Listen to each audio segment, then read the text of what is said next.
The preface. An artist makes beautiful things. The best aim of art is this: show the art, but hide the artist. A critic is a person who can take what he feels about beautiful things and put it into a new way.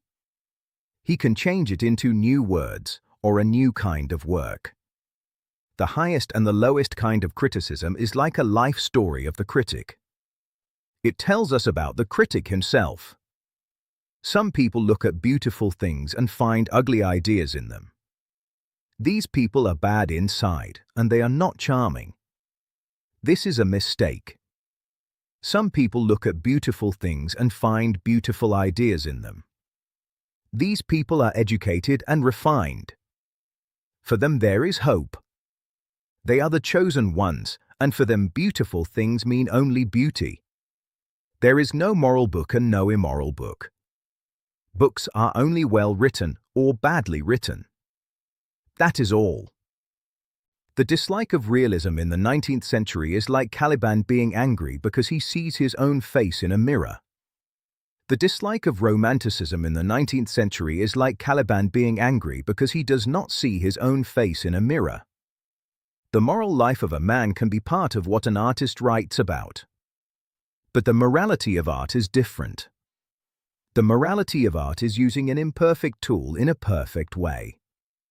No artist wants to prove anything. Even true things can be proved, but an artist does not wish to do that. No artist has moral feelings that push him to teach right and wrong. If an artist shows this kind of moral feeling, it becomes a bad habit in style, and it cannot be forgiven. No artist is unhealthy in mind. The artist can express everything. For an artist, thought and language are tools for making art. For an artist, vice and virtue are also materials for art. If we think about form, the best example of all the arts is music. If we think about feeling, the actor's work is the best example. All art is both surface and sign. People who go under the surface take a risk. People who try to read the sign also take a risk. Art really shows the viewer, not life. When people have many different opinions about a work of art, it shows the work is new, complex, and full of life. When critics do not agree, the artist is still true to himself. We can forgive a man for making a useful thing as long as he does not admire it. The only reason to make a useless thing is that one admires it very much. All art is completely useless. Oscar Wilde. Chapter 1. The studio was full of the strong smell of roses. When the warm summer wind moved the trees in the garden, the open door brought in the heavy smell of lilac or the softer smell of the pink thorn flowers. Lord Henry Wotton was lying on a corner of a sofa made from Persian saddlebags. He was smoking, as he always did, many cigarettes. From there, he could see the shine of the yellow, honey-sweet flowers of a laburnum tree. Its small shaking branches looked as if they could hardly carry so much bright beauty. Now and then, the strange shadows of birds flying past moved across the long silk curtains in front of the big window. For a moment it looked like a Japanese picture, and it made him think of the pale painters of Tokyo who try to show fast motion in art that cannot move. He also heard bees. They pushed through the long grass that had not been cut, or they went around and around the dusty gold haunts of the wild woodbine. Their low sound made the quiet feel even heavier. Far away, London made a dim, deep noise, like the long note of an organ in a church. In the middle of the room, fixed to a tall easel, there was a full-length portrait of a very handsome young man. A little way in front of it sat the painter, Basil Hallward. People had once been very excited when Basil suddenly disappeared some years ago, and many strange guesses were made about it. As Basil looked at the kind and beautiful shape he had painted so well, a happy smile crossed his face and seemed ready to stay there. But then he suddenly stood up. He closed his eyes and pressed his fingers on his eyelids, as if he wanted to hold a strange dream inside his head, because he was afraid it might end if he opened his eyes. "It is your best work, Basil, the best thing you have ever done," said Lord Henry in a lazy voice. "You must send it next year to the Grosvenor. The Academy is too big and too common. When I go there are either so many people that I cannot see the pictures, which is awful, or so many pictures that I cannot see the people, which is worse. The Grosvenor is the only place." "I don't think I will send it anywhere," Basil answered, and he threw his head back in the odd way that used to make his Oxford friends laugh. "No, I won't send it anywhere." Lord Henry lifted his eyebrows and stared at him in surprise through the thin blue rings of smoke that rose in curling shapes from his heavy cigarette that smelled of opium. "Not send it anywhere? My dear fellow, why? Do you have a reason? You painters are strange. You do anything to get a name. But when you get it, you seem to want to throw it away. That is silly, because there is only one thing worse than people talking about you, and that is people not talking about you. A portrait like this would put you far above all the young men in England, and it would make the old men jealous if old men can still feel anything." "I know you will laugh at me," Basil said, "but I really can't show it. I have put too much of myself into it." Lord Henry stretched out on the sofa and laughed. "Yes, I knew you would," Basil said, "but it is true. Too much of yourself in it." Lord Henry said, "On my word, Basil, I did not know you were so proud of yourself. I really cannot see any likeness between you, with your strong rough face and your coal-black hair, and this young Adonis, who looks as if he is made from ivory and rose leaves. My dear Basil, he is a Narcissus. And you, well, you have an intelligent look, and all that. But real beauty ends where an intelligent look begins. The mind is a kind of overdoing, and it breaks the balance of a face. When a person starts to think, he becomes all nose, or all forehead, or something ugly. Look at successful men in learned jobs. They are so ugly. Except, of course, in the church. But in the church they don't think. A bishop at 80 says what he was told to say at 18, and so he always looks lovely. Your young friend, whose name you never tell me, but whose picture truly holds me, never thinks. I am sure of it. He is a beautiful empty creature who should always be here in winter when we have no flowers, and always be here in summer when we want something to cool our minds. Don't flatter yourself, Basil. You are not like him at all." "You don't understand me, Harry," Basil said. "Of course I am not like him. I know that very well. In fact, I would be sorry to look like him." You shrug? I am telling you the truth. There is a kind of bad fate in being special, in body or in mind. It follows kings through history. It is better not to be different from other people. Ugly and stupid people do best in this world. They can sit easy and stare at the play. If they never know victory, they also never have to know defeat. They live as we all should live, calm, careless, and not worried. They do not ruin other people, and they are not ruined by strangers. Your rank and money, Harry, my brains, such as they are, my art, whatever it is worth, and Dorian Gray's good looks, we will all suffer for what the gods have given us. We will suffer badly. Dorian Gray? Lord Henry asked, and he walked across the studio toward Basil. Is that his name? Yes, that is his name, Basil said. I didn't mean to tell you. But why not? Oh, I can't explain. When I like people very much, I never tell their names to anyone. It is like giving away a part of them. I have learned to love secrecy. It feels like the one thing that can make modern life strange and wonderful. Even the most common thing is lovely if you hide it. When I leave town, I never tell my own people where I am going. If I did, I would lose my pleasure. It is a silly habit, I know, but somehow it adds romance to life. You think I am very foolish, don't you? Not at all, Lord Henry said. Not at all, my dear Basil. You forget I am married. The one charm of marriage is that it makes a life of lies necessary for both people. I never know where my wife is, and my wife never knows what I am doing. When we meet, and we do meet sometimes, when we dine out or visit the Duke, we tell each other the most silly stories with very serious faces. My wife is very good at it, better than I am. She never gets mixed up with her dates, and I always do. But when she finds me out, she makes no noise.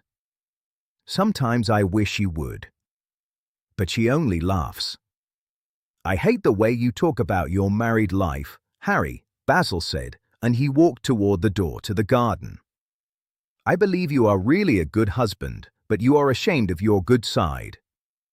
You are a strange man. You never say a moral thing, and you never do a bad thing. Your cold talk is only an act. Being natural is also an act, Lord Henry cried, laughing, and it is the most annoying act I know. Then the two young men went out into the garden together. They sat down on a long bamboo seat in the shade of a tall laurel bush. Sunlight slipped over the shiny leaves. In the grass, little white daisies moved softly. After a short quiet time, Lord Henry took out his watch. I am afraid I must go, Basil, he said in a low voice. And before I go, I want you to answer a question I asked you some time ago. What is it? Basil said, looking down at the ground. You know very well. I do not, Harry. Then I will tell you. I want you to explain why you will not show Dorian Gray's picture. I want the real reason. I told you the real reason. No, you did not, Lord Henry said.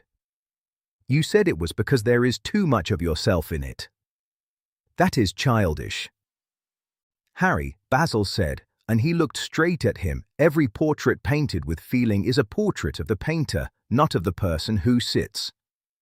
The sitter is only a chance thing, the reason the painting starts. The sitter is not what the painter shows.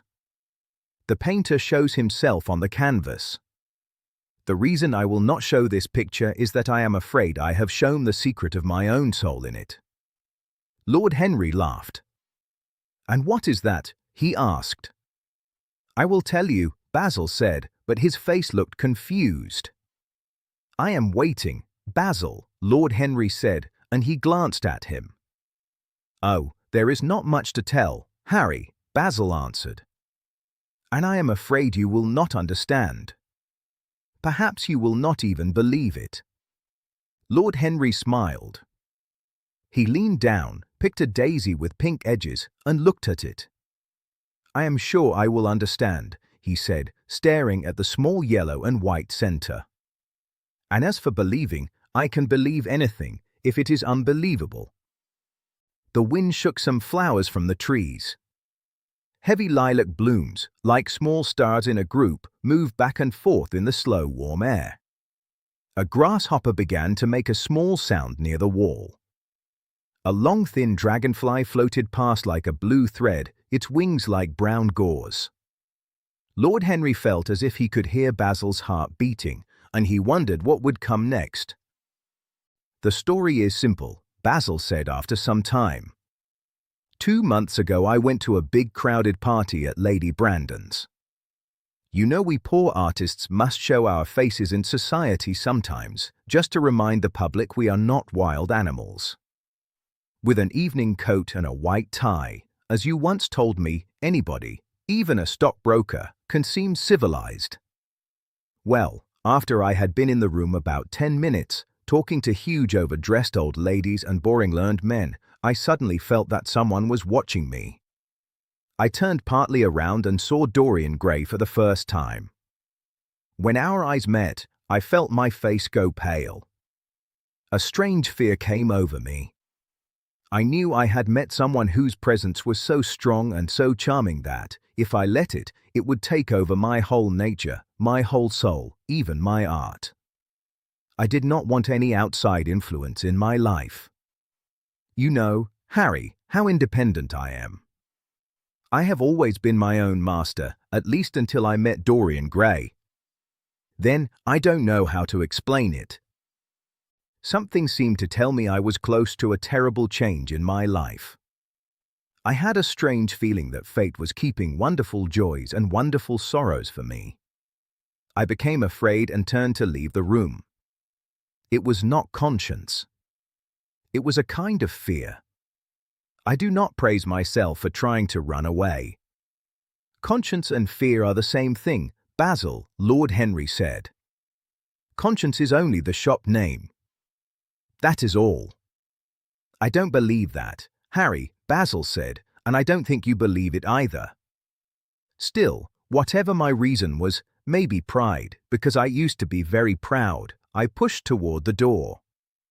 Then, of course, I ran into Lady Brandon. "You are not going to run away so soon, Mr. Hallward," she screamed. You know her sharp voice. Yes, Lord Henry said. She is a peacock in everything except beauty. I could not escape, Basil said. She brought me to important people, with stars and garters, and to old ladies with huge tiaras and noses like parrots. She spoke of me as her dearest friend. I had met her only once before, but she decided to make me famous. I think one of my pictures had been a big success then, or at least people talked about it in cheap newspapers, which is the modern way to be immortal. Then suddenly I was face to face with the young man who had made me feel so strange. We were very close, almost touching. Our eyes met again. It was foolish, but I asked Lady Brandon to introduce me to him. Maybe it was not foolish. Maybe it was sure to happen. We would have spoken even without an introduction. I am sure of that. Dorian told me later. He also felt we were meant to know each other. And how did Lady Brandon describe this wonderful young man? Lord Henry asked. I know she likes to give quick little talks about all her guests.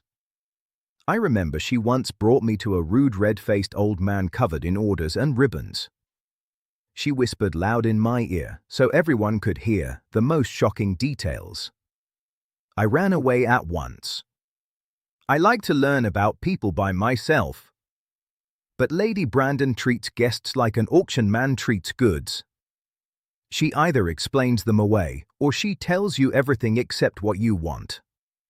Poor Lady Brandon, Basil said slowly. You are hard on her, Harry. My dear fellow, Lord Henry said, she tried to make a great salon, and she only opened a restaurant. How can I admire her? But tell me, what did she say about Mr. Dorian Gray? Oh, something like this, Basil said, charming boy, poor dear, his mother and I are inseparable. Quite forget what he does. Afraid he doesn't do anything. Oh yes, plays the piano, or is it the violin, dear Mr. Gray? We both laughed, and we became friends at once. Laughter is not a bad start for friendship, Lord Henry said, pulling another daisy, and it is the best end too. Basil shook his head. You don't understand friendship, Harry, he said softly, or even dislike. You like everyone, which means you don't truly care about anyone. How unfair! Lord Henry cried. He pushed his hat back and looked up at the small clouds, like messy white silk, moving across the deep blue summer sky. Very unfair. I make big differences between people. I choose friends for good looks, people I know for good behavior, and enemies for good minds. A man must choose enemies carefully. I have not one enemy who is a fool. They all have strong minds, and so they all understand me. Is that vain? I think it is a little vain. I should think so, Harry, Basil said. Then by your rule, I am only someone you know. My dear old Basil, you are much more than that. And much less than a friend. Like a brother, perhaps. Oh, brothers. Lord Henry said. I don't like brothers. My older brother won't die, and my younger brothers seem to do nothing else. Harry. Basil said, frowning. My dear fellow, I am not fully serious, Lord Henry said. But I can't help hating my relations. I think it is because none of us can bear other people having the same faults as ourselves. I even understand the anger of the English poor against what they call the bad habits of the rich. The masses feel that drunkenness, stupidity, and bad behavior should belong to them, and if one of us acts like a fool, he is stealing from their land. When poor Southwark went to the divorce court, their anger was wonderful. And yet I don't think 10 in 100 poor people live correctly. I don't agree with one word you said, Basil replied, and I am sure you don't either. Lord Henry stroked his pointed brown beard and tapped his shiny boot with his dark cane. How English you are, Basil, he said. That is the second time you have said that. If you give an idea to a true Englishman, which is always risky, he never asks if it is right or wrong. He only asks if you believe it yourself. But the value of an idea has nothing to do with how honest the speaker is. In fact, the less honest the man, the more pure the idea can be, because it is not colored by his needs, his wishes, or his beliefs. But I don't want to talk with you about politics, society, or deep philosophy.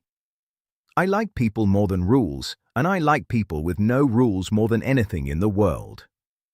Tell me more about Mr. Dorian Gray. How often do you see him? Every day, Basil said. I could not be happy if I did not see him every day. I need him. How strange. Lord Henry said. I thought you would care for nothing but your art. He is all my art now, Basil said seriously. Harry, I sometimes think there are only two important times in history. One is when a new way of making art appears. The other is when a new kind of person appears for art. What oil paint was for the painters of Venice, what the face of Antinous was for late Greek sculpture, the face of Dorian Gray will one day be for me. It is not only that I paint him, draw him, and sketch him. I have done that, of course. But he is much more to me than a model. I will not say I am unhappy with what I have done of him, or that his beauty cannot be shown in art. Art can show anything. And I know the work I have done since I met Dorian Gray is good work, the best work of my life. But in a strange way, I wonder if you can see it, his personality has given me a new way to paint, a new style. I see things differently now. I think differently now. I can make life again in a way that was hidden from me before. A dream of form in days of thought, who says that? I forget. But that is what Dorian Gray has been for me. Just having this young man there, because he seems little more than a boy, though he is over 20, just seeing him there, can you understand what that means? Without trying, he shows me the lines of a fresh school of art, with all the passion of romance and all the perfection of the Greek spirit. The harmony of body and soul, how much that is. In our madness we have split them and made a realism that is common and an ideal that is empty. Harry, if you knew what Dorian Gray is to me. You remember my landscape that Agnew offered a huge price for, but I would not sell? It is one of my best works. And why is it so? Because while I painted it, Dorian Gray sat beside me. A quiet influence passed from him to me, and for the first time in my life I saw, in plain woods, the wonder I had always wanted and always missed. Basil, this is amazing, Lord Henry said. I must see Dorian Gray. Basil stood up and walked up and down the garden. After some time he came back. "Harry," he said, "to me Dorian Gray is only a reason to make art. You might see nothing in him, but I see everything in him. He is never more present in my work than when his image is not there. He is a hint of a new style, as I said. I find him in the curve of certain lines, in the beauty and soft changes of certain colors. That is all." "Then why won't you show his portrait?" Lord Henry asked. "Because," Basil said, without meaning to, "I put into it a sign of all this strange worship of him, and I have never wanted to speak of that to him. He knows nothing about it. He must never know. But the world might guess it, and I will not open my soul to their shallow eyes. My heart will not be put under their glass. There is too much of myself in it, Harry, too much of myself." "Poets are not as careful as you," Lord Henry said. "They know passion sells well. These days, a broken heart can be printed many times." "I hate them for that," Basil cried. "An artist should make beautiful things, but should put nothing of his own life into them. We live in a time when men treat art as if it must be a life story. We have lost the pure sense of beauty. One day I will show the world what beauty is. And for that reason, the world will never see my portrait of Dorian Gray." "I think you are wrong, Basil," Lord Henry said, "but I will not argue. Only people who are lost argue.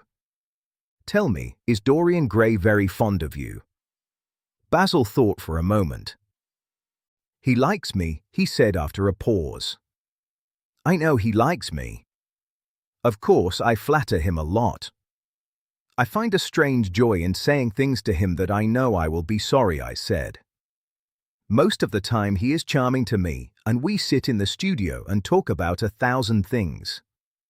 But sometimes he is very careless, and he seems to enjoy hurting me. Then I feel, Harry, that I have given my whole soul to someone who treats it like a flower for his coat, a little pretty thing to feed his pride, an ornament for a summer day."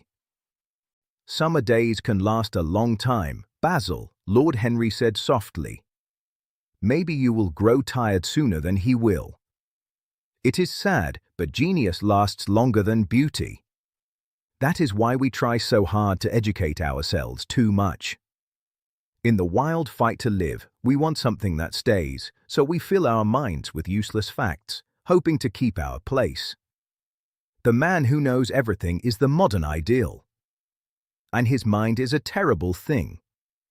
It is like a junk shop full of strange things and dust, and everything costs too much. I think you will grow tired first, all the same. One day you will look at your friend and he will seem a little wrong, or you won't like his tone, or something. You will blame him in your heart, and you will think he has been bad to you. The next time he comes, you will be cold and distant. It will be a pity, because it will change you. What you told me is a romance of art.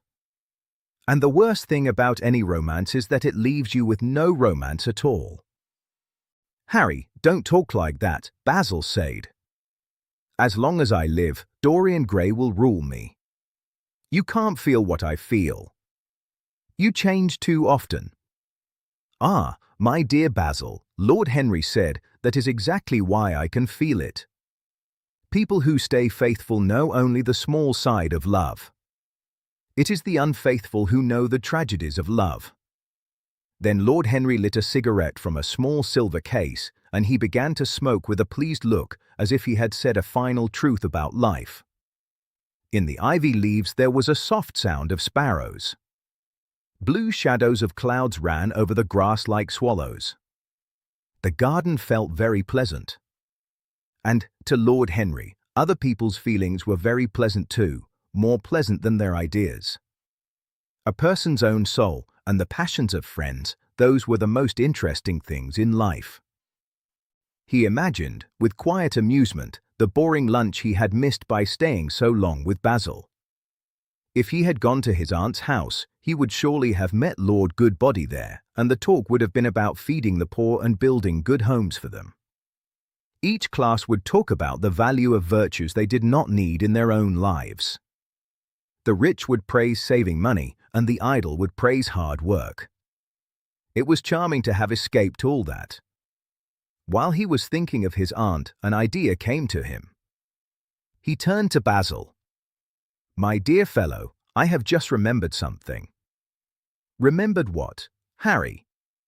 "Where I heard the name Dorian Gray." "Where?" Basil asked, with a small frown. "Don't look so angry, Basil." "It was at my Aunt Lady Agatha's. She told me she had found a wonderful young man to help her in the East End, and his name was Dorian Gray. I must say she never told me he was good-looking. Women have no sense for good looks, at least good women don't. She said he was very serious and had a beautiful nature. At once I pictured a creature with glasses and thin hair, full of freckles, walking on huge feet. I wish I had known he was your friend." "I am very glad you didn't, Harry," Basil said. "Why?" "I don't want you to meet him." "You don't want me to meet him?" "No." Then the butler came into the garden. "Mr. Dorian Gray is in the studio, sir," he said. "You must introduce me now," Lord Henry cried, laughing. Basil turned to the servant, who blinked in the sunlight. "Ask Mr. Gray to wait, Parker," Basil said. "I will be in a few minutes." The man bowed and walked away up the path. Then Basil looked at Lord Henry. "Dorian Gray is my dearest friend," he said. "He has a simple and beautiful nature. Your aunt was right about him. Don't spoil him. Don't try to shape him. Your influence would be bad. The world is wide and has many wonderful people. Don't take away from me the one person who gives my art whatever charm it has. My life as an artist depends on him. Mind, Harry, I trust you." He spoke very slowly, and the words sounded like they were pulled out of him against his will. "What nonsense you talk," Lord Henry said, smiling. He took Basil by the arm and almost led him back into the house. Chapter 2. As they went into the room, they saw Dorian Gray. He was sitting at the piano with his back to them. He was turning the pages of a book of music by Schumann called Forest Scenes. "You must lend me these, Basil," he called. "I want to learn them. They are very lovely." "That depends on how you sit today, Dorian," said Basil. "Oh, I am tired of sitting." "And I don't want a big, life-size picture of myself," said the young man. He turned around on the piano stool in a wild and childish way. When he saw Lord Henry, a small blush came to his cheeks. He stood up quickly. "I am sorry, Basil," he said. "I did not know you had someone with you." "This is Lord Henry Wotton, Dorian," said Basil. "He is an old friend of mine from Oxford. I was just telling him you were a very good sitter, and now you have spoiled it." "You have not spoiled my pleasure in meeting you, Mr. Gray," said Lord Henry. He stepped forward and held out his hand. "My aunt has often spoken to me about you. You are one of her favorites, and I am afraid you are one of her victims too." "I am in Lady Agatha's bad books right now," said Dorian, with a funny look like he was sorry. "I promised to go to a club in Whitechapel with her last Tuesday, and I truly forgot. We were going to play a duet together, 3 duets, I think. I don't know what she will say to me. I am too afraid to call her." "Oh, I will make peace for you with my aunt," said Lord Henry. "She loves you very much. And I don't think it matters much that you were not there. The people listening probably thought it was a duet. When Aunt Agatha sits at the piano, she makes enough noise for 2 people. That is very unkind to her, and not very kind to me," said Dorian, laughing. Lord Henry looked at him closely. Yes, Dorian was very handsome. He had red lips with a nice curve, open blue eyes, and thick golden hair. There was something in his face that made people trust him at once. He looked honest and young. He looked pure, like he was still clean from the world. No wonder Basil loved him so much. "You are too charming to spend your life helping poor people, Mr. Gray," said Lord Henry. "Far too charming." He threw himself down on the divan and opened his cigarette case. Basil was busy. He mixed his colors and got his brushes ready. He looked worried. When he heard Lord Henry's last words, he looked at him, stopped for a moment, and then said, "Harry, I want to finish this picture today. Would it be very rude if I asked you to go away?" Lord Henry smiled and looked at Dorian. "Should I go, Mr. Gray?" he asked. "Oh, please don't go, Lord Henry," said Dorian. "I can see Basil is in one of his sad, angry moods. I cannot bear him when he is like that. And I want you to tell me why you think I should not help poor people." "I don't know if I will tell you that, Mr. Gray," said Lord Henry. "It is a boring subject, because then we must speak very seriously. But I will not run away now, because you asked me to stay. You don't mind, Basil, do you? You often tell me you like your sitters to have someone to talk to." Basil bit his lip. "If Dorian wants it, then you must stay," he said. "Dorian's wishes are laws for everyone, except for Dorian himself." Lord Henry picked up his hat and gloves. "You are asking very strongly, Basil," he said, "but I am afraid I must go. I promised to meet a man at the Orleans. Goodbye, Mr. Gray. Come and see me one afternoon in Curzon Street. I am nearly always at home at 5 o'clock. Write to me when you will come. I would be sorry to miss you." "Basil," cried Dorian. "If Lord Henry goes, I will go too. You never speak when you paint, and it is very dull to stand on a platform and try to look pleasant. Ask him to stay." "I insist." "Stay, Harry, to help Dorian, and to help me," said Basil. He stared hard at his picture. "It is true. I never talk when I work. I never listen either. It must be very boring for my poor sitters. Please stay." "But what about my man at the Orleans?" asked Lord Henry. Basil laughed. "That will be easy," he said. "Sit down again, Harry. And now, Dorian, stand up on the platform. Do not move too much. And do not listen too much to what Lord Henry says. He is a bad influence on all his friends, except me." Dorian stepped up onto the platform like a young Greek martyr in a play. He made a small unhappy face at Lord Henry because he liked him already. Lord Henry was so different from Basil. The two men were a nice contrast. Lord Henry also had a beautiful voice. After a few moments, Dorian said, "Do you really have a very bad influence, Lord Henry? As bad as Basil says?" "There is no such thing as a good influence, Mr. Gray," said Lord Henry. "All influence is not right if you look at it like a scientist." "Why?" asked Dorian.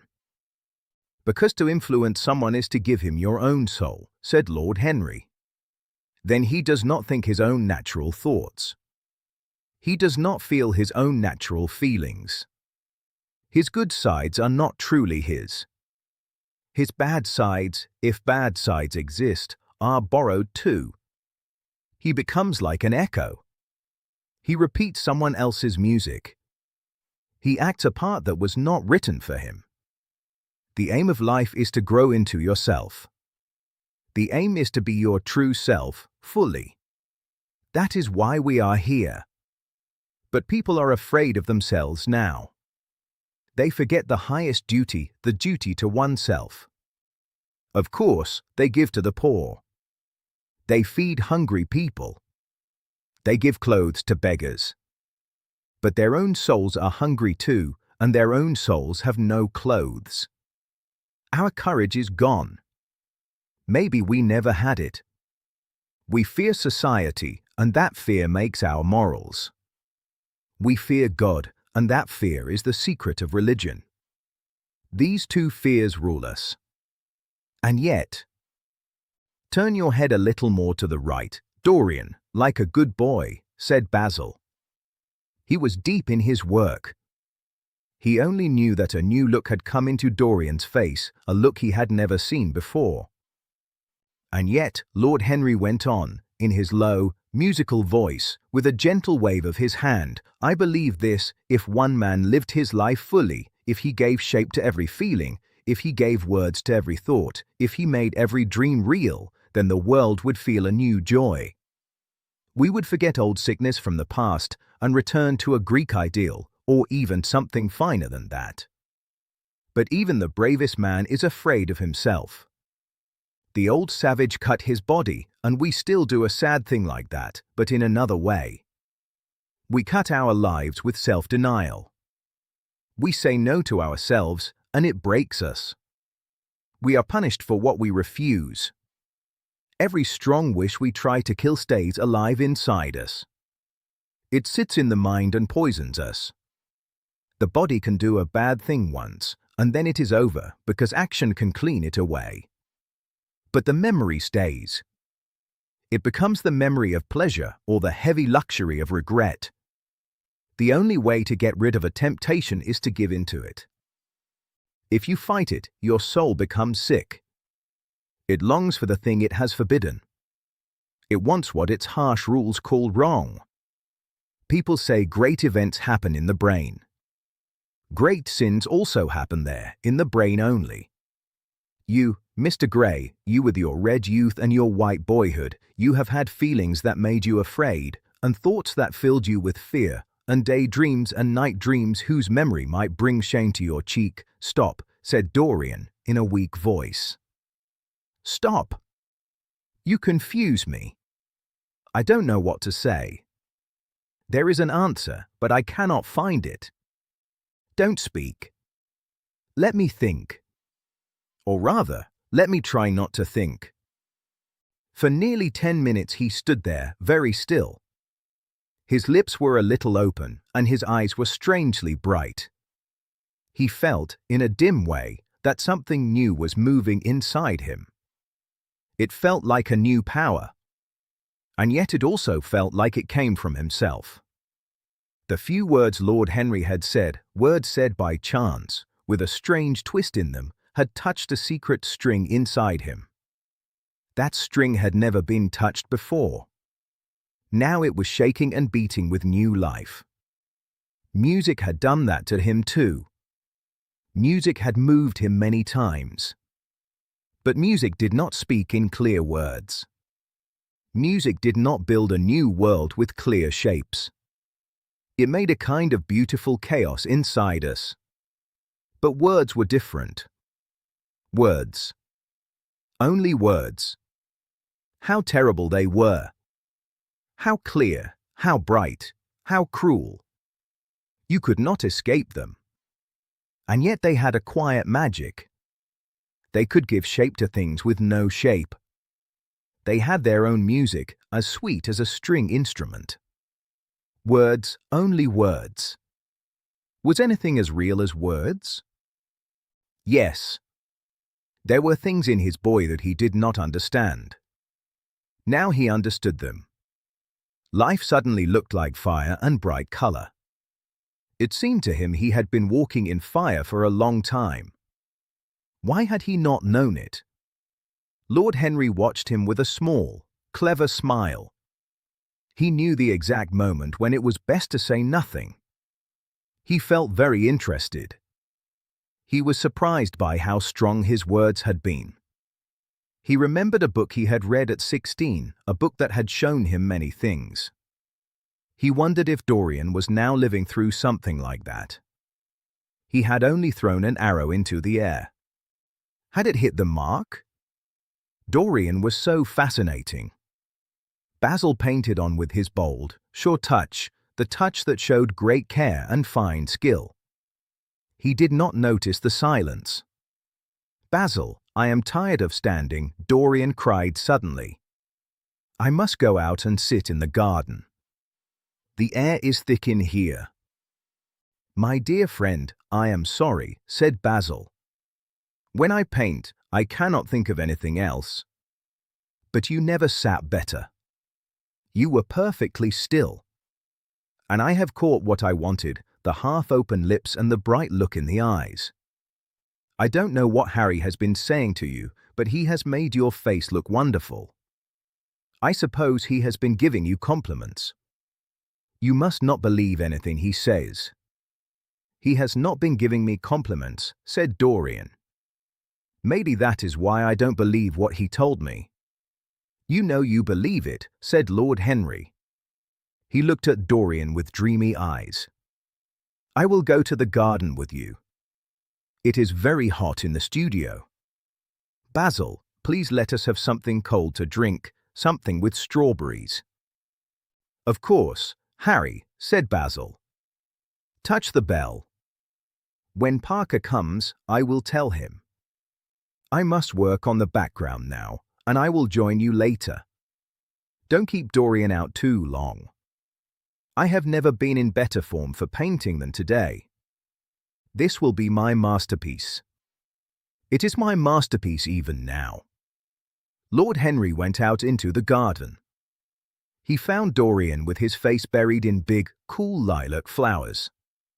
Dorian was breathing in their smell like it was wine.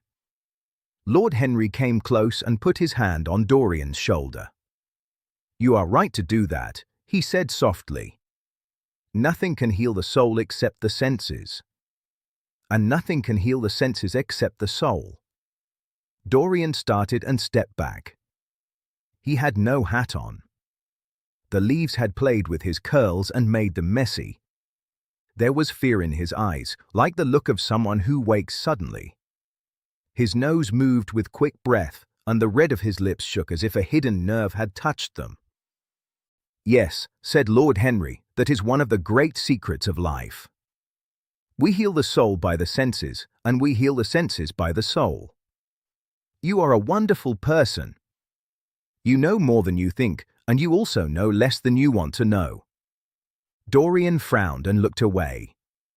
He could not stop himself from liking this tall, graceful man beside him.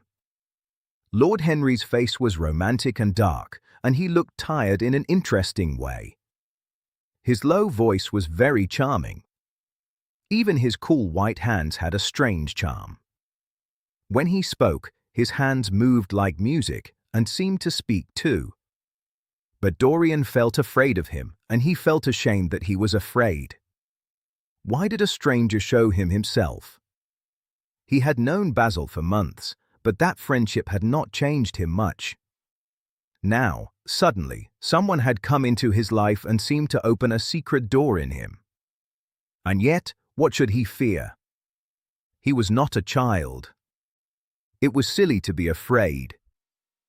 "Let us sit in the shade," said Lord Henry. "Parker has brought the drinks.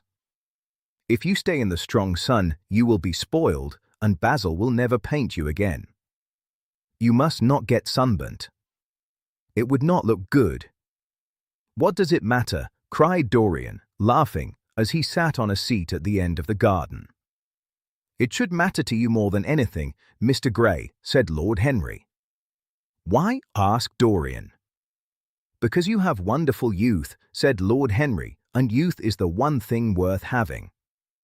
"I don't feel that," said Dorian. "No, you don't feel it now," said Lord Henry.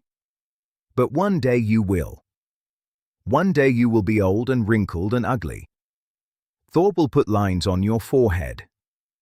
Strong passion will mark your lips with hard fires. Then you will feel it, and you will feel it terribly. Now, wherever you go, you charm the world. Will it always be so? You have a very beautiful face, Mr. Gray. Don't frown. You do. And beauty is like genius, even higher than genius, because it needs no explanation. It is like sunlight, like spring, like the moon's light in dark water. You cannot argue with it. It has a kind of right to rule. It makes princes of those who have it. You smile? But when you lose it, you will not smile. People sometimes say beauty is only on the surface. Maybe. But it is not as shallow as thought can be. To me, beauty is the wonder of wonders. Only shallow people do not judge by what they see. The real mystery of the world is what we can see, not what we cannot see. Yes, Mr. Gray, the gods have been kind to you. But what the gods give, they take away quickly. You have only a few years to live truly and fully. When your youth goes, your beauty will go with it. Then you will find there are no great victories left for you, or you will have only small, mean victories, and the memory of the past will make them bitter. Every month that passes brings you nearer to something dreadful. Time is jealous of you. It fights your lilies and your roses. You will become yellow and thin. Your cheeks will sink. Your eyes will look dull. You will suffer. So use your youth while you have it. Don't throw away the gold of your days by listening to boring people, by trying to fix what cannot be fixed, or by giving your life to ignorant, common, vulgar people. These are the sick ains of our age, the false ideals. Live. Live the wonderful life inside you. Let nothing be wasted. Always look for new feelings, new experiences. Fear nothing. Our century wants a new hedonism, a new life for pleasure and feeling. You could be its living symbol. With your personality, you could do anything. The world belongs to you for a season. The moment I met you, I saw you did not know what you are, or what you could be. You charmed me so much that I felt I must tell you something about yourself. I thought how sad it would be if you were wasted. Your youth will last such a short time. Common flowers die, but they bloom again. The laburnum will be yellow again next June.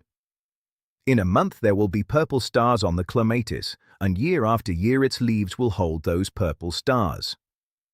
But we never get our youth back. The joy in us at 20 becomes slow. Our limbs grow weak. Our senses rot. We become ugly puppets. We are haunted by the memory of passions we were too afraid to live, and by the fine temptations we did not dare to take. Youth. Youth. There is nothing in the world but youth. Dorian listened with wide eyes. The lilac spray fell from his hand onto the gravel. A furry bee came and buzzed around it, and then crawled over the small flowers. Dorian watched the bee with a strange interest in small things. People often do that when big things make them afraid, or when a new feeling rises in them and they cannot name it, or when a frightening thought attacks the mind and demands an answer. After a time the bee flew away. Dorian saw it crawl into a dark, stained trumpet-shaped flower. The flower shook a little and then moved gently.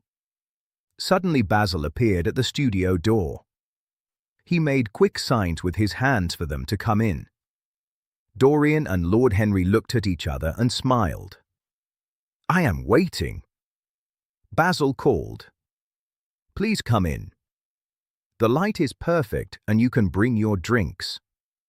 They stood up and walked slowly down the path together. 2 green and white butterflies flew past them. In the pear tree at the corner of the garden, a thrush began to sing. "You are glad you met me, Mr. Gray," said Lord Henry. "Yes, I am glad now," said Dorian. "I wonder if I will always be glad." "Always is a terrible word," said Lord Henry. "It makes me shake inside when I hear it. Women love that word. They ruin every romance by trying to make it last forever. It is a word with no real meaning. The only difference between a short desire and a lifelong passion is that the short desire lasts a little longer. When they entered the studio, Dorian put his hand on Lord Henry's arm. "Then let our friendship be a short desire," he said softly. He blushed at his own bold words. Then he stepped up on the platform and took his pose again.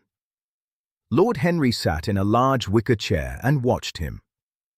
The only sound was the brush moving on the canvas, and now and then Basil stepping back to look from far away. Sunlight came in through the open doorway. Dust danced in the light and looked golden. The heavy smell of roses seemed to rest on everything. After about a quarter of an hour, Basil stopped painting. He looked for a long time at Dorian, and then for a long time at the picture. He bit the end of a big brush and frowned. "It is finished," he cried at last. He bent down and wrote his name in long red letters on the left corner of the canvas. Lord Henry came over and looked at the picture. It was a wonderful work of art, and it looked very much like Dorian. "My dear fellow, I congratulate you," said Lord Henry. "It is the finest portrait of modern times. Mr. Gray, come and look at yourself."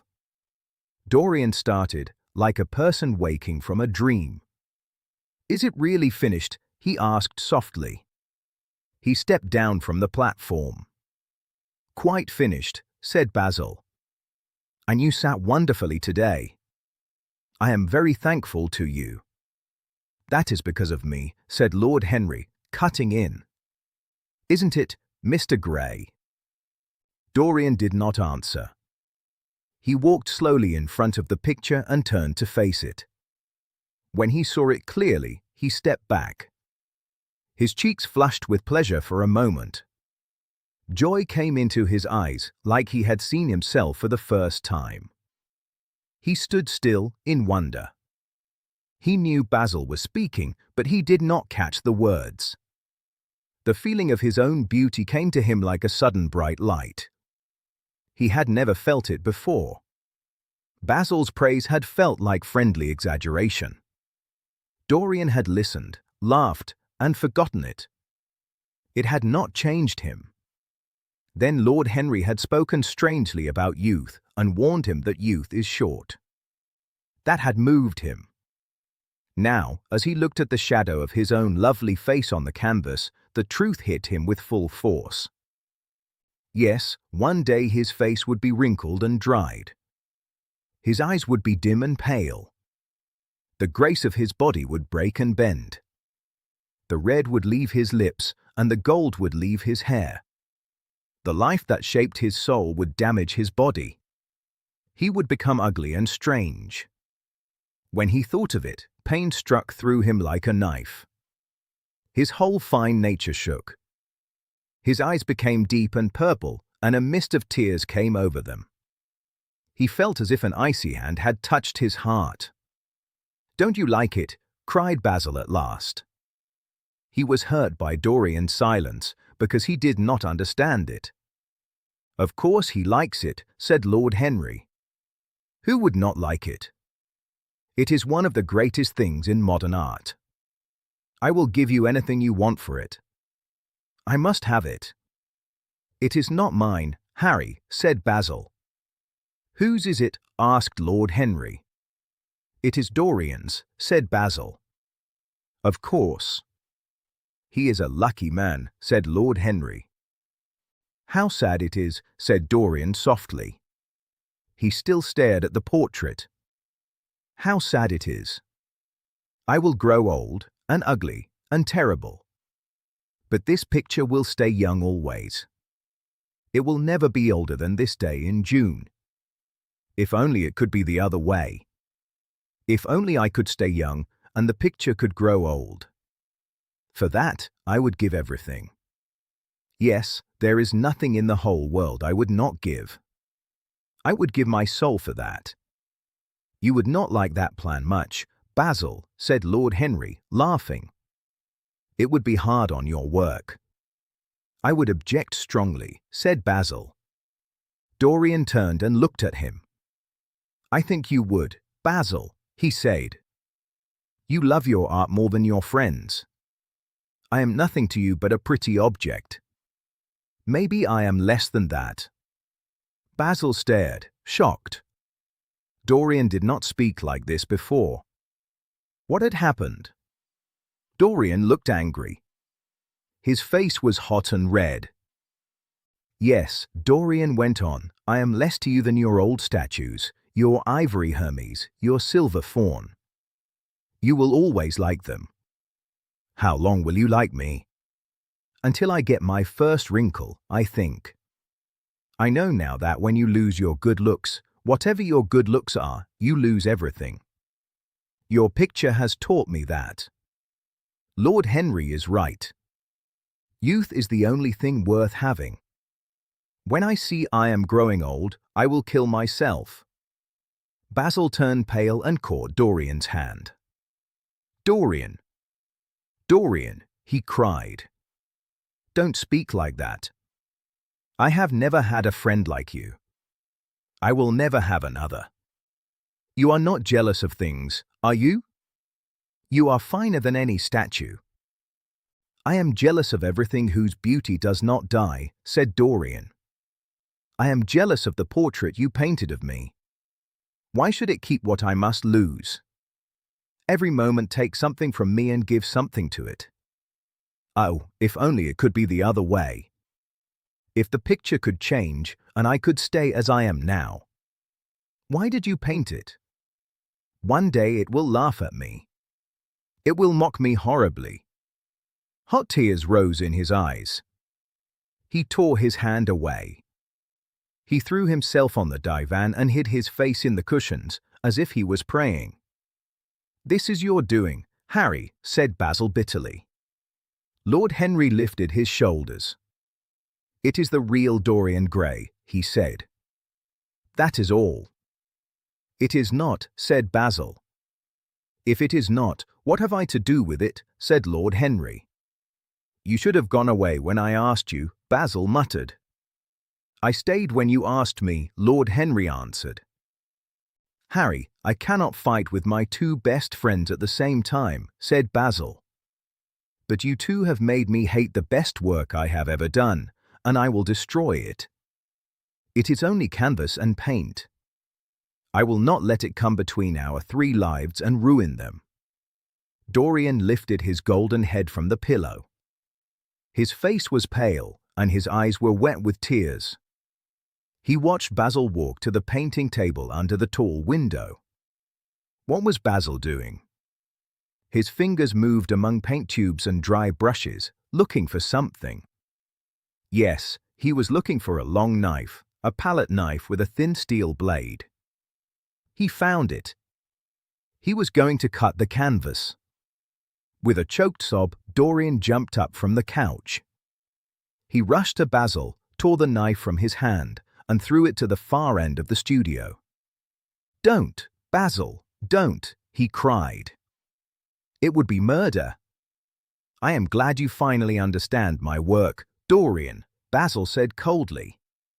He had recovered from his shock. I did not think you would. Understand it, cried Dorian. I love it, Basil. I am in love with it. It is part of me. I feel it. Well, said Basil, when you are dry, the picture will be covered with varnish and put in a frame and sent to your home. Then you can do what you like with yourself. He walked across the room and rang the bell for tea. You will have tea, of course, Dorian. And you too, Harry. Or do you dislike such simple things? I love simple pleasures, said Lord Henry. They are the last safe place for complicated people. But I don't like loud scenes, except on a stage. You are both absurd.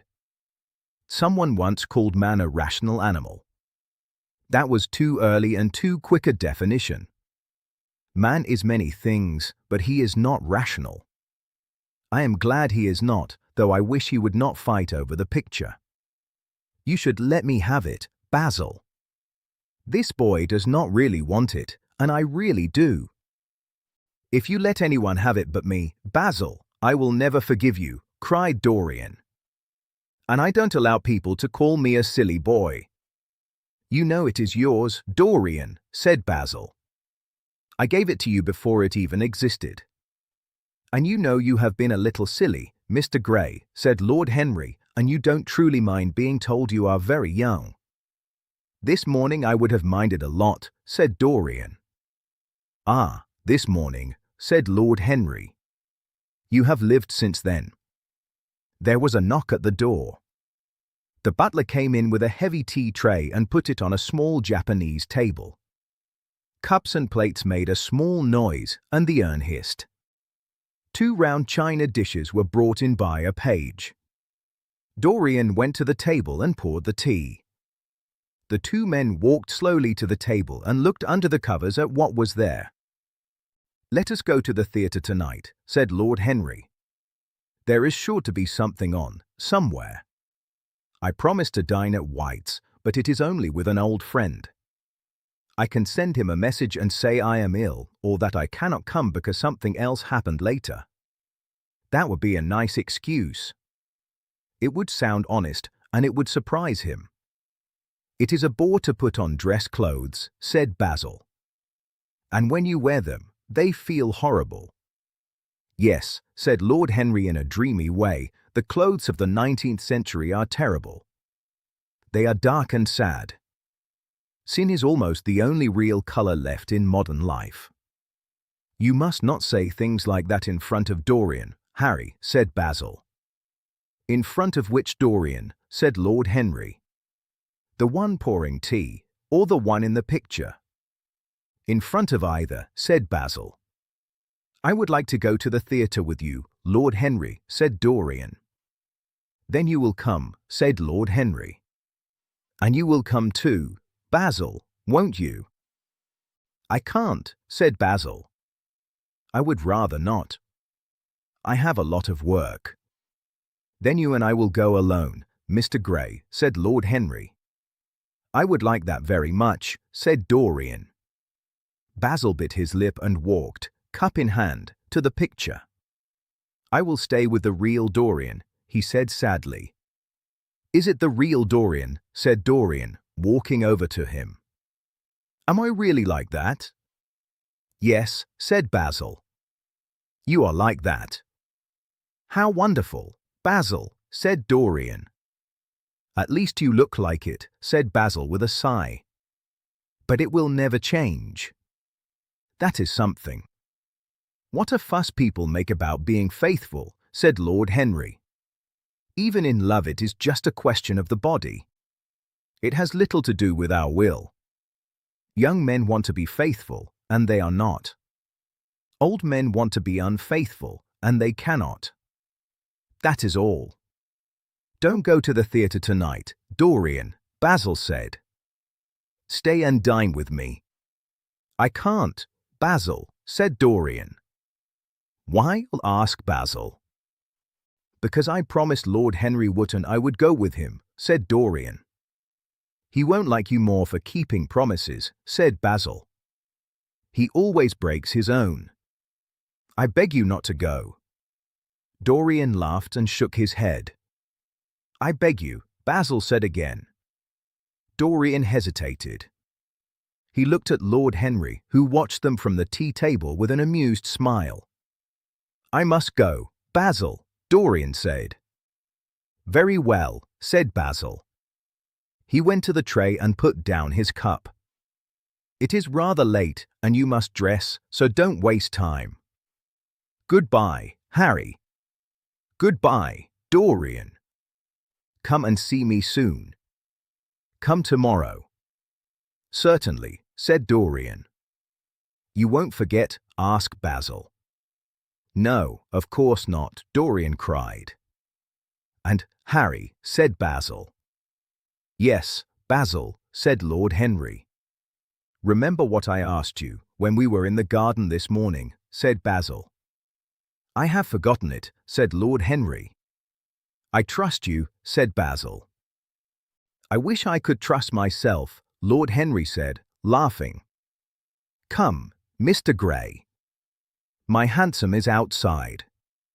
I can drop you at your house. Goodbye, Basil.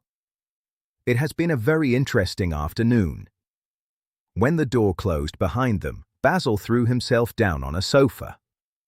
A look of pain came into his face. Chapter 3.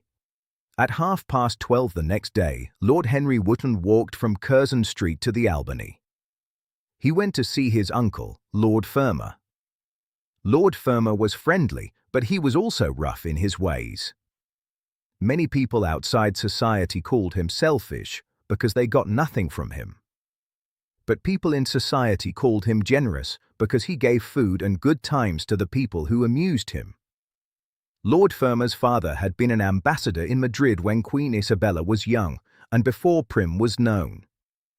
But one day he suddenly left the diplomatic service. He was angry because he was not offered the embassy at Paris.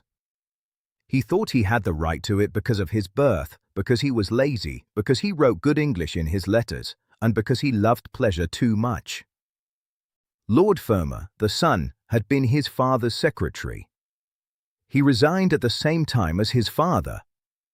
People thought it was foolish then.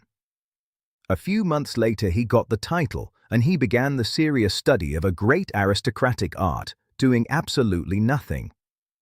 He had 2 large houses in town, but he liked to live in chambers because it was less trouble. He ate most of his meals at his club. He did give some care to his coal mines in the Midland counties. He excused this small work by saying that coal was useful for one reason only: it let a gentleman burn wood in his own fireplace. In politics he was a Tory, except when the Tories were in office. Then he loudly attacked them and called them a pack of radicals. His valet was a hero to him, and the valet bullied him. He was a terror to most of his family, and he bullied them in return. Only England could have made him. He always said the country was going to the dogs.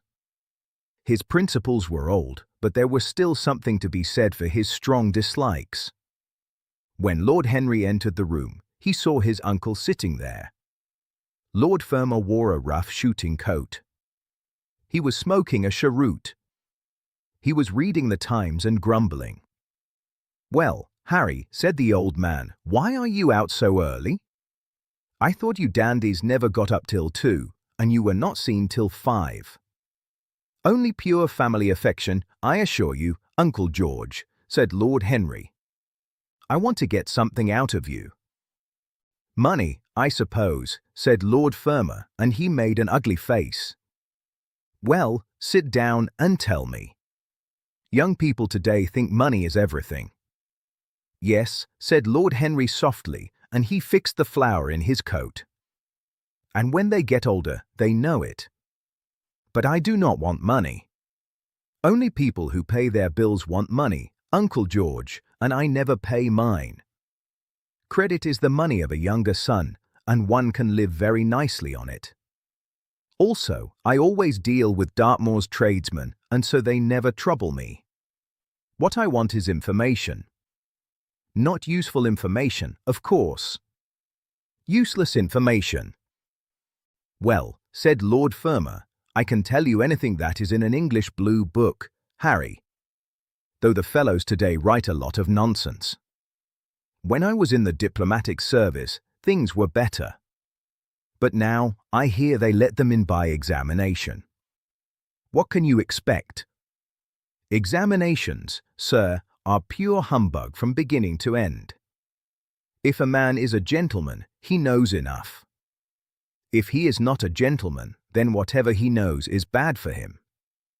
Mr. Dorian Gray is not in blue books, Uncle George," said Lord Henry in a lazy way.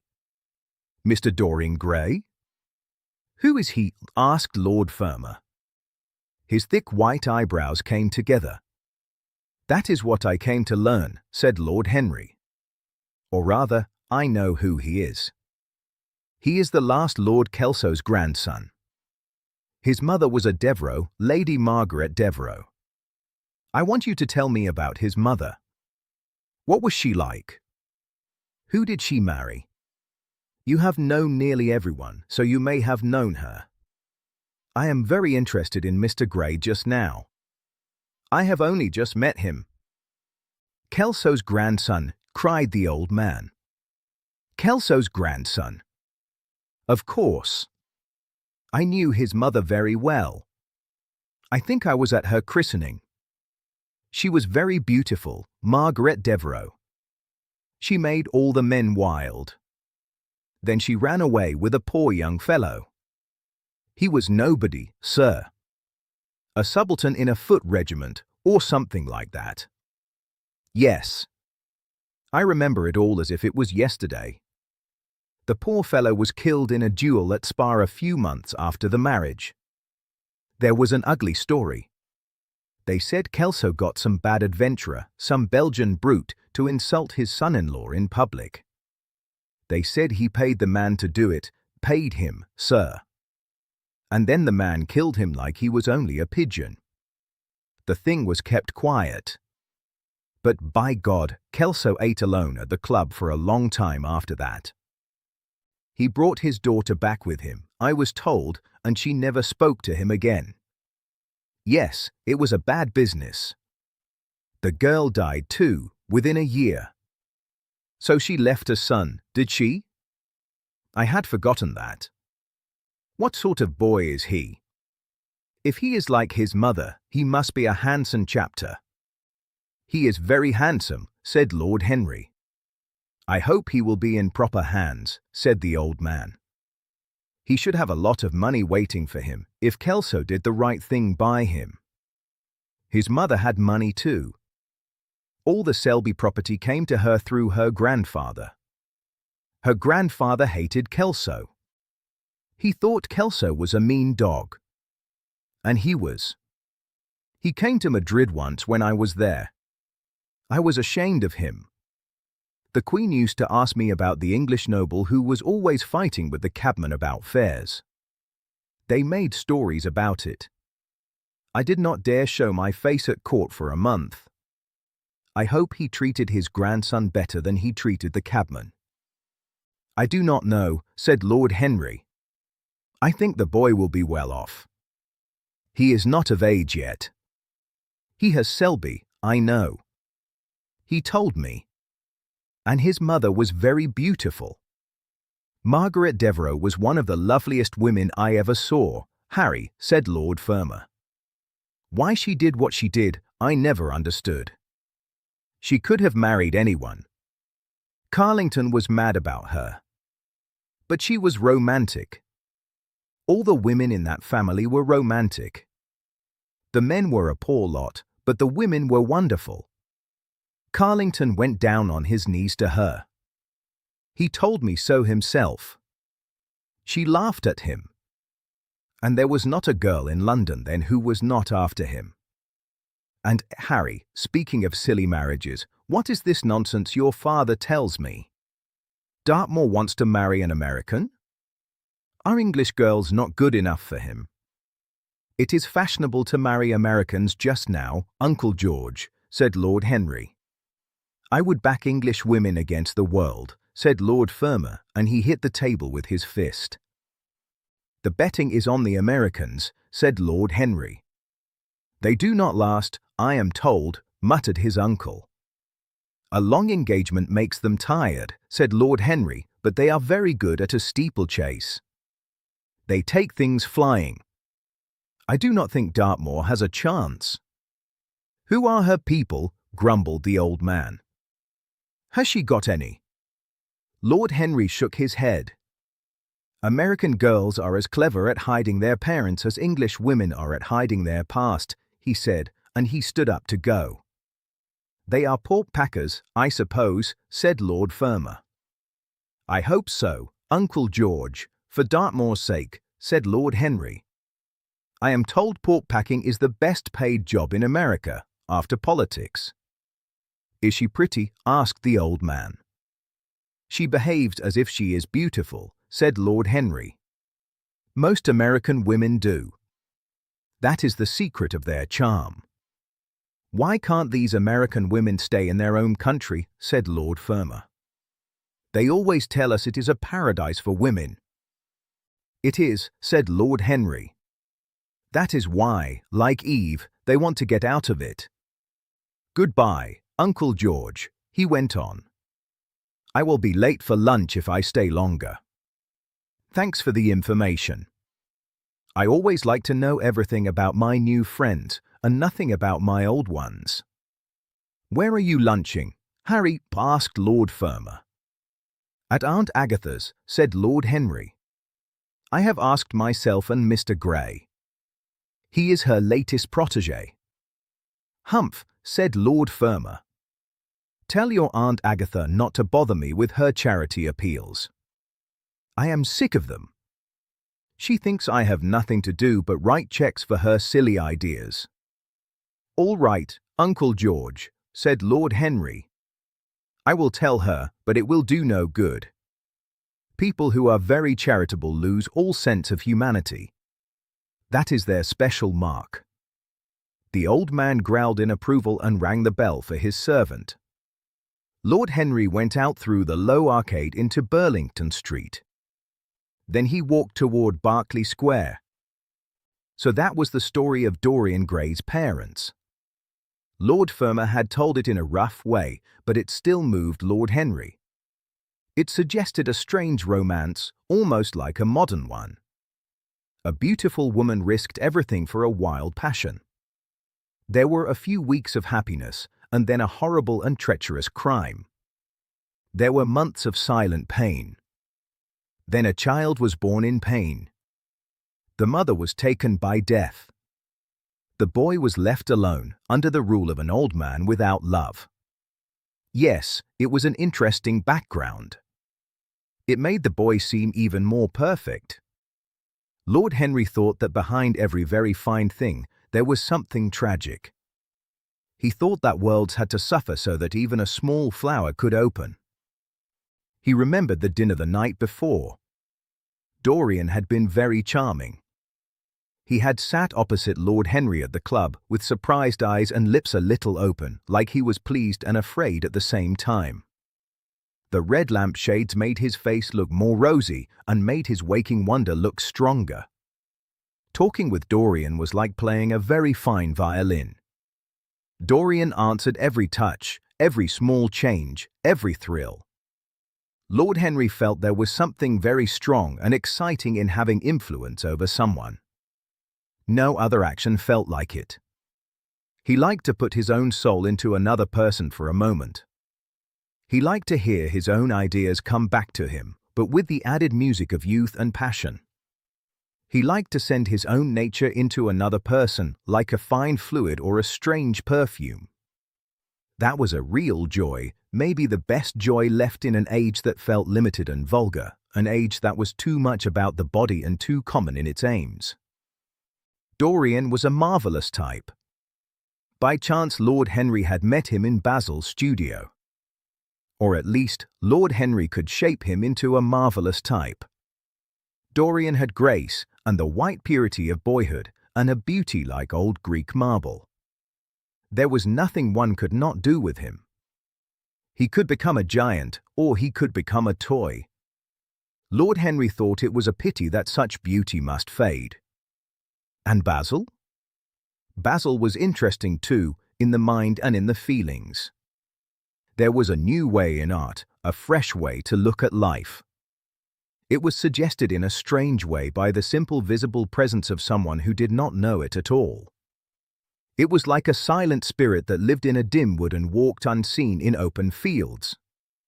Then suddenly this spirit showed itself, like a dryad, and was not afraid. It was not afraid because in the soul of the one who searched, a special vision had awakened, a vision that can see wonderful things. Then even simple shapes and patterns of things seemed to become finer. They gained a kind of sign, like they were signs of another more perfect form. They were like shadows that made something real. Lord Henry thought how strange it was. He remembered something like it in history. Was it not Plato, that artist in thought, who first studied it? Was it not Buonarroti who carved it into the colored marbles of a chain of sonnets? But in their own century it felt strange. Yes, Lord Henry decided what he would do. He would try to be to Dorian Gray what, Without knowing it, Dorian was to Basil, the painter of the wonderful portrait. Lord Henry would try to rule Dorian. In fact, he had already half done it. He would make that wonderful spirit his own. There was something fascinating in this son of love and death. Suddenly Lord Henry stopped and looked up at the houses. He saw that he had walked past his aunt's house. He smiled to himself and turned back. When he entered the rather dark hall, the butler told him they had gone in to lunch. Lord Henry gave his hat and stick to a footman and went into the dining room. Late as usual, Harry, cried his aunt, and she shook her head at him. Lord Henry made up an easy excuse. He sat down in the empty seat next to her, and he looked around to see who was there. Dorian bowed shyly to him from the end of the table. A flush of pleasure came into Dorian's cheek. Opposite sat the Duchess of Harley. She was kind and good-tempered, and people liked her. She was also a large woman, with wide, strong shapes that people only call stout when the woman is not a duchess. Next to her, on her right, sat Sir Thomas Burden. He was a radical member of Parliament. In public life he followed his leader, but in private life he followed the best cooks. He dined with the Tories and he thought with the Liberals in the way many practical men do. On the Duchess's left sat Mr. Erskine of Treadley. He was an old man with charm and culture. But he had fallen into a bad habit of silence. He once told Lady Agatha that he had said everything he had to say before he was 30. Next to Lord Henry sat Mrs. Vandeleur. She was one of Lady Agatha's oldest friends. She was a perfect saint among women, but she dressed so badly that she looked like a badly bound in book. Luckily for Lord Henry, on the other side of Mrs. Vandeleur sat Lord Fordle. He was an intelligent but very ordinary middle-aged man. He was as bald as a long official speech in the House of Commons. Mrs. Vandeleur talked to him in a very serious and earnest way. Lord Fordle once said that this was the one unforgivable mistake that good people make, and they never fully escape it. "We are talking about poor Dartmoor, Lord Henry," cried the Duchess. She nodded at him across the table. "Do you think he will really marry this fascinating young person?" "I believe she has decided to propose to him, Duchess," said Lord Henry. "How dreadful!" cried Lady Agatha. "Really, someone should interfere." "I am told, on excellent authority, that her father keeps an American dry goods store," said Sir Thomas. He looked proud and cold.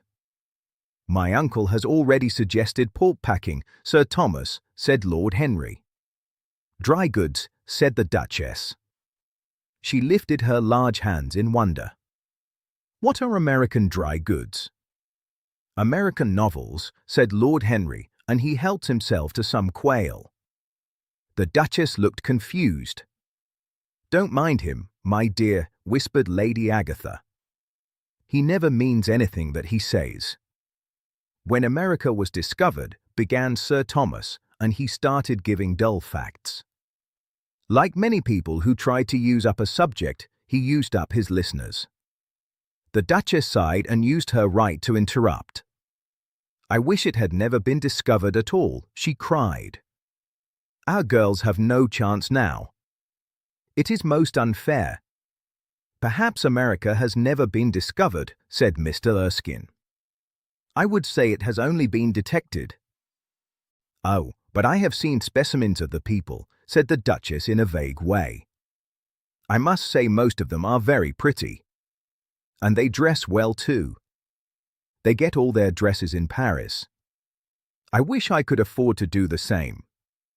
"They say when good Americans die they go to Paris," said Sir Thomas, and he chuckled. He had a large wardrobe of old jokes. "Really," said the Duchess. "And where do bad Americans go when they die?" "They go to America," murmured Lord Henry. Sir Thomas frowned.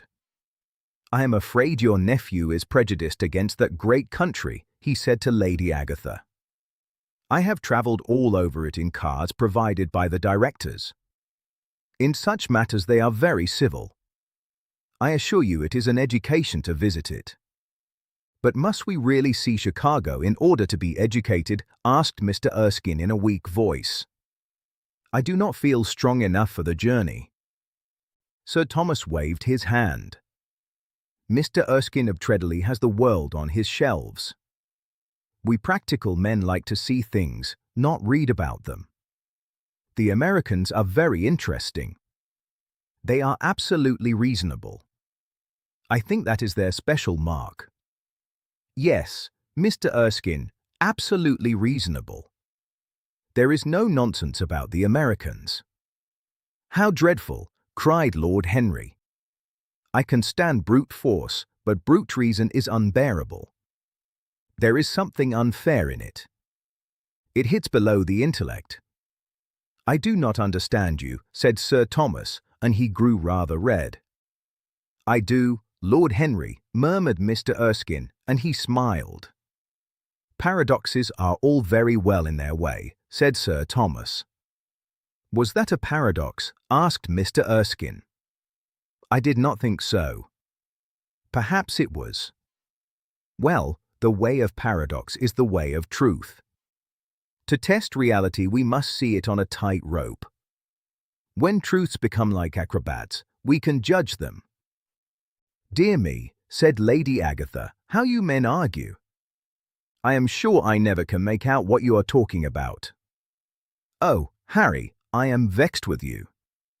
Why do you try to persuade our nice Mr. Dorian Gray to give up the East End? He would be very useful there. They would love his playing. I want him to play to me, cried Lord Henry, smiling. He looked down the table, and he caught a bright answering glance. But they are so unhappy in Whitechapel, said Lady Agatha. I can feel with everything except suffering, said Lord Henry, and he shrugged. I cannot feel with that. It is too ugly, too horrible, too distressing. There is something sick in the modern love of pain. We should feel with colour, beauty, and joy. The less said about life's sores, the better.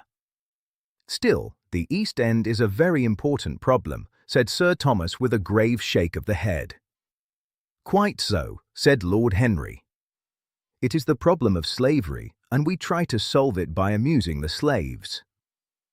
Sir Thomas looked at him closely. What change do you propose? He asked. Lord Henry laughed. I do not want to change anything in England except the weather, he said. I am content with calm thinking. But since the 19th century has gone bankrupt through spending too much sympathy, I suggest we should ask science to set us straight. The good thing about emotions is that they lead us the wrong way, and the good thing about science is that it has no emotions.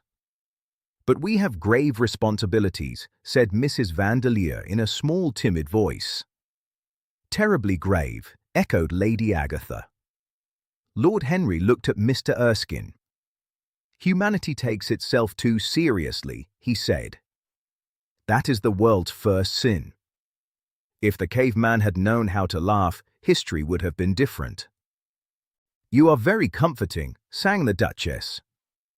I have always felt guilty when I came to see your dear aunt, because I take no interest at all in the East End. In future I can look her in the face without blushing. A blush suits you, Duchess, said Lord Henry. Only when one is young, she answered. When an old woman like me blushes, it is a very bad sign. Ah, Lord Henry, I wish you would tell me how to become young again. Lord Henry thought for a moment. Can you remember any great mistake you made when you were young? He asked. A great many, I fear, she cried. Then make them again, he said in a serious voice. To get back one's youth, one only has to repeat one's foolish acts. A delightful theory, she cried. I must try it. A dangerous theory, said Sir Thomas, with tight lips. Lady Agatha shook her head, but she could not help being amused.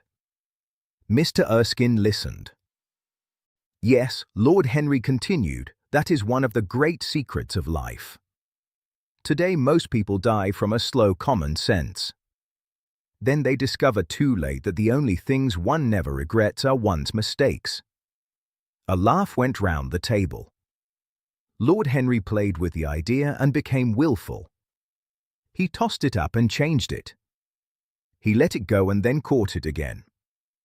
He made it bright with fancy and gave it wings with paradox. His praise of folly rose into a kind of philosophy. And philosophy herself became young. It was as if she heard wild music of pleasure. It was as if she wore a robe stained with wine and a wreath of ivy. It was as if she danced like a bacchante over the hills of life and mocked the slow Silenus for being sober. Facts ran away from her like frightened animals in a forest. Her white feet seemed to tread the huge press where wise Omar sits. The grape juice rose round her bare limbs, like waves of purple bubbles, or like red foam over the black, wet sides of the vat. It was an extraordinary speech made on the spot. Lord Henry felt Dorian's eyes fixed on him. And he knew that among the listeners there was one person he wanted to charm. That thought made his wit sharper and gave more color to his imagination. He was brilliant, strange, and careless. He pulled his listeners out of themselves, and they followed him, laughing like they followed a pipe. Dorian Gray never took his eyes off him. Dorian sat like someone under a spell. Smiles chased each other over his lips. Wonder grew more serious in his darkening eyes. At last reality entered the room, dressed in the clothes of the time. It came as a servant to tell the Duchess her carriage was waiting. She held up her hands in mock despair. "How annoying," she cried. "I must go.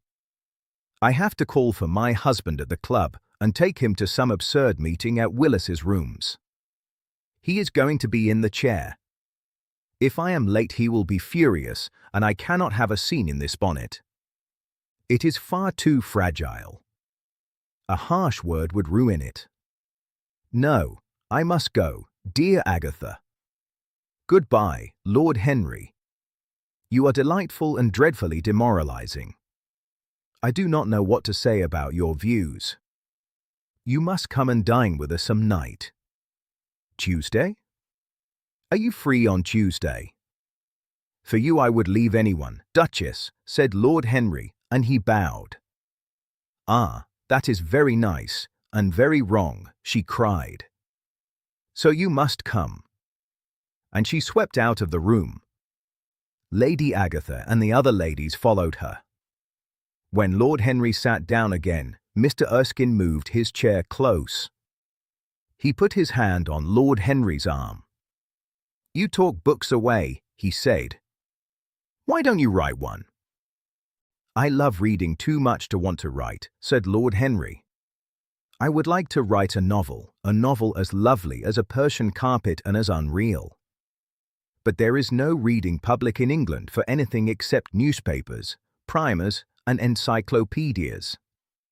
Of all people, the English have the least sense for the beauty of literature. I fear you are right, said Mr. Erskine. I used to have literary hopes, but I gave them up long ago. And now, my dear young friend, if you allow me to call you that, may I ask if you really meant all you said to us at lunch? I quite forget what I said, smiled Lord Henry. Was it all very bad? Very bad indeed, said Mr. Erskine. In fact, I think you are extremely dangerous. If anything happens to our good Duchess, we will all look at you as responsible. But I would like to talk to you about life. The generation I was born into was tedious. Some day, when you are tired of London, come down to Treadley. Explain to me your philosophy of pleasure over some good Burgundy I have. I shall be charmed, said Lord Henry. A visit to Treadley would be a great privilege. It has a perfect host and a perfect library. You will complete it, said Mr. Erskine, and he bowed politely. Now I must say goodbye to your excellent aunt. I am due at the Athenaeum. It is the hour when we sleep there. All of you, Mr. Erskine, asked Lord Henry. 40 of us, in 40 armchairs, said Mr. Erskine.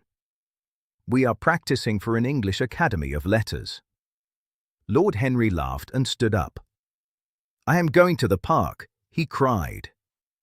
As he was going out, Dorian Gray touched his arm. Let me come with you, Dorian murmured. But I thought you promised Basil Hallward to go and see him, said Lord Henry. I would rather come with you, said Dorian. Yes, I feel I must come with you. Do let me. And you will promise to talk to me all the time? No one talks so wonderfully as you do. Ah, I have talked quite enough for today, said Lord Henry, smiling. All I want now is to look at life. You may come and look at it with me, if you want to. Chapter 4.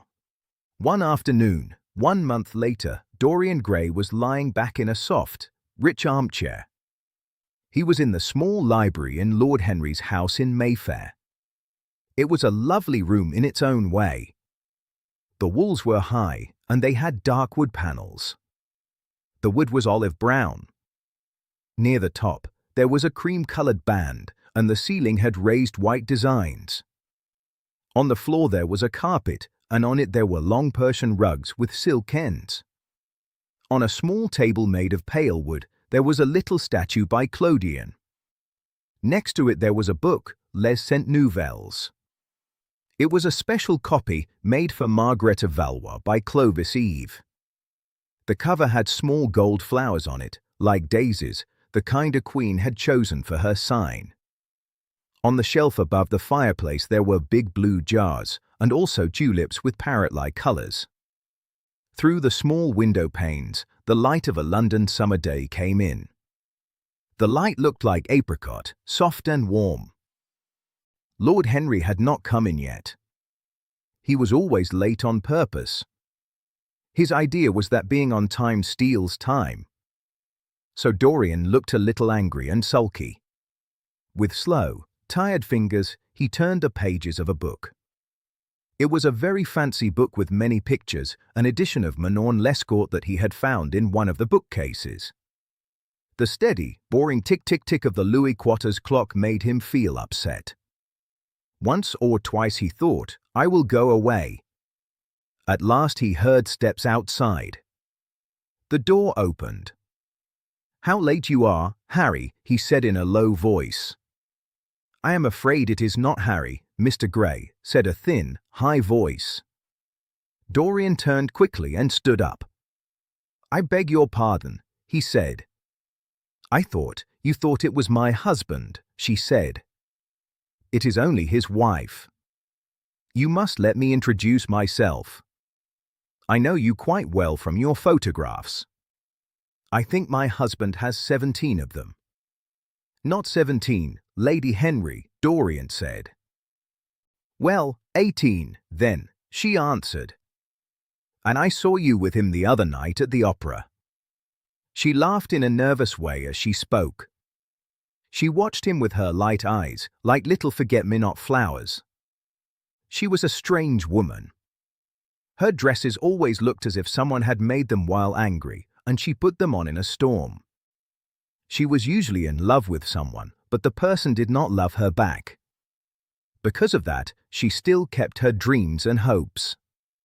She tried to look like a pretty picture, but she only looked messy. Her name was Victoria, and she had a strong habit of going to church all the time. That was at Lohengrin, Lady Henry, I think. Dorian said. Yes, she said. It was at dear Lohengrin. I like Wagner's music more than anyone's. It is so loud that you can talk the whole time, and other people cannot hear what you say. That is a great good point, don't you think so, Mr. Gray? She gave the same quick, nervous laugh again. Her thin lips moved, and her fingers played with a long paper knife made of tortoiseshell. Dorian smiled and shook his head. I am afraid I don't think so, Lady Henry, he said. I never talk during music, at least not during good music. If the music is bad, then it is our duty to cover it with talking. Ah, she said. That is one of Harry's ideas, isn't it, Mr. Gray? I always hear Harry's ideas from his friends. That is the only way I learn them. But you must not think I do not like good music. I love it. But I am afraid of it. It makes me too romantic, she went on.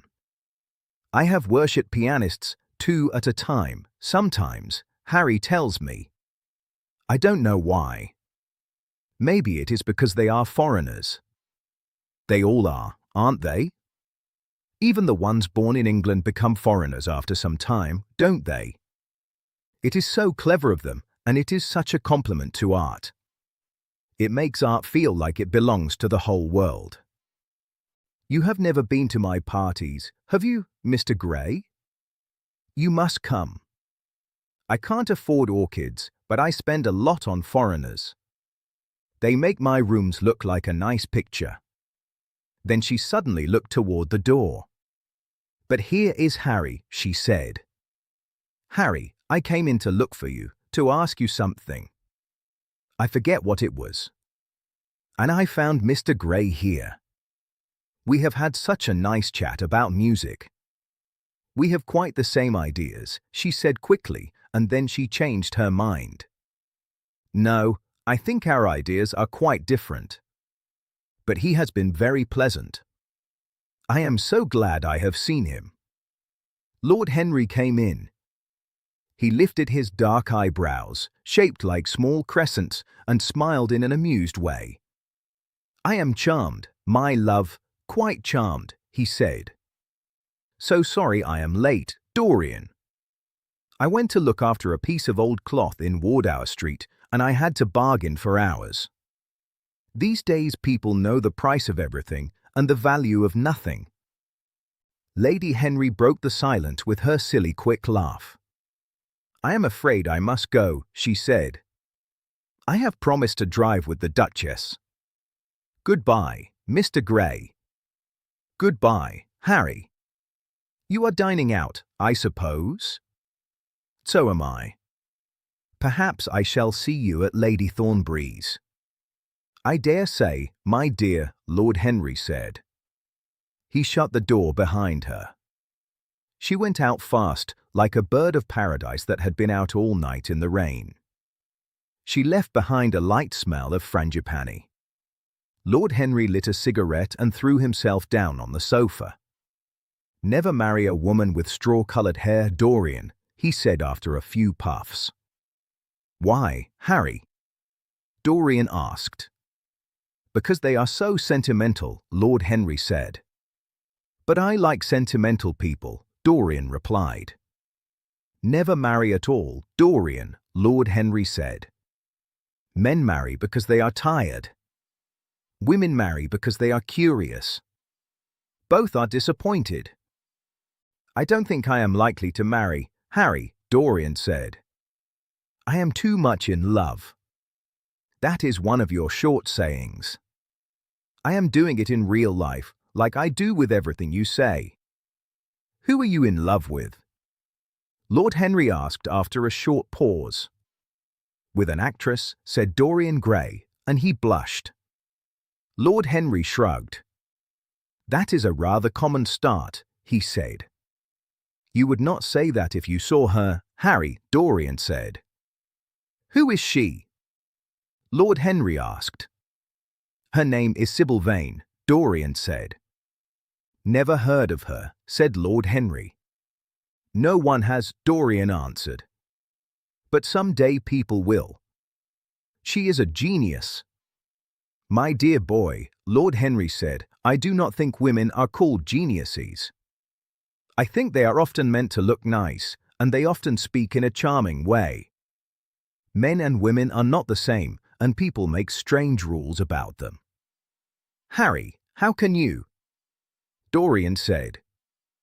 My dear Dorian, I think it is true, Lord Henry answered. I am studying women now, so I should know. I find that, in the end, People talk as if there are two kinds of women, the plain and the colorful. The plain women are useful, he went on. If you want people to think you are very proper, you can take a plain woman to supper. The other women are very charming. But they often make one mistake. They paint their faces to try to look young. Our grandmothers painted their faces to try to speak in a clever way, he said.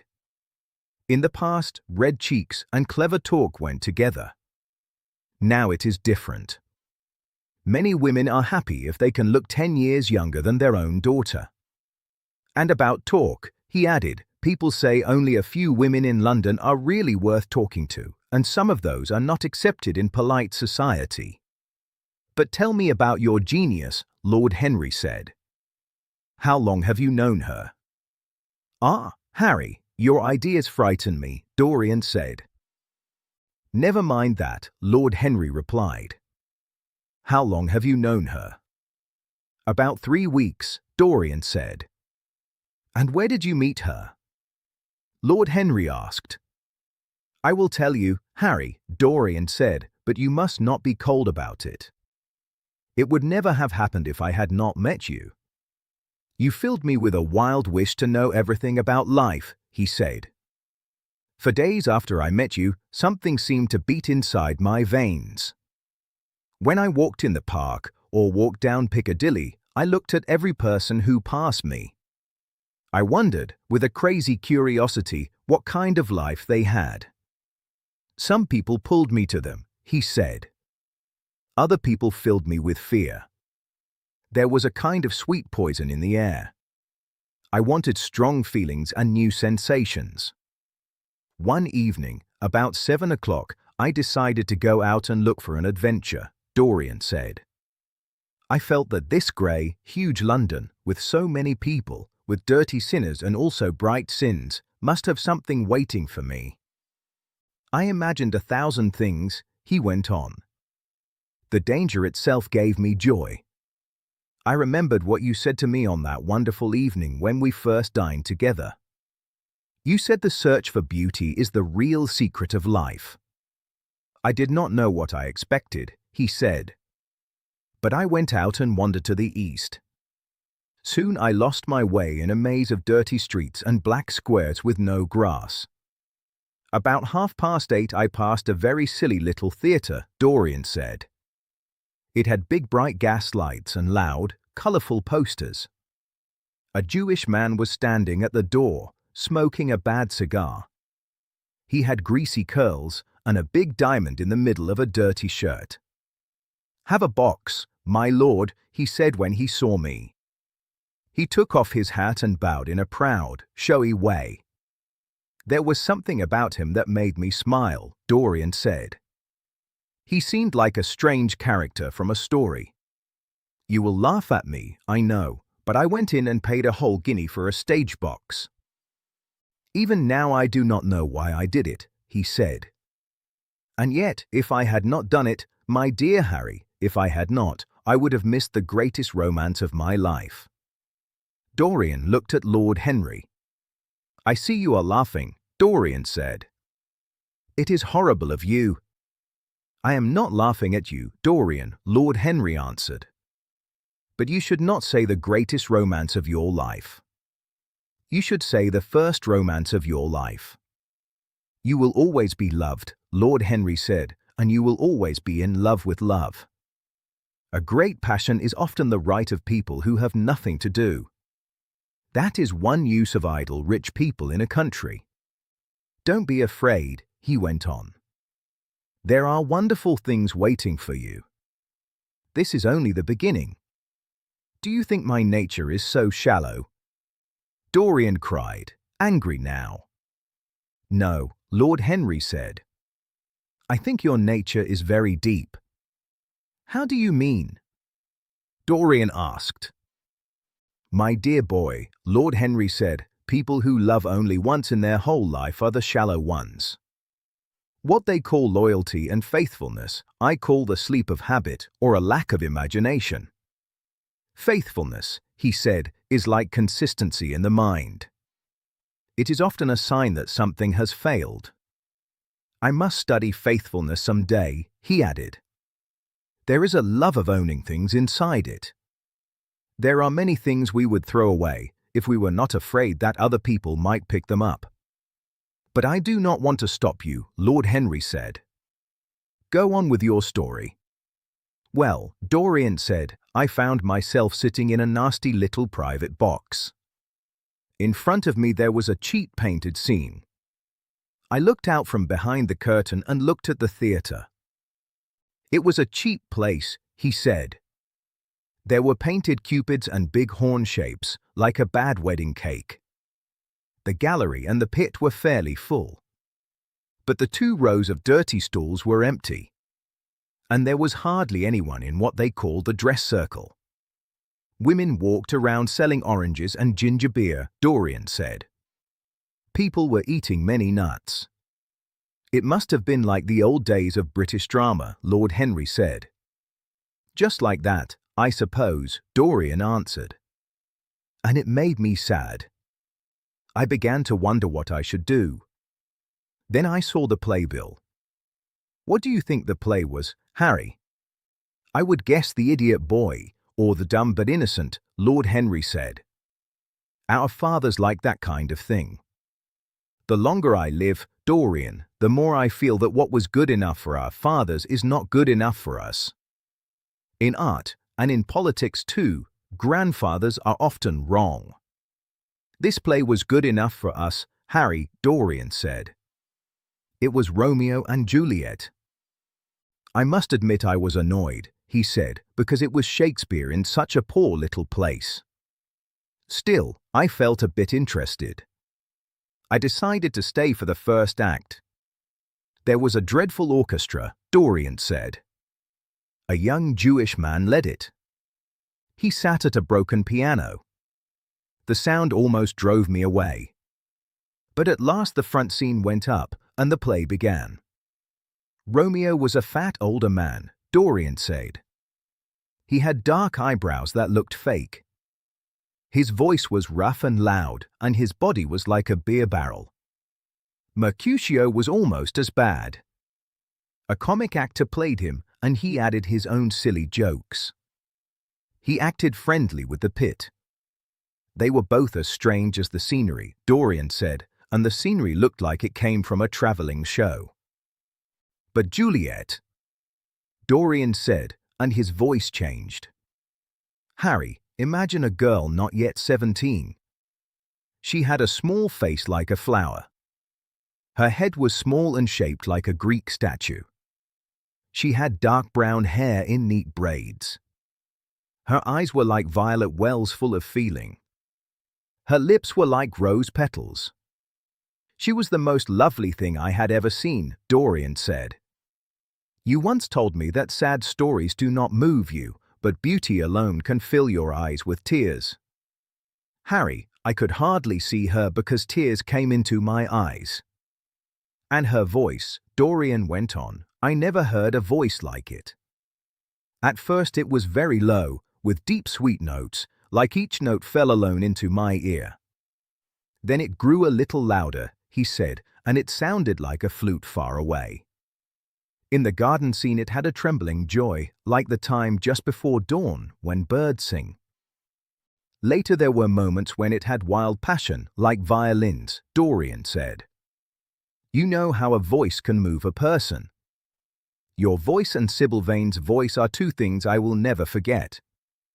When I close my eyes, I hear them, he said. Each voice says something different. I do not know which one I should follow. Why should I not love her? Dorian cried. Harry, I do love her. She is everything to me in life. Night after night I go to see her act, he said. One evening she is Rosalind. The next evening she is Imogen. I have seen her die in a dark Italian tomb, he said, taking poison from her lover's lips. I have watched her walk in the forest of Arden, dressed like a pretty boy. She has been mad and stood before a guilty king and given him bitter herbs. She has been innocent, Dorian said, and jealousy has crushed her thin throat. I have seen her in every time and in every costume. Ordinary women do not wake my imagination, he said. They belong only to their own time. They have no magic that changes them. One knows their minds as easily as one knows their hats, Dorian said. One can always find them. There is no mystery in them. They ride in the park in the morning and chat at tea in the afternoon. They have the same smiles and the same manners. They are obvious. But an actress is different, he said. Harry, why did you not tell me that the only thing worth loving is an actress? Because I have loved many of them, Dorian, Lord Henry said. Oh yes, Dorian said, horrid people with dyed hair and painted faces. Do not speak badly of dyed hair and painted faces, Lord Henry said. Sometimes there is a strange charm in them. I wish now I had not told you about Sybil Vane, Dorian said. You could not help telling me, Lord Henry answered. All through your life you will tell me everything you do. Yes, Harry, Dorian said. I think that is true. I cannot stop myself. You have a strange power over me. If I ever did a crime, he said, I would come and confess it to you. You would understand me.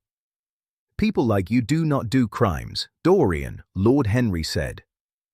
But thank you for the compliment. Now tell me, reach me the matches, like a good boy, thanks. What are your real relations with Sybil Vane? Dorian jumped up. His cheeks were red and his eyes were hot. Harry, he cried. Sybil Vane is sacred. It is only sacred things that are worth touching, Lord Henry said, and his voice had a strange soft sadness in it. But why are you angry? I suppose she will be yours some day. When a person is in love, Lord Henry said, he begins by deceiving himself and he ends by deceiving other people. That is what the world calls a romance. You know her, at least, I suppose. Lord Henry asked. Of course I know her, Dorian said. On the first night I was at the theatre, the old man came to my box after the play. He offered to take me behind the scenes and introduce me to her. I was furious, Dorian said. I told him Juliet had been dead for hundreds of years, and her body was lying in a marble tomb in Verona. From the blank look on his face, Dorian said, I think he believed I had drunk too much champagne, or something. I am not surprised, Lord Henry said. Then he asked me if I wrote for newspapers, Dorian went on. I told him I never even read them. He looked very disappointed.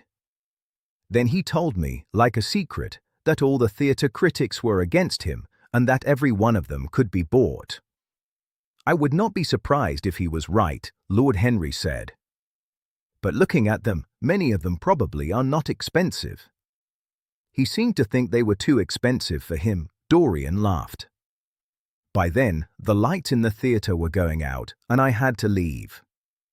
He wanted me to try some cigars he said were very good, Dorian said. I said no. The next night, of course, I came again, he said. When he saw me, he bowed very low and told me I was a rich and generous friend of art. He was a very offensive man, Dorian said, but he loved Shakespeare in a strange way. Once he told me, with pride, that his 5 bankruptcies were all because of the bard, as he called him. He thought that was an honor. It is an honor, Lord Henry said. Most people go bankrupt because of the dull prose of life. To ruin yourself for poetry is special. But when did you first speak to Miss Sybil Vane? Lord Henry asked. The third night, Dorian said. She had been Rosalind. I could not stop myself. I went round behind. I had thrown her some flowers, he said, and she looked at me, or at least I thought she did. The old man kept pushing me. He wanted to take me behind. So I agreed. It is strange, isn't it, Dorian said, that I did not want to know her at first. No, Lord Henry said. I don't think so. My dear Harry, why? Dorian asked. I will tell you another time, Lord Henry said. Now I want to know about the girl. Sybil. Dorian said. Oh, she was so shy and so gentle. She was like a child in some ways. Her eyes opened wide with wonder, he said, when I told her what I thought of her acting. She did not seem to know how much power she had.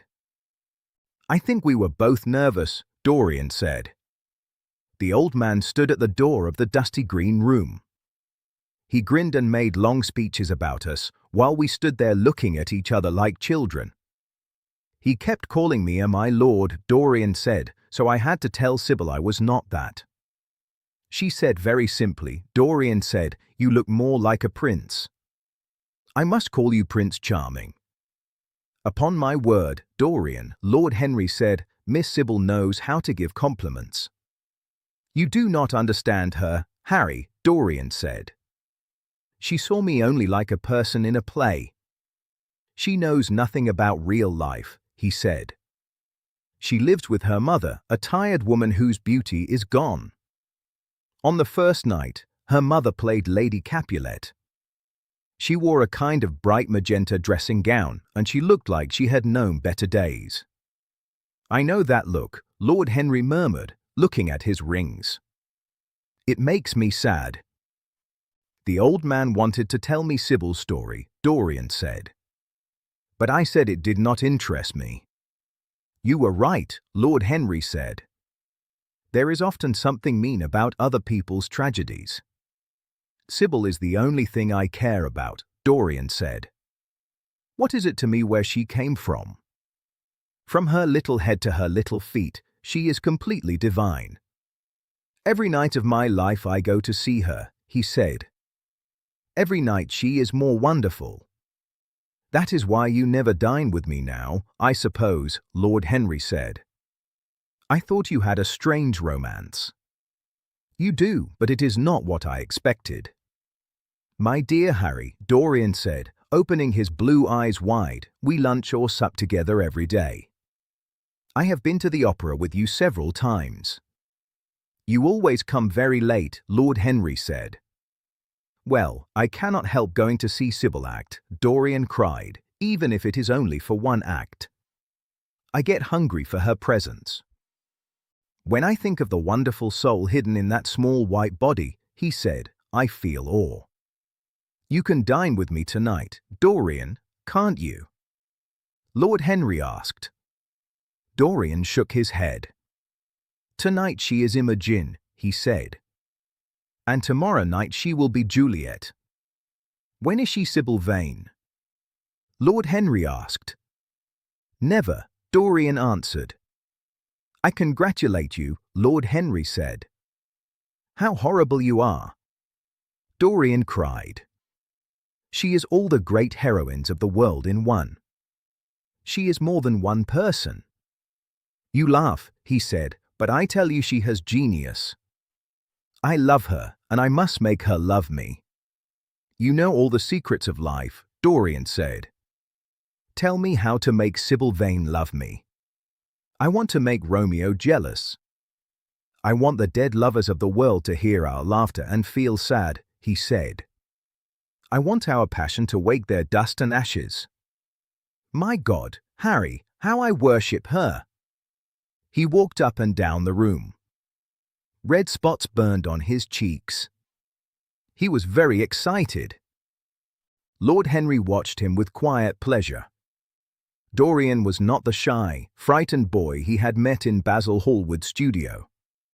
Dorian's nature had grown like a flower and now had red blossoms, like flame. His soul had come out of a hidden place, and desire had come to meet it. And what do you plan to do? Lord Henry asked at last. I want you and Basil to come with me some night and see her act, Dorian said. I am not afraid. You will have to say she is great.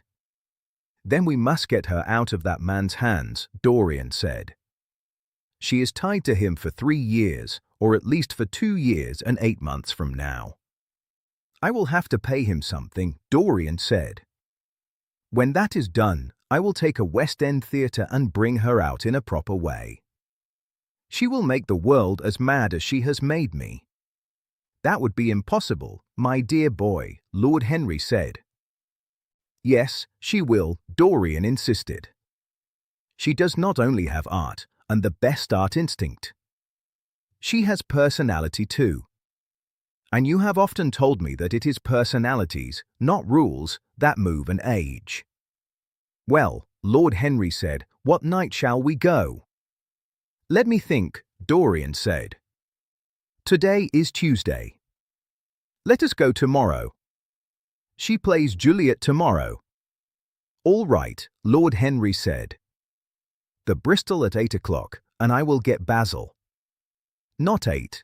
Harry, please, Dorian said. 6:30. We must be there before the curtain goes up. You must see her in the first act, when she meets Romeo. 6:30. Lord Henry said. What a time! It is like having tea with meat or reading a dull English novel. It must be 7. No gentleman dines before 7. Will you see Basil before then? Lord Henry asked. Or shall I write to him? Dear Basil, Dorian said. I have not seen him for a week. It is rather bad of me. He sent me my portrait, Dorian said, in a wonderful frame he designed himself. And though I am a little jealous of the picture because it is a whole month younger than I am, I must say I love it. Perhaps you should write to him, Dorian said. I do not want to see him alone. He says things that annoy me. He gives me good advice. Lord Henry smiled. People love to give away what they need most themselves, he said. That is what I call deep generosity. Oh, Basil is a very good fellow, Dorian said, but he seems a bit narrow to me. Since I have known you, Harry, I have learned that. Basil, Lord Henry said, puts everything charming in him into his art. So he has nothing left for life except his prejudices, his principles, and his common sense. The only artists I have known who are personally delightful are bad artists, Lord Henry said. Good artists live inside what they make, and so they are not interesting in daily life. A truly great poet is often the least poetic creature, he said. But lesser poets are fascinating. The worse their rhymes, the more like a picture they look. A man who has printed a book of second-rate sonnets becomes very attractive, Lord Henry said. He lives the poetry he cannot write. The others write the poetry they do not dare to live. I wonder if that is really true, Harry, Dorian said. He took a large gold-topped bottle from the table and put some perfume on his handkerchief. It must be true if you say it, he added. And now I must go. Imogen is waiting for me. Don't forget tomorrow. Goodbye. Dorian left the room. Lord Henry's heavy eyelids fell a little, and he began to think. Few people had ever interested him as much as Dorian Gray. And yet Dorian's wild love for someone else gave Lord Henry no pain at all. He did not feel jealous. He was pleased. It made Dorian a more interesting thing to watch. Lord Henry had always been drawn to the ways of natural science, to its methods. But the usual things that science studied seemed small and not important to him. So he had started by cutting open his own feelings in his mind, and then he had ended by cutting open the feelings of other people, also in his mind. Human life seemed to him the only thing worth studying. Compared to it, nothing else had real value. He knew that when you watch life in its strange mix of pain and pleasure, you cannot keep a clear glass mask on your face. You cannot stop the bad fumes from reaching your brain. They can make the imagination cloudy and bring strange dreams, ugly dreams. There are poisons so soft and hidden that to learn about them, you must become sick with them. There are illnesses so strange that you must pass through them if you want to understand them. And yet, what a great reward there is! The whole world becomes wonderful. To see the hard logic of passion and the colored emotional life of the mind, and to see where they meet and where they separate, when they agree and when they fight, there is joy in that. What does the cost matter? Lord Henry thought, a person can never pay too high a price for any strong feeling. He was aware, and the thought gave him pleasure, that it was through his own words, beautiful words, said in a musical way, that Dorian Gray's soul had turned toward this white young girl and had bowed down before her. In a large way, Dorian was Lord Henry's own creation. Lord Henry had made him grow too early. That was something, and it pleased him. Ordinary people wait until life slowly shows them its secrets. But for a few people, for the chosen few, the mysteries of life are shown early, before the curtain is pulled away. Sometimes art does this, Lord Henry thought, especially the art of books, because books touch the passions and the mind directly. But sometimes a complex person takes the place of art. Such a person becomes art, in a way, because life can make masterpieces, like poetry, sculpture, or painting can. Yes, Dorian was growing too early. He was taking his harvest while it was still spring. The beat and fire of youth were in him, but he was also becoming aware of himself. It was delightful to watch him. With his beautiful face and his beautiful soul, he was something to wonder at. It did not matter how it would end or how it was meant to end. Dorian was like a graceful figure in a show or a play. His joys seemed far away from ordinary people, but his sorrows could move a person's sense of beauty. His wounds were like red roses. Soul and body, body and soul, how mysterious they are, Lord Henry thought. There is something animal inside the soul, and the body sometimes has moments that feel spiritual. The senses can become refined, and the mind can become low and dirty. Who can say where the body's desire ends, and where the spirit's desire begins? The simple definitions of ordinary thinkers seem so shallow. And yet it is hard to choose between the claims of different schools of thought. Is the soul only a shadow sitting in a house of sin? Or is the body inside the soul, as Giordano Bruno thought? The separating of spirit and matter is a mystery. The joining of spirit and matter is also a mystery. Lord Henry began to wonder if psychology could ever become a perfect science. Could it become so exact that every small spring inside life would be shown clearly? As things were, people always misunderstood themselves, and they almost never understood others. Experience had no moral value, he thought. It was only the name people gave to their mistakes. Moral teachers often called it a warning. They said it helped to form character. They praised it as something that teaches what to follow and what to avoid. But experience had no real power. It did not push a person forward. It was as passive as conscience. All experience really showed was that the future would be like the past. The sin a person did once, and hated then, he would do many times later, and he would do it with joy. It was clear to Lord Henry that the experimental method was the only way to reach a true analysis of passion. And Dorian Gray was a subject that fit his hand. Dorian seemed to promise rich results. Dorian's sudden, wild love for Sybil Vane was a psychological event with real interest. There was no doubt that curiosity was part of it, curiosity and the hunger for new things. And yet it was not simple. It was complex. The pure sense desire of boyhood had been changed by imagination. It had been turned into something that felt far from simple physical sense. And for that reason it was more dangerous. The passions that rule us most strongly are often the ones whose true source we lie to ourselves about. Our weakest motives are the ones we know clearly. It often happens that when we think we are testing other people, we are really testing ourselves. While Lord Henry sat dreaming about these things, there was a knock at the door. His valet came in and reminded him it was time to dress for dinner. Lord Henry stood up and looked out into the street. The sunset had hit the upper windows of the houses opposite. They shone scarlet and gold. The glass glowed like hot metal plates. The sky above looked like a faded rose. He thought of his friend's young life, full of fire and color, and he wondered how it was going to end. When Lord Henry arrived home, about 12:30 at night, he saw a telegram on the hall table. He opened it. It was from Dorian Gray. It told him that Dorian was engaged to be married to Sybil Vane.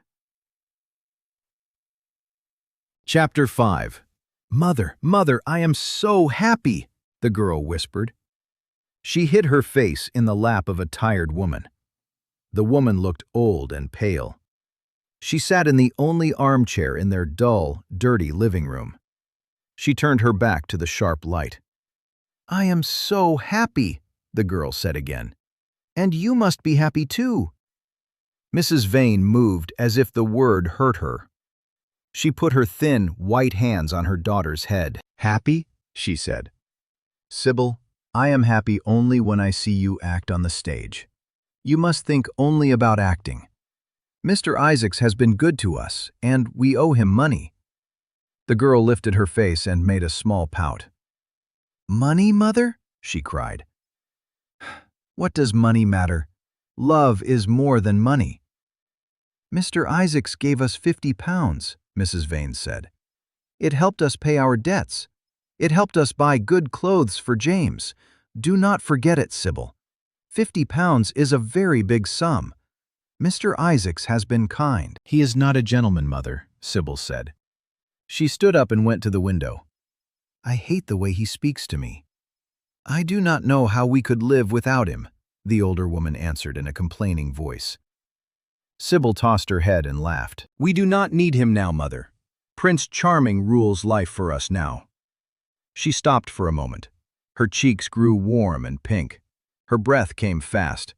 Her lips shook a little. She looked as if a strong wind of feeling moved through her. "I love him," she said in a simple way.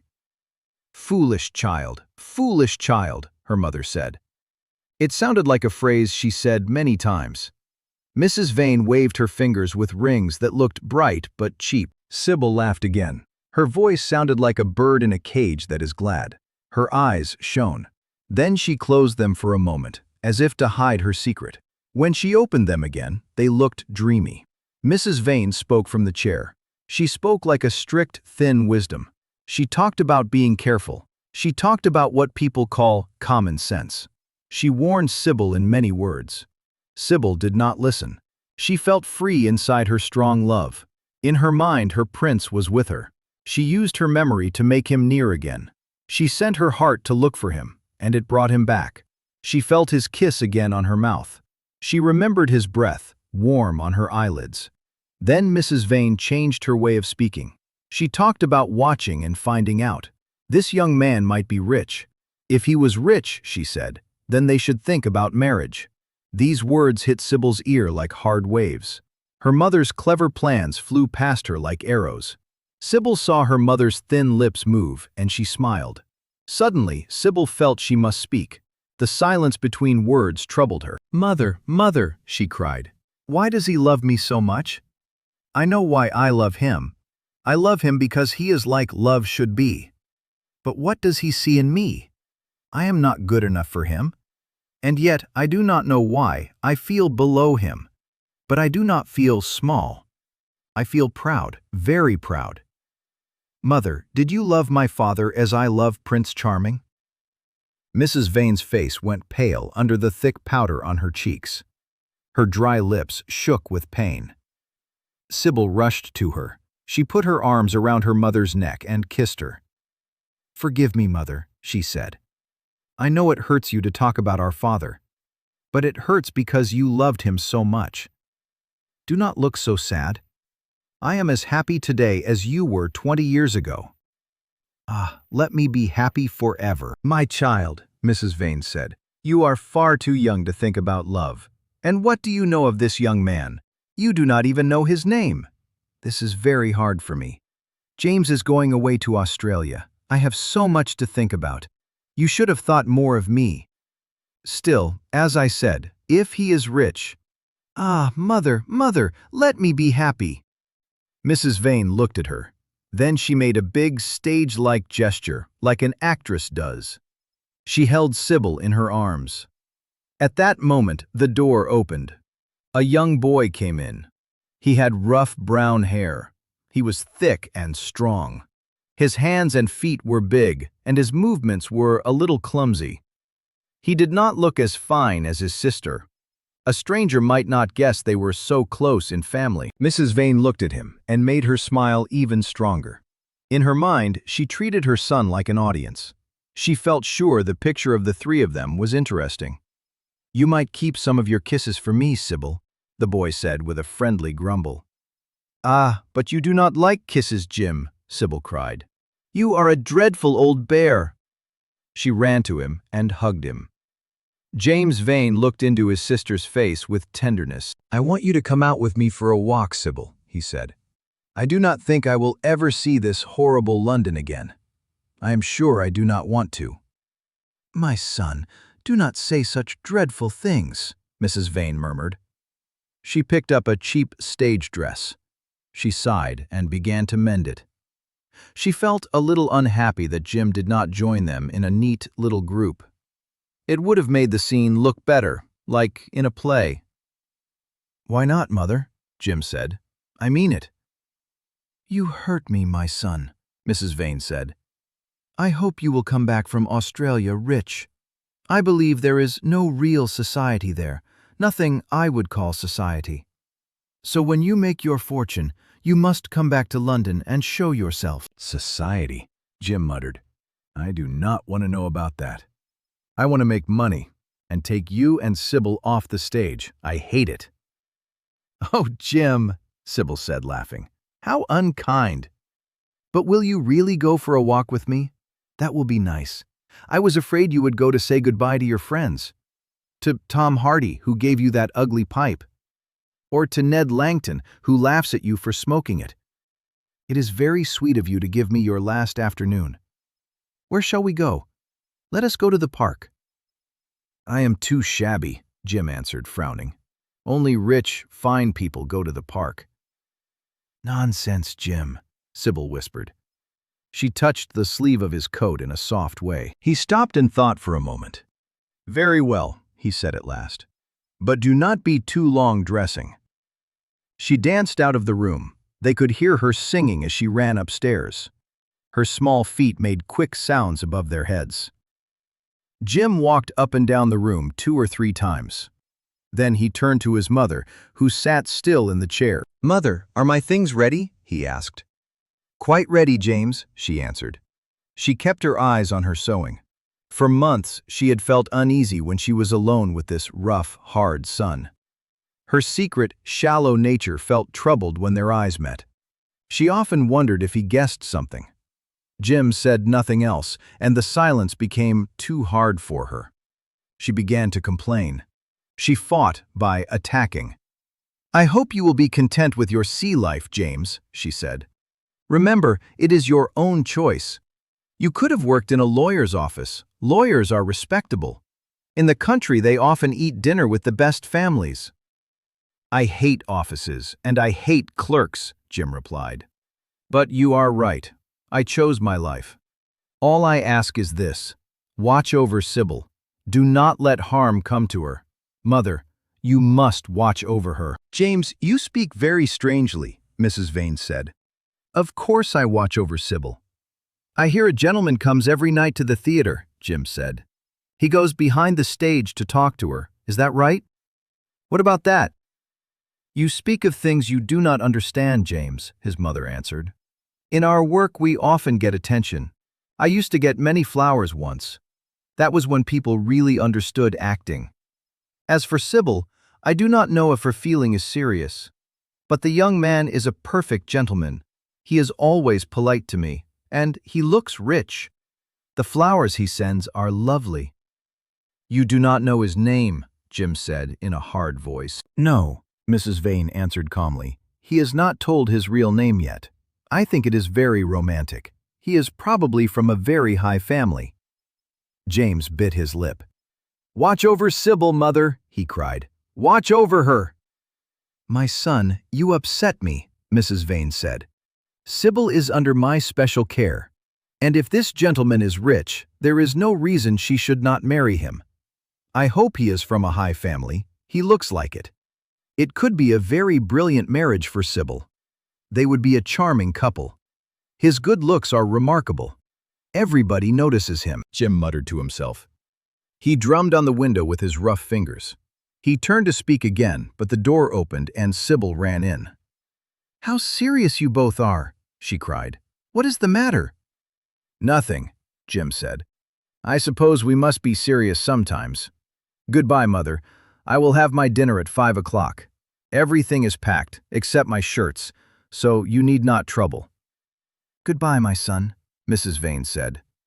She gave a stiff bow, like on a stage. She was angry at his tone, and there was something in his look that made her afraid.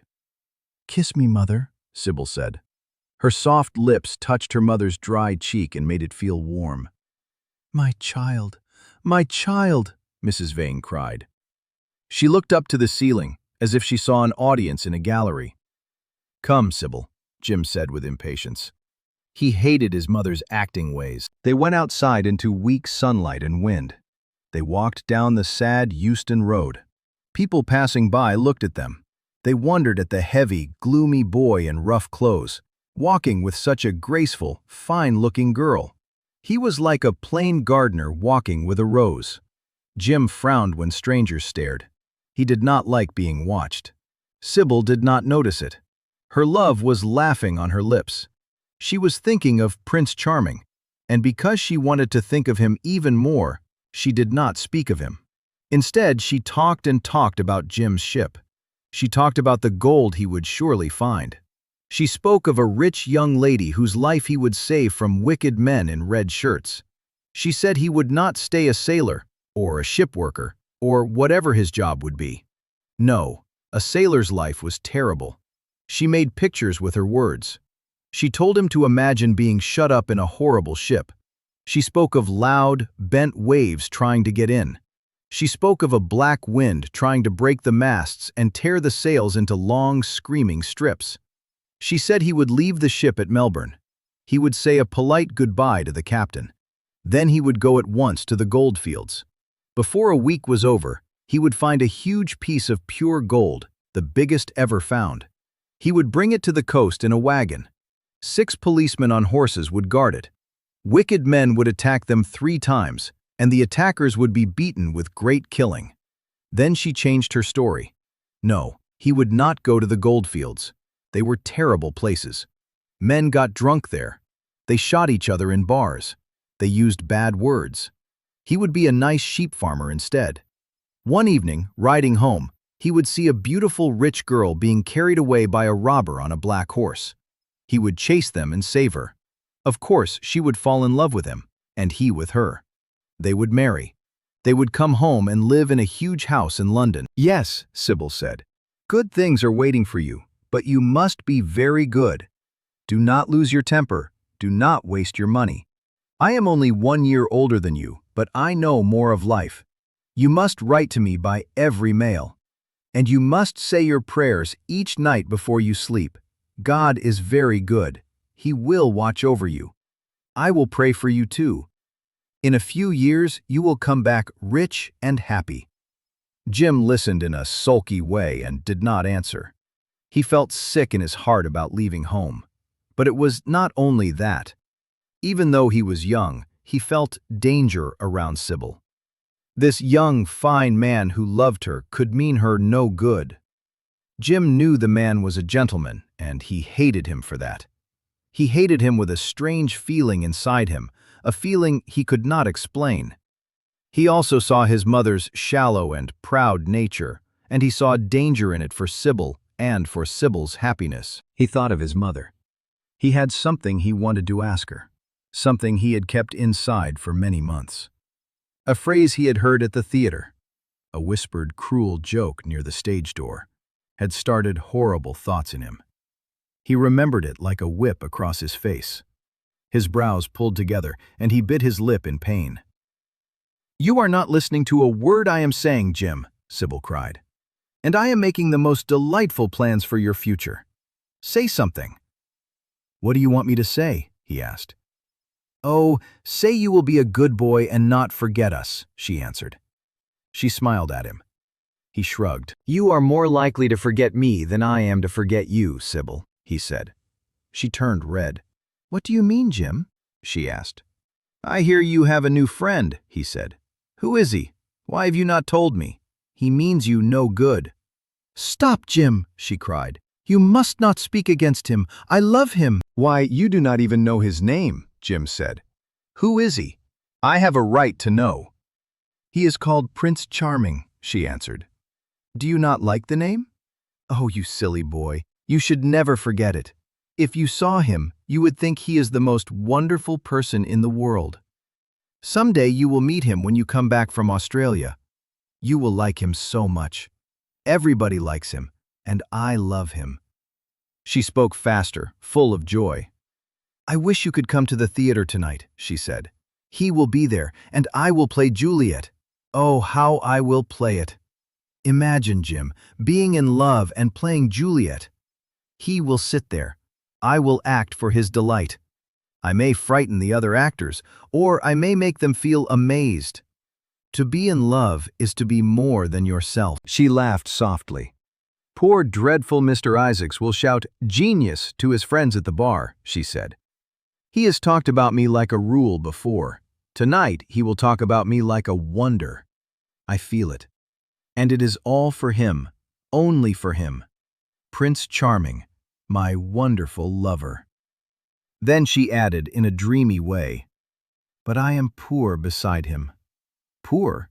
What does that matter? When poverty comes in at the door, love flies in through the window." Old sayings need new words. They were made in winter, but it is summer now. It is springtime for me. It is like dancing flowers under blue skies. "He is a gentleman," Jim said in a dark voice. "A prince!" she cried, like singing. "What more do you want?" "He wants to make you his slave," Jim said. "I shiver at the thought of being free," she answered. "I want you to be careful," he said. "To see him is to worship him," she said. "To know him is to trust him." "Sybil, you are mad about him," Jim said. She laughed and took his arm. "You dear old Jim," she said. "You talk like you are 100 years old. One day you will be in love too. Then you will know. Do not look so angry. You should be glad. Even though you are going away, you leave me happier than I have ever been. Life has been hard for us both, very hard. But it will be different now. You are going to a new world, and I have found one." She pointed. "Here are 2 chairs," she said. "Let us sit down and watch the smart people go by." They sat among many watchers. Across the road, the tulip beds looked like rings of fire. White dust hung in the warm air. Bright umbrellas moved up and down like big butterflies. Sybil made her brother talk about himself, his hopes, his plans. He spoke slowly, with effort. Their words went back and forth like counters in a game. Sybil began to feel heavy inside. She could not share her joy. Jim gave her only a faint smile and nothing more. After some time she became quiet. Then, suddenly, she saw golden hair and laughing lips. In an open carriage with 2 ladies, Dorian Gray drove past. Sybil jumped up. "There he is!" she cried. "Who?" Jim asked. "Prince Charming," she said, looking after the carriage. Jim jumped up and caught her arm hard. "Show him to me," he said. "Which one is he? Point him out. I must see him." But at that moment, the Duke of Berwick's big carriage with 4 horses came between them. When it passed, Dorian's carriage was already gone out of the park. "He is gone," Sybil said sadly. I wish you had seen him." "I wish I had," Jim said. "Because as sure as there is a God in heaven, if he ever hurts you, I will kill him." Sybil looked at him in horror. Jim said it again. His words cut the air like a knife. People near them began to stare. A lady close by gave a little laugh. "Come away, Jim," Sybil whispered. "Come away." He followed her in a stubborn way as she moved through the crowd. Inside, he felt glad he had said it. When they reached the Achilles statue, Sybil turned to him. Her eyes showed pity, but her lips began to smile. "You are foolish, Jim," she said. "Utterly foolish. A bad-tempered boy, that is all. How can you say such horrible things? You do not know what you are saying. You are jealous and unkind. Ah, I wish you would fall in love. Love makes people good. What you said was wicked." "I am 16, Jim said, "and I know what I am doing. Mother is no help to you. She does not know how to look after you. I wish I was not going to Australia. I want to throw it all away. I would, if the papers were not signed." "Oh, do not be so serious, Jim," Sybil said. "You sound like the heroes in those silly plays Mother used to act. I will not fight with you. I have seen him, and to see him is perfect happiness. We will not fight. I know you would never hurt anyone I love. You would not, would you?" "Not as long as you love him, I suppose," Jim answered. "I will love him forever," she cried. "And he?" Jim asked. "Forever, too," she said. "He had better," Jim said. Sybil pulled back from him. Then she laughed and touched his arm again. He was only a boy, she told herself. At the Marble Arch they called an omnibus. It took them close to their shabby home on Euston Road. It was after 5 o'clock. Sybil had to lie down for 2 hours before acting that night. Jim insisted. "I would rather say goodbye to you when Mother is not there," he said. "She will make a scene, and I hate scenes." In Sybil's own room, they parted. Jim felt jealousy. He felt a fierce hate for the stranger who had come between them. Yet when Sybil put her arms around his neck and her fingers went through his hair, he softened. He kissed her with real love. Tears were in his eyes when he went downstairs. His mother waited for him below. She complained that he was late. He did not answer. He sat down to a poor meal. Flies buzzed around the table and crawled on the stained cloth. Outside, he heard omnibuses and cabs. And through the noise he heard his mother's voice, going on and on, eating the minutes left before he must go. After some time he pushed his plate away and put his head in his hands. He felt he had a right to know something. It should have been told to him before, if it was true. Mrs. Vane watched him with heavy fear. She dropped words from her lips like a machine. A torn lace handkerchief shook in her fingers. When the clock struck 6, Jim got up and went to the door. Then he turned back and looked at her. Their eyes met. In her eyes he saw a wild plea for mercy. It made him angry. "Mother, I have something to ask you," he said. Her eyes moved around the room. She did not answer. "Tell me the truth," he said. "I have a right to know. Were you married to my father?" Mrs. Vane let out a deep sigh. It was a sigh of relief. The moment she had feared for weeks and months had come at last. And yet she felt no terror. In a way, she even felt disappointed. The question was direct, so she had to give a direct answer. It did not come slowly like a good play.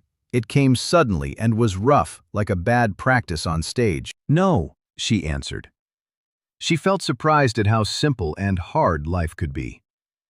"My father was a bad man then," Jim cried. He clenched his fists. Mrs. Vane shook her head. "I knew he was not free," she said. "But we loved each other very much. If he had lived, he would have provided for us. Do not speak against him, my son. He was your father and a gentleman. He had strong family ties." Jim swore. "I do not care for myself," he said, "but do not let Sybil— It is a gentleman, is it not, who loves her, or says he does? From a high family, too, I suppose. For a moment, Mrs. Vane felt deep shame. Her head dropped. She wiped her eyes with shaking hands. "Sybil has a mother," she murmured. "I had none." Jim's anger softened. He went to her and kissed her. "I am sorry if I hurt you by asking about my father," he said, "but I could not help it. I must go now. Goodbye. Do not forget you will have only one child now to look after." Then his voice grew hard again. "And believe me," he said, "if this man hurts my sister, I will find out who he is. I will track him down, and I will kill him like a dog. I swear it." The threat was wild and big, like a play. The strong gesture and the dramatic words made life feel more alive to Mrs. Vane. She knew this kind of feeling. She breathed more freely. For the first time in many months, she truly admired her son. She would have liked to keep the scene going, high and emotional, but he stopped it. Trunks had to be carried down. Mufflers had to be found. The tired woman of the lodging house hurried in and out. There was bargaining with the cabman. The great moment was lost in small, ugly details. Mrs. Vane stood at the window and waved her torn lace handkerchief as her son drove away. Again, she felt disappointed, as if a great chance had been wasted. She comforted herself later. She told Sybil how lonely she would feel now, with only one child to watch. She remembered the words and liked them. She said nothing about Jim's threat. It was so dramatic that she felt one day they would all laugh at it. Chapter 6. It was evening. Lord Henry spoke to Basil Hallward. "I think you have heard the news, Basil," Lord Henry said. Basil came into a small private room at the Bristol. Dinner was ready for 3 people. "No, Harry," Basil said. He gave his hat and coat to the waiter. "What news is it?" "Nothing about politics, I hope." "Politics do not interest me. There is almost no one in the House of Commons worth painting. But many of them would look better if someone painted them white." "Dorian Gray is engaged to be married," Lord Henry said. He watched Basil's face. Basil jumped and then frowned. "Dorian engaged to be married?" He cried. "That cannot be true." "It is true," Lord Henry said. "To whom?" Basil asked. "To some little actress," Lord Henry said. "I cannot believe it," Basil said. "Dorian is too sensible. Dorian is too wise to not do foolish things sometimes, my dear Basil," Lord Henry said. "Marriage is not a thing you can do sometimes," Basil said. "Except in America," Lord Henry said lazily. "But I did not say he is married. I said he is engaged. That is different. I clearly remember being married, but I do not remember being engaged. I think I was never engaged. But think of Dorian's birth and his place in society and his money," Basil said. "It would be silly for him to marry someone far below him." "If you want him to marry the girl, tell him that," Lord Henry said. "Then he will surely do it. When a man does something very stupid, he often thinks he does it for a very noble reason." "I hope the girl is good, Harry," Basil said. "I do not want Dorian tied to a bad person. A bad person could pull him down and hurt his mind." "Oh, she is more than good."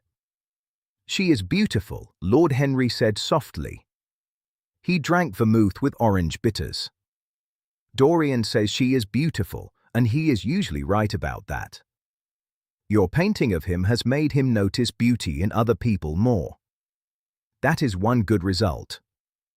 We will see her tonight, if that boy does not forget his meeting." "Are you serious?" Basil asked. "Very serious," Lord Henry said.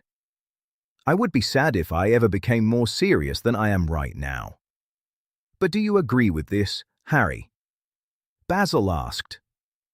He walked up and down and bit his lip. You cannot agree with it. It must be a silly crush. I do not agree or disagree with anything now, Lord Henry said. That is a strange way to live, yes, but I do it. We are not here to show our moral ideas to everyone. I do not listen to what common people say. And I do not stop charming people from doing what they want. If a person interests me, then any way that person shows themselves is lovely to me. Dorian falls in love with a beautiful girl. She acts Juliet, and he wants to marry her. Why not? Even if he married a woman like Messalina, he would still be interesting. You know, I am not a great supporter of marriage. The bad thing about marriage is that it can make a person unselfish. Unselfish people can look dull. They lose what makes them special. Still, for some kinds of people, marriage makes life more complex. They keep their self-love, and they add many other selves too. They must live more than one life. They become more organized inside. And I think being well organized is the goal of a man's life. Also, every experience matters. People can say bad things about marriage, but it is an experience. I hope Dorian marries this girl, loves her with all his heart for 6 months, and then suddenly likes someone else. He would be a wonderful study. You do not mean that, Harry, Basil said. If Dorian's life was ruined, no one would feel worse than you. You are better than you pretend. Lord Henry laughed. We like to think well of other people because we are afraid for ourselves. Our optimism comes from fear. We think we are kind because we believe our neighbor has good qualities that can help us. We praise a banker so he will lend us money. We find good in a robber because we hope he will not take our pockets. I mean what I said. I do not respect optimism. And about a ruined life, I say this: only one life is truly ruined, and that is a life that stops growing. If you want to damage someone's nature, you only need to fix it and force it into a new shape. As for marriage, yes, it would be silly for Dorian. But there are other ties between men and women. Some ties are more interesting. I will encourage those ties. And they are fashionable. But look, here is Dorian himself. He will tell you more than I can. Dorian came in. He threw off his evening cape. It had a shiny lining like wings. He shook hands with both men. My dear Harry, my dear Basil, you must both congratulate me. Dorian said. I have never been so happy. Yes, it is sudden. All truly delightful things are sudden. But it feels like the one thing I have been looking for all my life. His face was red with joy, and he looked very handsome. I hope you will always be happy, Dorian, Basil said. But I do not forgive you for not telling me sooner. You told Harry. And I do not forgive you for being late for dinner, Lord Henry said. He put a hand on Dorian's shoulder and smiled. Come. Let us sit down and try the new cook here. Then you will tell us how it happened. There is not much to tell, Dorian said as they sat at a small round table. This is what happened. After I left you yesterday evening, Harry, I dressed. I ate dinner at that little Italian place in Rupert Street that you showed me. Then at 8 o'clock I went to the theatre. Sybil was playing Rosalind. The scenery was terrible, and the man who played Orlando was silly. But Sybil was wonderful. You should have seen her. When she came on stage in boys' clothes, she was perfect. She wore a moss-colored velvet jacket with cinnamon-colored sleeves. She had slim brown stockings tied in crosses. She wore a small green cap and a hawk feather held by a jewel. She also had a cloak with a dull red lining. She had never looked so fine to me. She had the light, soft beauty of that small old figurine you have in your studio, Basil. Her hair was around her face like dark leaves around a pale rose. And her acting, well, you will see it tonight. She is a true artist. I sat in a small dirty box, and I could not look away. I forgot I was in London and in the 19th century. I felt I was far away with my love in a forest no one had ever seen. After the play, I went behind the stage and spoke to her. We sat together. Then I saw a look in her eyes that I had never seen before. My lips moved toward hers. We kissed. I cannot tell you what I felt. It was like my whole life became one perfect point of pink joy. She shook all over, like a white flower in the wind. Then she went down on her knees and kissed my hands. I feel I should not tell you all this, but I cannot stop. Our engagement is a deep secret. She has not even told her mother. I do not know what my guardians will say. Lord Radley will be angry, I am sure. I do not care. In less than a year I will be of age, and then I can do what I want.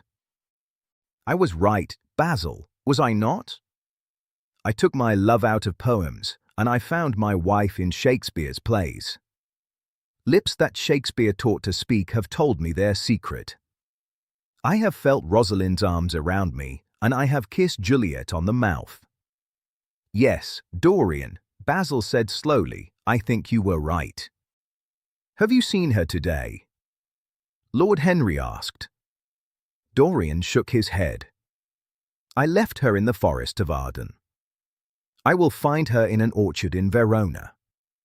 Lord Henry drank his champagne and thought. At what exact time did you say the word marriage, Dorian? And what did she say?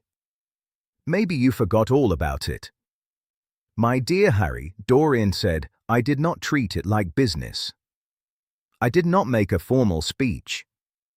I told her I loved her. She said she was not good enough to be my wife.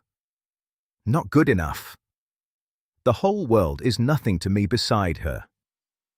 Women are very practical, Lord Henry said softly. More practical than we are. In moments like that, we often forget to speak about marriage, and they remind us. Basil put his hand on Lord Henry's arm. Do not, Harry. You have upset Dorian. He is not like other men. He would never bring pain to anyone. His nature is too fine. Lord Henry looked across the table.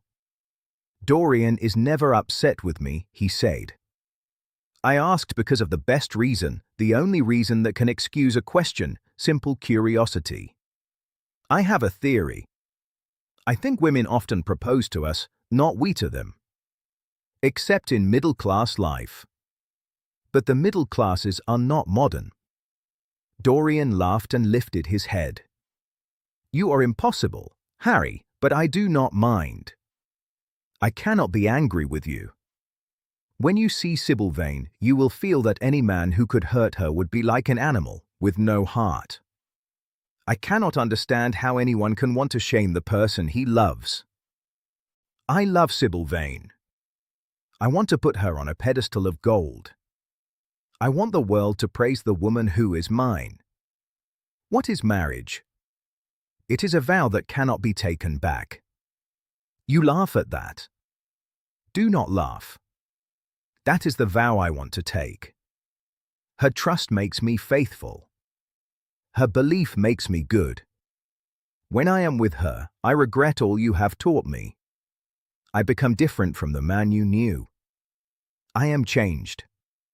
The touch of Sybil's hand makes me forget you and all your wrong, charming, poisonous, delightful theories.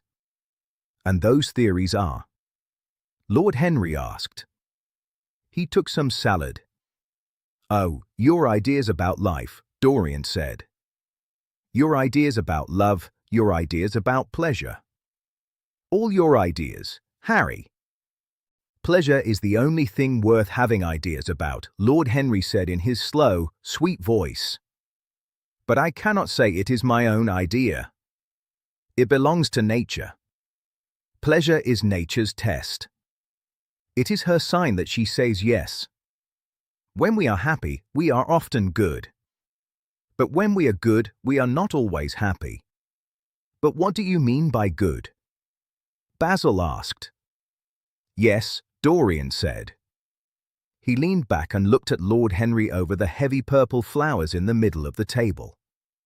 What do you mean by good, Harry? To be good is to be in peace with yourself, Lord Henry said. He touched the thin stem of his glass with pale fingers. To be in conflict is to be forced to match other people. Your own life is what matters most.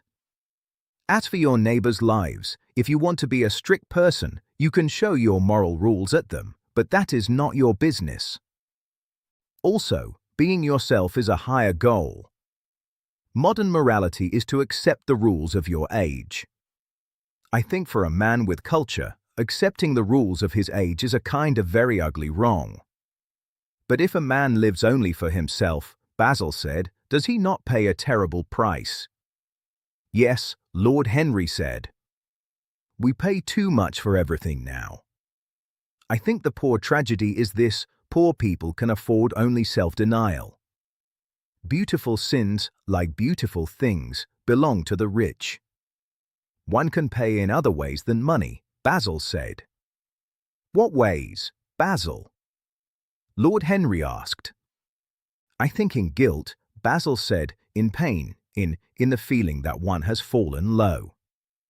Lord Henry lifted his shoulders. Old art is charming, but old feelings are out of date. We can use them in stories, yes. But the only things we can use in stories are things we no longer use in real life. Believe me, no civilized man regrets a pleasure, and no uncivilized man even knows what pleasure is. I know what pleasure is, Dorian cried. It is to adore someone. That is better than being adored, Lord Henry said, playing with some fruit. Being adored is a problem. Women treat us the way people treat their gods. They worship, and they keep asking us to do things for them. I would say they first gave us whatever they asked for, Dorian said seriously. They make love in our hearts. They have the right to ask for it back. That is true, Dorian, Basil said. Nothing is ever fully true, Lord Henry said. This is, Dorian said. You must admit, Harry, women give men the gold of their lives. Maybe, Lord Henry sighed, but they always want it back in very small coins. That is the trouble. As a clever Frenchman said, women make us want to do great works, and then they stop us from doing them. Harry, you are terrible, Dorian said. I do not know why I like you so much. You will always like me, Dorian, Lord Henry said. Will you have coffee, my friends? Waiter, bring coffee, and fine champagne, and cigarettes. No, do not worry about cigarettes, I have some. Basil, you cannot smoke cigars. You must have a cigarette. A cigarette is the perfect picture of a perfect pleasure. It is lovely, and it leaves you wanting more. What else can you want? Yes, Dorian, you will always be fond of me. I stand for all the sins you never had the courage to do. What nonsense! Dorian cried. He lit a flame from a silver dragon on the table. Let us go to the theatre. When Sybil comes on the stage, you will have a new ideal of life. She will show you something you have never known. I have known everything, Lord Henry said. His eyes looked tired. But I am always ready for a new feeling. Still, I fear that for me, there is no such thing. Yet your wonderful girl may move me. I love acting. It feels more real than life. Let us go. Dorian, you will come with me. I am sorry, Basil, but there is room for only 2 in the carriage. You must come behind us in a hansom. They stood up. They put on their coats. They drank their coffee while standing. Basil said nothing. He looked troubled. A dark mood was on him. He could not bear this marriage. And yet he felt it might be better than many other things that could have happened. After a few minutes, they went downstairs. Basil drove off alone, as they had planned. He watched the small carriage in front with its bright lights. A strange feeling of loss came over him. He felt that Dorian Gray would never again be to him what he had been before. Life had come between them. Basil's eyes grew darker. The crowded bright streets became blurred to him. When his cab stopped at the theatre, it felt to him as if he had grown many years older. Chapter 7. For some reason, the theater was very full that night. At the door, the manager met them. He was a very heavy man, and he smiled a lot. His smile looked oily, and his hands shook a little. He led them to their box. He did it like he was important, but he also acted very humble. He waved his hands, full of rings, and he spoke very loudly. Dorian Gray hated him more than before. Dorian felt like he came to find Miranda, but Caliban met him instead. Lord Henry, on the other hand, liked the manager. At least, he said he did. He even shook the manager's hand. He told him he was happy to meet a man who found a real genius and lost all his money because he helped a poet. Basil Hallward watched the people in the pit. The heat was very strong and hard to bear. A huge bright light filled the place. It burned like a big flower of yellow fire. Young men in the gallery took off their coats and waistcoats. They hung them over the side. They talked to each other across the theater. They shared oranges with girls sitting next to them. The girls wore cheap, showy clothes. Some women in the pit laughed. Their voices were very sharp and unpleasant. From the bar, people opened bottles. You could hear corks pop. "What a place to find one's divinity in," said Lord Henry. "Yes," said Dorian Gray. "It was here I found her. She is divine, more than any living thing. When she acts, you will forget everything. These common rough people with coarse faces and rough movements change when she is on the stage. They sit quiet and watch her. They cry and they laugh when she wants them to. She makes them answer her feelings like a violin answers the player. She lifts them up inside. Then you feel they are the same flesh and blood as you." "The same flesh and blood as you? Oh, I hope not," said Lord Henry. He looked at the people in the gallery through his opera glass. "Don't listen to him, Dorian," said Basil. "I understand you. I believe in this girl. Anyone you love must be wonderful. And any girl who can do what you say must be fine and noble. To give spirit to your age, that is worth doing. If this girl can give a soul to people who lived without one, if she can make beauty in people whose lives were dirty and ugly, if she can take away their selfishness and give them tears for sorrows that are not theirs, then she is worthy of your love. She is worthy of the love of the whole world. This marriage is right. At first I did not think so, but now I say it is right. The gods made Sybil Vane for you. Without her, you would not be complete." "Thank you, Basil," said Dorian Gray. He pressed Basil's hand. "I knew you would understand me. Harry is so cold and cynical. He scares me. But here is the orchestra. It is very bad, but it will only last about 5 minutes. Then the curtain will rise. Then you will see the girl. I am going to give her all my life. I have given her everything good in me." After 15 minutes, people clapped with great noise. Sybil Vane came on the stage. Yes, she was lovely to see. Lord Henry thought she was one of the loveliest people he had ever seen. She had a shy grace, like a young deer. Her eyes looked surprised and a little afraid.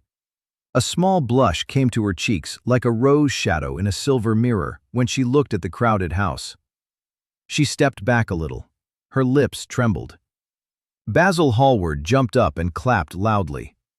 Dorian Gray did not move. He sat like he was dreaming. He only stared at her. Lord Henry looked through his glasses and whispered, "Charming, charming." The play was Romeo and Juliet. The scene was in the house of Capulet. Romeo came in, dressed like a pilgrim. Mercutio and other friends were with him. The band played a little music, not very well. The dance began. Many actors moved in a crowd. They looked clumsy and poor in their old costumes. In this crowd, Sybil moved like she came from a better world. While she danced, her body moved softly, like a plant moving in water. Her throat curved like a white lily. Her hands looked like cool ivory. But something was strange. She seemed tired and empty inside. She did not look happy when she looked at Romeo. She had a few famous lines to speak at first. She spoke about how Romeo should not touch her hand too much, and how holy hands can touch, and how a kiss can be like palms meeting.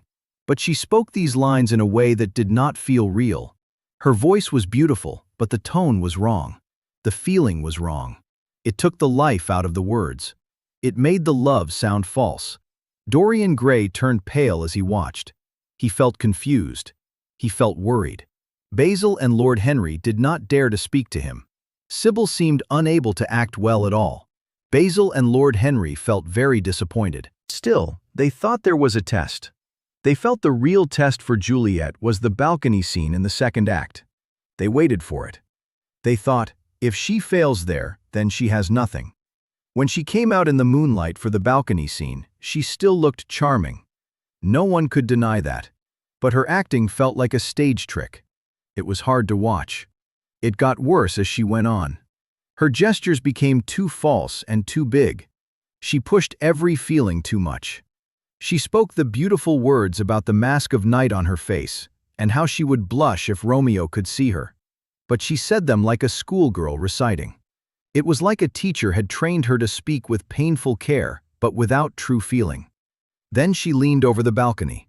She came to the wonderful lines where Juliet says she is glad in Romeo, but she has no joy in their contract that night. She says it is too fast, too sudden, like lightning that ends before you can say it shines. She speaks of their love as a bud that may become a flower later. But Sybil spoke all these words as if they meant nothing to her.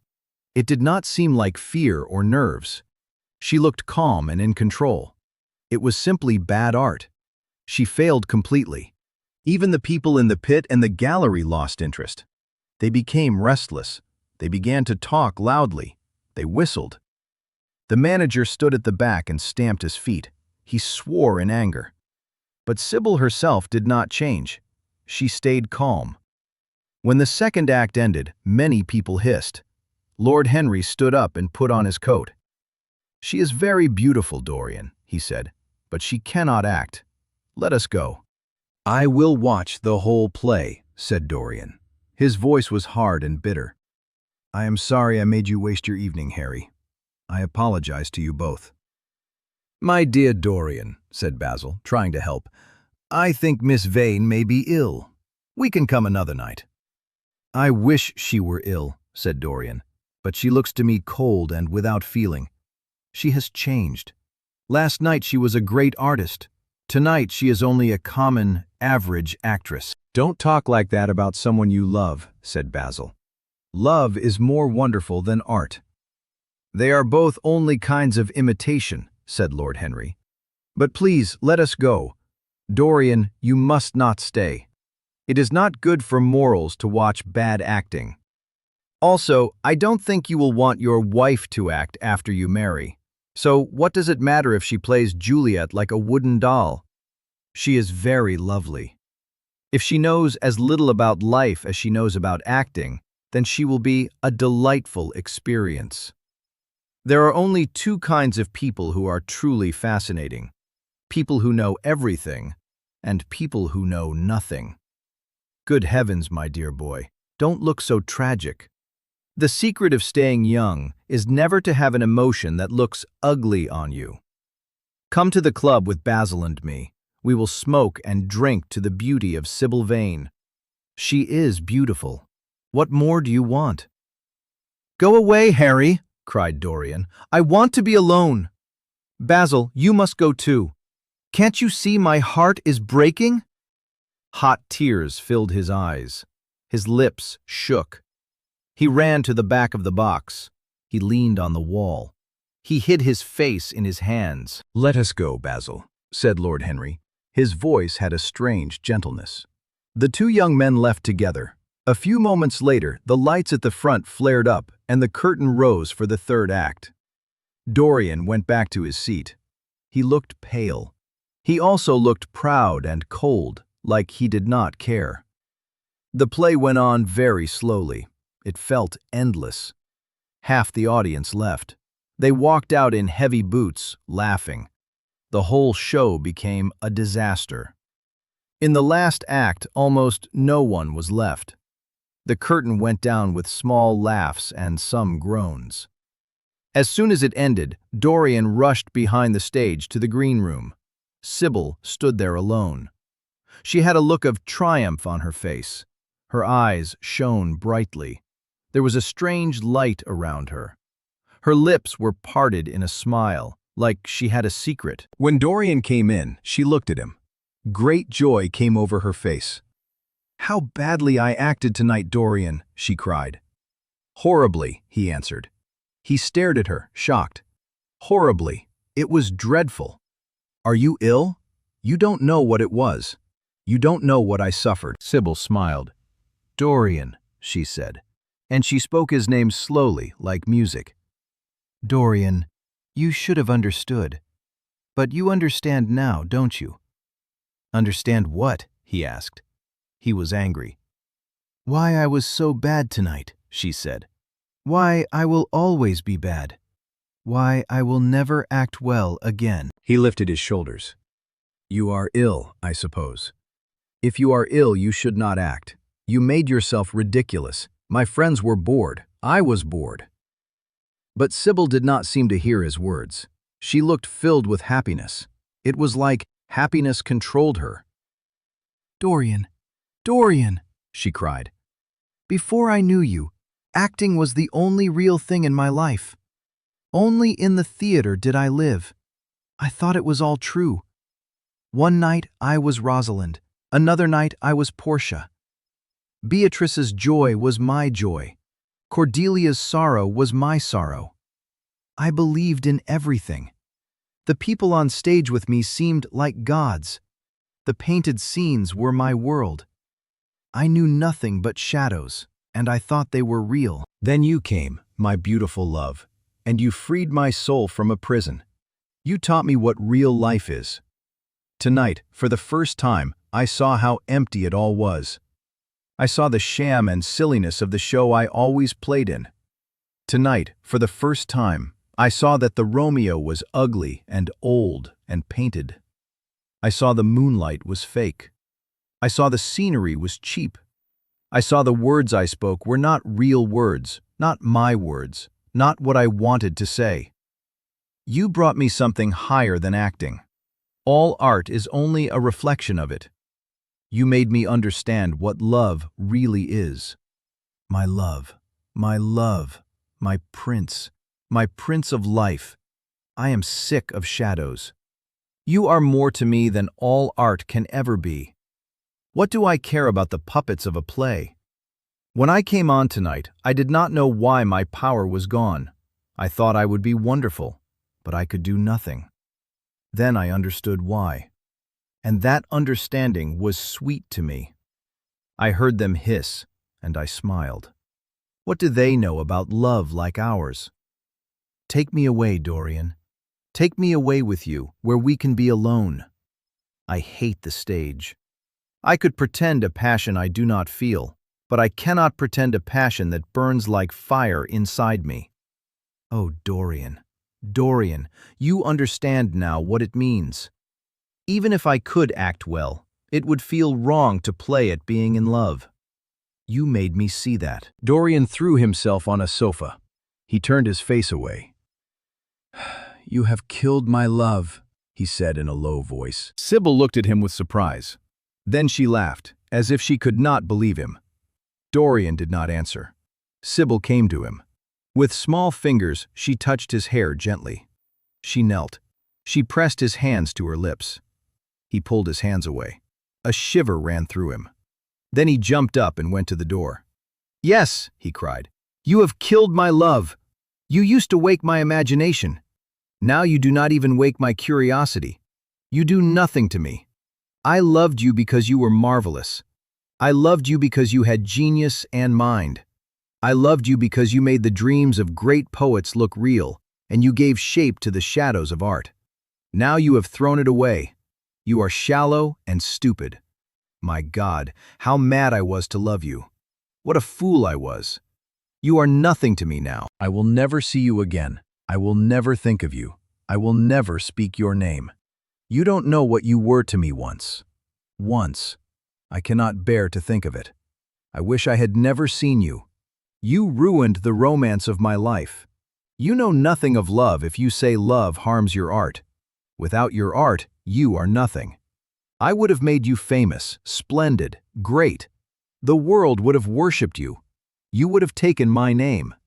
What are you now? A third-rate actress with a pretty face." Sybil turned white. She shook. She clenched her hands. Her voice caught in her throat. "You are not serious, Dorian," she whispered. "You are acting." "Acting? I leave that to you," he said. "You do it so well." She rose. Her face showed deep pain. She came closer. She put her hand on his arm and looked into his eyes. Dorian pushed her away. "Don't touch me!" he cried. A low sound of pain came from her. She fell at his feet. She lay there like a crushed flower. "Dorian, Dorian, don't leave me," she whispered. "I am sorry I did not act well. I was thinking of you all the time. But I will try hard. Love for you came to me so suddenly. I think I would never have known it if you had not kissed me, if we had not kissed each other. Kiss me again. Don't go. I cannot bear it. My brother—" "No, never mind. He did not mean it. He was joking. But you, please forgive me for tonight. I will work so hard and try to get better. Don't be cruel, because I love you more than anything in the world. It is only one night that I did not please you. You are right, Dorian. I should have been more of an artist. It was foolish, but I could not help it. Oh, don't leave me." She began to sob with strong passion. She stayed on the floor like a wounded animal. Dorian looked down at her. His beautiful eyes were cold. His lips curled with a look of disdain. When someone stops loving, the other person's emotions can look silly. Sybil seemed too dramatic to him. Her tears and sobs annoyed him. "I am going," he said at last. His voice was calm and clear. "I don't want to be unkind, but I cannot see you again. You have disappointed me," Sybil cried quietly. She did not answer. She moved a little closer. Her hands stretched out blindly, searching for him. Dorian turned away and left the room. Soon, he was outside the theater. He hardly knew where he went after that. He walked through dark streets with weak lamps. He passed black archways and ugly houses. Women with rough voices called after him and laughed. Drunk men stumbled by, swearing and talking to themselves like wild animals. He saw strange children sitting in groups on doorsteps. He heard screams and curses from dark courts. When dawn began, he found himself near Covent Garden. The dark lifted. The sky became a soft, pale color, like a pearl. Big carts full of lilies moved slowly down the empty street. The air smelled strongly of flowers. Their beauty felt like medicine for his pain. He went into the market. He watched men unload wagons. A carter in a white smock offered him some cherries. Dorian thanked him. He wondered why the man would not take money. Dorian ate the cherries without much feeling. They had been picked at midnight, and they felt cold, like the moon had gone into them.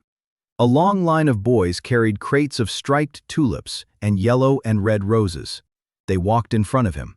They moved between tall, green piles of vegetables. Under the gray pillars of the portico, some tired girls stood with no hats. They waited for an auction to end. Other people crowded by the doors of a coffee house in the piazza. Heavy cart horses slipped and stamped on rough stones. Their bells shook. Some drivers slept on sacks. Pigeons with shining necks ran around, picking seeds. After some time, Dorian called a hansom cab and rode home. For a moment, he stood by his door. He looked at the silent square. The windows were shut. The blinds looked blank and staring.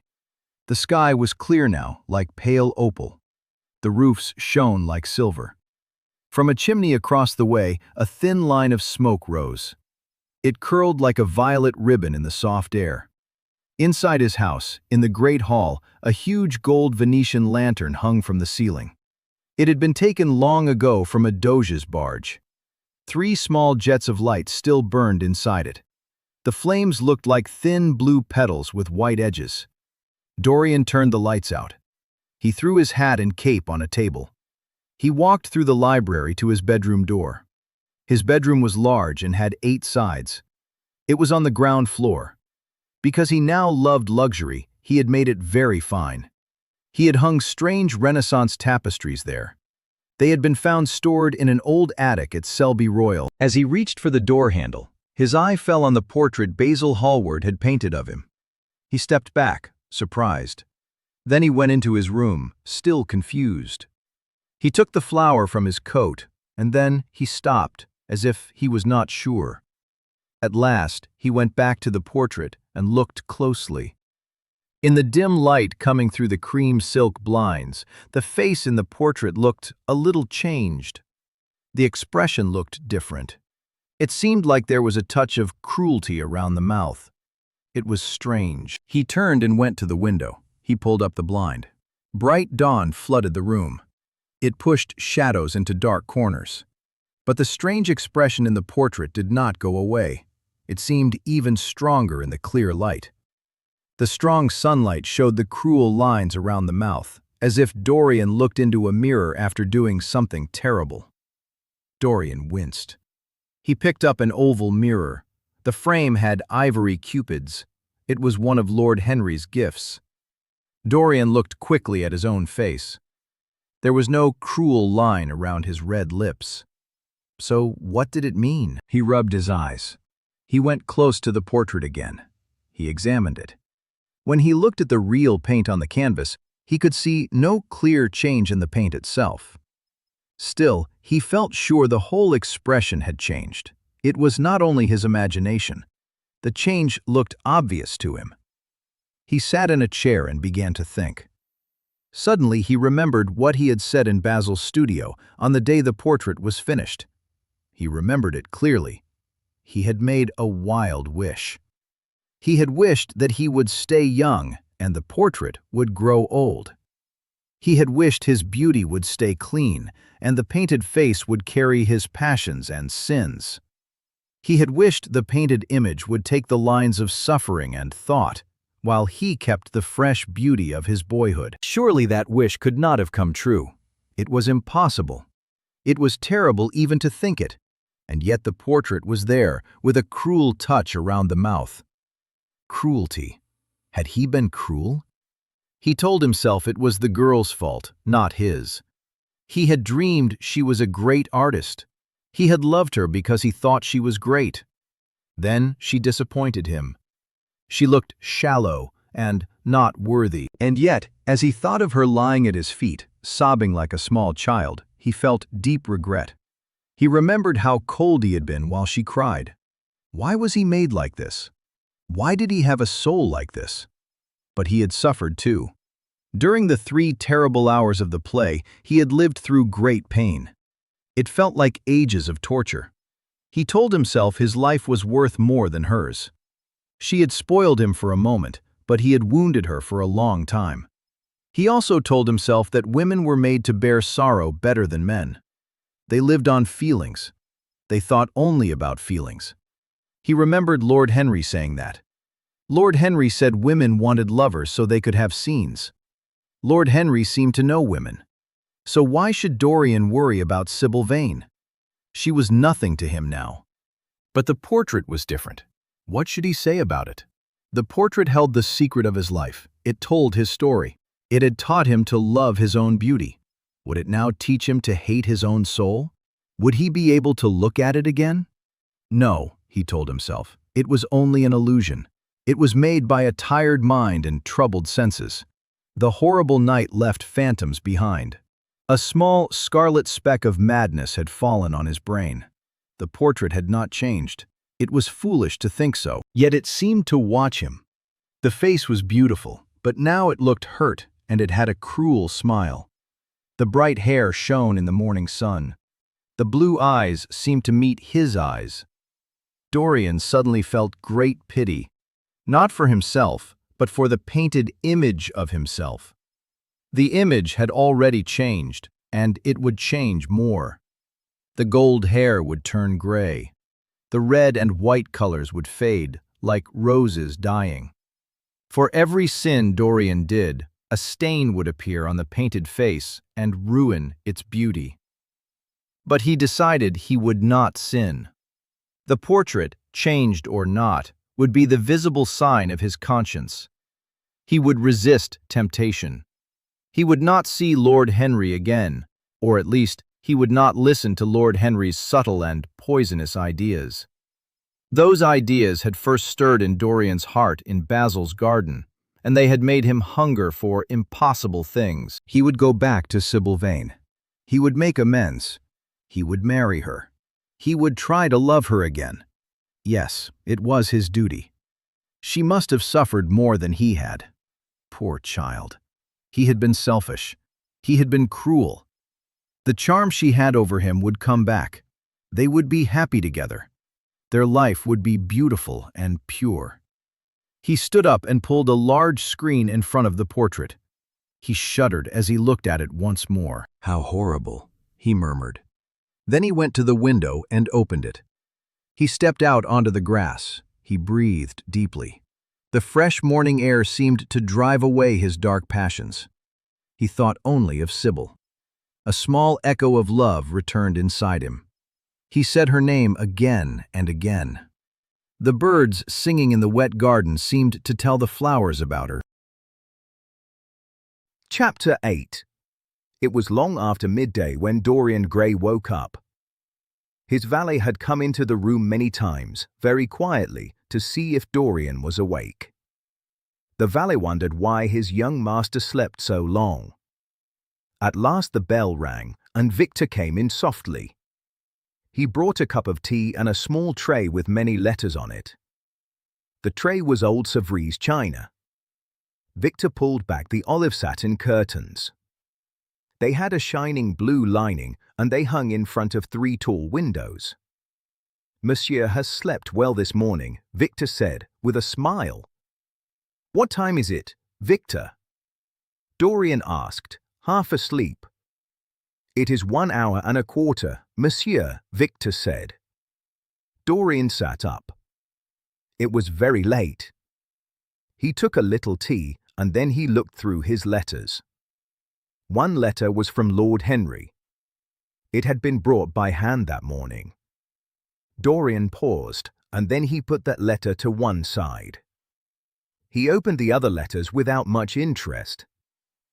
They were the usual things: visiting cards, dinner invitations, tickets for private views, programs for charity concerts, and many other notices. Rich and fashionable young men got these every day in the London season. There was also a heavy bill for a chased silver Louis Quinze toilet set. Dorian had not yet dared to send that bill to his guardians. They were very old-fashioned, and they did not understand his way of life. They did not understand that, in his world, people often call useless things necessary. There were also polite letters from moneylenders in Jermyn Street. They offered to lend him any amount of money at a moment's notice, with what they called very reasonable interest. After about 10 minutes, Dorian got up. He put on a rich dressing gown made of cashmere wool with silk embroidery. Then he went into the bathroom. The floor was paved with onyx. He washed in cool water. It made him feel fresh after his long sleep. For a while he seemed to forget everything he had been through. Once or twice he felt a faint memory of something terrible, like a strange tragedy. But it felt unreal, like a dream. When he was dressed, He went into the library. A light French breakfast was ready for him on a small round table near the open window. The day was beautiful. Warm air came in, and it seemed full of spice. A bee flew into the room and buzzed around a blue dragon bowl. The bowl was full of sulphur-yellow roses. Dorian felt happy and calm. Then, suddenly, his eyes fell on the screen that stood in front of the portrait. He gave a quick start. "Are you too cold, monsieur?" Victor asked as he put an omelette on the table. "Shall I close the window?" Dorian shook his head. "I am not cold," he said quietly. Was it all true? Had the portrait really changed? Or was it only his imagination? Had he only thought he saw evil where there had been joy? A painted canvas could not change. That was absurd. One day he could tell Basil Hallward about it as a strange story. Basil would laugh. And yet Dorian remembered it very clearly. First in the dim twilight, and then again in the bright morning light, he had seen a touch of cruelty around the lips in the picture. He did not want Victor to leave. He knew that when he was alone he must look at the portrait again. He was afraid to know for sure. When coffee and cigarettes were brought, Victor turned to go. Dorian suddenly wanted to tell him to stay. As Victor reached the door, Dorian called him back. Victor stood, waiting. Dorian looked at him for a moment. "I am not at home to anyone, Victor," he said with a sigh. Victor bowed and left the room. Dorian stood up, lit a cigarette, and threw himself down on a soft couch facing the screen. The screen was old. It was made of gilt Spanish leather. It was stamped and worked with a rich Louis Quatorze pattern. Dorian looked at it carefully. He wondered if it had ever before hidden the secret of a man's life. Should he move it now? Why not leave it? What was the good of knowing? If the portrait had changed, it was terrible.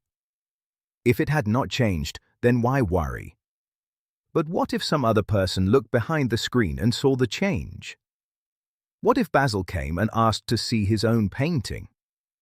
Basil would surely want to look at it. No, Dorian thought, he must see it at once. Anything was better than this awful doubt. He got up and locked both doors. At least he would be alone when he looked at the mask of his shame. Then he pulled the screen aside and looked straight at the portrait. It was true. The portrait had changed. Later, Dorian often remembered what he felt at that moment, and he always wondered at it. At first he looked at the portrait with almost a cold, curious interest, like a man studying a strange fact. It seemed impossible that such a change could happen, and yet it had happened. Was there a secret link between the paint on the canvas and his own soul? Was there some hidden bond between the tiny atoms that made form and color and the life inside him? Could the picture show what his soul had done and thought? Could it make his inner life visible? He shivered. He felt fear. He went back to the couch and lay there, staring at the portrait in sick horror. But the portrait also did something else to him. It made him see how unfair and cruel he had been to Sybil Vane. He felt that it was not too late to put things right. Sybil could still be his wife. His selfish love could change into something better. The portrait Basil had painted could guide him through life. It could be like holiness for some people, or conscience for others, or the fear of God. Dorian thought of remorse. He knew there were drugs that could quiet remorse and make the moral sense sleep. But this portrait was different. It was a visible sign of sin. It was always there, showing what damage a man could do to his own soul. 3 o'clock struck. Then 4. Then the half-hour rang with a double chime. But Dorian did not move. He tried to gather the red threads of his life and make them into a clear pattern. He tried to find his way through his strong feelings and desires. He did not know what to do or what to think.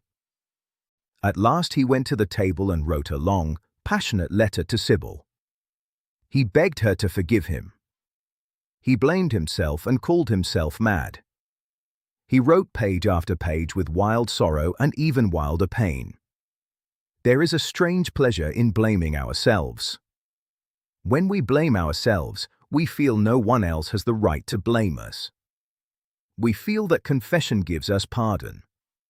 When Dorian finished the letter, he felt as if Sybil had forgiven him. Then there was a knock at the door. He heard Lord Henry's voice outside. "My dear boy, I must see you," Lord Henry called. "Let me in at once. I can't bear your shutting yourself up like this." Dorian did not answer at first. He sat still. The knocking continued and grew louder. Dorian thought, yes, it is better to let Lord Henry in. He would tell him about the new life he wanted to live. He would quarrel if he had to quarrel. He would part if parting had to happen. He jumped up, quickly pulled the screen back in front of the portrait, and unlocked the door. "I am so sorry for it all, Dorian," Lord Henry said as he came in. "But you must not think too much about it." "Do you mean about Sybil Vane?" Dorian asked. "Yes, of course," Lord Henry said. He sat down and slowly took off his yellow gloves. "It is dreadful in one way, but it was not your fault. Tell me, did you go behind and see her after the play was over?" "Yes," Dorian said. "I was sure you did," Lord Henry replied. "Did you make a scene with her?" "I was brutal, Harry, perfectly brutal," Dorian said. "But it is all right now. I am not sorry for anything that has happened. It has taught me to know myself better." "Ah, Dorian, I am glad you take it like that." Lord Henry said. "I was afraid I would find you full of remorse and pulling your nice curly hair." "I have finished with that," Dorian said, and he smiled. "I am happy now. I know what conscience is. It is not what you told me. It is the best thing in us. Don't laugh at it, Harry, not in front of me. I want to be good. I can't bear the thought of my soul being ugly." "A very charming artistic base for morals, Dorian," Lord Henry said. "I congratulate you. But how will you begin?" "By marrying Sybil Vane," Dorian said. "Marrying Sybil Vane?" Lord Henry cried. He stood up and stared at Dorian, confused and amazed. "But, my dear Dorian, yes, Harry, I know what you will say," Dorian answered. "Something terrible about marriage. Don't say it. Don't ever say things like that to me again. 2 days ago I asked Sybil to marry me. I will not break my word. She will be my wife." "Your wife, Dorian?" Lord Henry said. "Didn't you get my letter? I wrote to you this morning. I sent it down by my own man." "Your letter?" Dorian said. "Oh, yes, I remember. I have not read it yet. I was afraid there would be something in it that I would not like. You cut life into pieces with your clever sayings. You know nothing then." Lord Henry asked. "What do you mean?" Dorian said. Lord Henry walked across the room. He sat down close to Dorian, took both his hands, and held them tightly. "Dorian," he said, "my letter, don't be frightened, was to tell you that Sybil Vane is dead." A cry of pain came from Dorian. He leaped to his feet and pulled his hands away. "Dead? Sybil dead?" he cried. "It is not true. It is a horrible lie. How dare you say it?" "It is quite true, Dorian," Lord Henry said, very serious. "It is in all the morning papers. I wrote and asked you not to see anyone until I came. There will have to be an inquest, of course, and you must not be mixed up in it. In Paris, things like that can even make a man fashionable. But in London, people are so narrow. Here one should not begin one's public life with a scandal. One should save scandal for old age to make it interesting. I suppose they don't know your name at the theatre? If they don't, it is all right. Did anyone see you going to her room? That matters. Dorian could not speak for a few moments. He felt stunned and sick. At last he spoke in a choked voice. Harry, did you say an inquest? What do you mean? Did Sybil? Oh, Harry, I can't bear it. Tell me everything. Be quick. I have no doubt it was not an accident, Dorian, Lord Henry said, though they will present it that way to the public. It seems that she was leaving the theatre with her mother about 12:30. She said she had forgotten something upstairs. Her mother waited, but Sybil did not come down again. They finally found her lying dead on the floor of her dressing room. She had swallowed something, by mistake, some terrible thing they use in theatres. I don't know what it was, but it had either prussic acid or white lead in it. I think it was prussic acid, because she seems to have died at once. Harry, it is terrible. Dorian cried. Yes, it is tragic, Lord Henry said, but you must not let it pull you into trouble.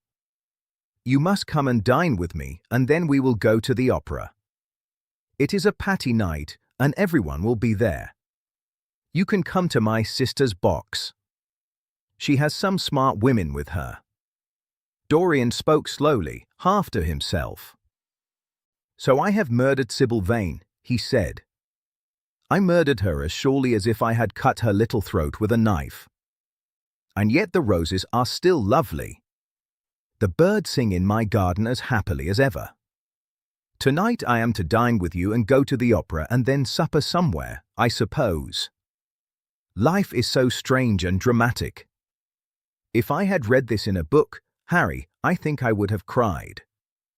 But now that it has truly happened to me, it feels too strange for tears. This is the first love letter I have ever written. And it is written to a dead girl. Can the dead feel? Can they know? Can they listen? Sybil. Can she hear me? Oh, Harry, I once loved her so much. It feels like years ago now. She was everything to me. Then came that dreadful night. Was it really only last night? She acted so badly, and my heart almost broke. She explained it to me. It was very sad. But I did not care. I thought she was shallow. Then something happened that made me afraid.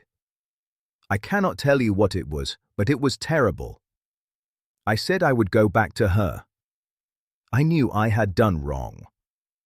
And now she is dead. My God! What shall I do? You don't know the danger I am in. There is nothing to keep me straight. She would have done that. She had no right to kill herself. It was selfish of her. Lord Henry took a cigarette from his case and lit it with a gold latten matchbox.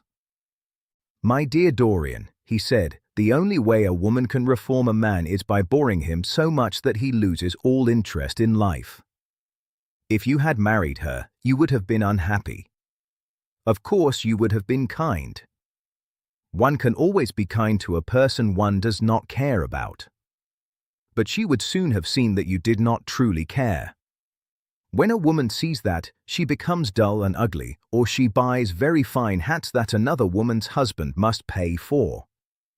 I say nothing about the social mistake, which would have been awful, and which I would not have allowed. But I tell you the marriage would have failed. I suppose it would, Dorian said. He walked up and down the room. He was very pale. But I thought it was my duty. It is not my fault that this tragedy stopped me from doing what was right. You once said that good promises are often made too late. Mine were too late. Good promises are useless, Lord Henry said. They are vain attempts to fight against the laws of life. They lead to nothing. They give weak people a sweet, empty feeling for a moment. That is all. They are like checks a man writes on a bank where he has no money. Harry, Dorian said. He came and sat near him. Why can I not feel this tragedy as much as I want to? I don't think I am without a heart. Do you? You have done too many foolish things in the last 2 weeks to claim that name, Lord Henry said, with his sad, gentle smile. Dorian frowned. I don't like that answer, he said. But I am glad you don't think I am heartless. I am not. I know I am not. And yet I must admit this does not hurt me as it should. It feels like a perfect ending to a play. It has the terrible beauty of a Greek tragedy. I played a great part in it, but it has not wounded me. Lord Henry leaned back, enjoying the talk. It is an interesting question, he said. Often real tragedy happens in an ugly way, violent, confused, and without meaning. That kind of thing shocks us like vulgarity. We hate it. But sometimes tragedy has beauty and style. When it does, it speaks to our love of drama. We stop being only actors in our own lives, and we become spectators too. We watch ourselves, and the strange sight holds us. What has happened now? Someone has killed herself for love of you. I wish I had ever had that experience. It would have made me love forever. The people who adored me did not die. They lived on after I stopped caring. They became fat and boring, and when I met them they wanted to talk about the past. That is the awful memory of women. It shows a terrible lack of mind. One should take in the color of life, but one should not remember the details. Details are always common. I must sow poppies in my garden, Dorian said with a tired sigh. There is no need, Lord Henry replied. Life always has poppies in her hands. Things linger sometimes. I once wore nothing but violets for a whole season as an artistic mourning for a romance that would not die. But it did die at last. I forget what killed it. Perhaps it was her saying she would give up the whole world for me. That moment is always dreadful. It makes one afraid of eternity. And would you believe it? A week ago at Lady Hampshire's I sat next to that same woman at dinner, and she tried to talk through the whole story again, digging up the past and dragging in the future. I had buried my romance in a bed of asphodel, but she pulled it out again and said I had ruined her life. I must say she ate a very large dinner, so I did not worry too much. But what bad taste! The only charm of the past is that it is past. Women never know when the curtain has fallen. They always want a sixth act. When the play is over, they want it to continue. If they had their way, every comedy would end in tragedy, and every tragedy would end in farce. They are charmingly artificial, but they have no sense of art. You are luckier than I am, Dorian. I assure you, not one of the women I have known would have done what Sybil did for you. Ordinary women always comfort themselves. Some do it with sentimental colors. Never trust a woman who wears mauve, no matter her age, or a woman over 35 who loves pink ribbons. It always means she has a past. Other women suddenly discover the good points of their husbands and show off their happy marriage as if it were a fascinating sin. Religion comforts some women too. Its mysteries have the charm of flirting, a woman once told me, and I can believe it. And nothing makes a person so vain as being told he is a sinner. Conscience makes egotists of us all. And there is one more comfort women have when they lose their lover, they take someone else's lover. In good society that cleans their name at once. But Sybil Vane must have been different. There is something beautiful to me in her death. I am glad I live in a century when such strange wonders happen. It makes one believe in romance, passion, and love. I was cruel to her, Dorian said. You forget that. I am afraid women like cruelty, Lord Henry answered. Real cruelty. They have primitive instincts. We say we have freed them, but they still look for masters. They like to be ruled. I am sure you were splendid. I have never seen you truly angry, but I can imagine how attractive you looked. And you said something the day before yesterday that I thought was only fancy, but now I see it was true. It explains everything. What did I say, Harry? Dorian asked. You said Sybil Vane was all the heroines of romance for you, Lord Henry said. One night she was Desdemona, another night Ophelia. If she died as Juliet, she came to life again as Imogen. She will never come to life again now, Dorian murmured. He buried his face in his hands. No, she will not come to life, Lord Henry said. She has played her last part. But you should think of her lonely death in that cheap dressing room as if it were only a scene from an old dark tragedy like Webster or Ford or Cyril Tourneur. The girl never truly lived, and so she has never truly died. To you she was always a dream, a phantom that passed through Shakespeare's plays and made them more lovely. She was like a reed through which Shakespeare's music sounded richer. The moment she touched real life, she spoiled it, and it spoiled her. So she went away. Cry for Ophelia if you want. Put ashes on your head because Cordelia was killed. Cry out at heaven because Desdemona died. But don't waste tears for Sybil Vane. She was less real than those women. There was silence. Evening came into the room. Quiet shadows crept in from the garden like feet of silver. The colors of the room grew dull. After a while Dorian looked up. You have explained me to myself, Harry, he said softly, and with a kind of relief. I felt what you said, but I feared it, and I could not say it to myself. You know me well. But we will not speak again of what has happened. It has been a marvelous experience. That is all. I wonder if life still has anything as marvelous for me.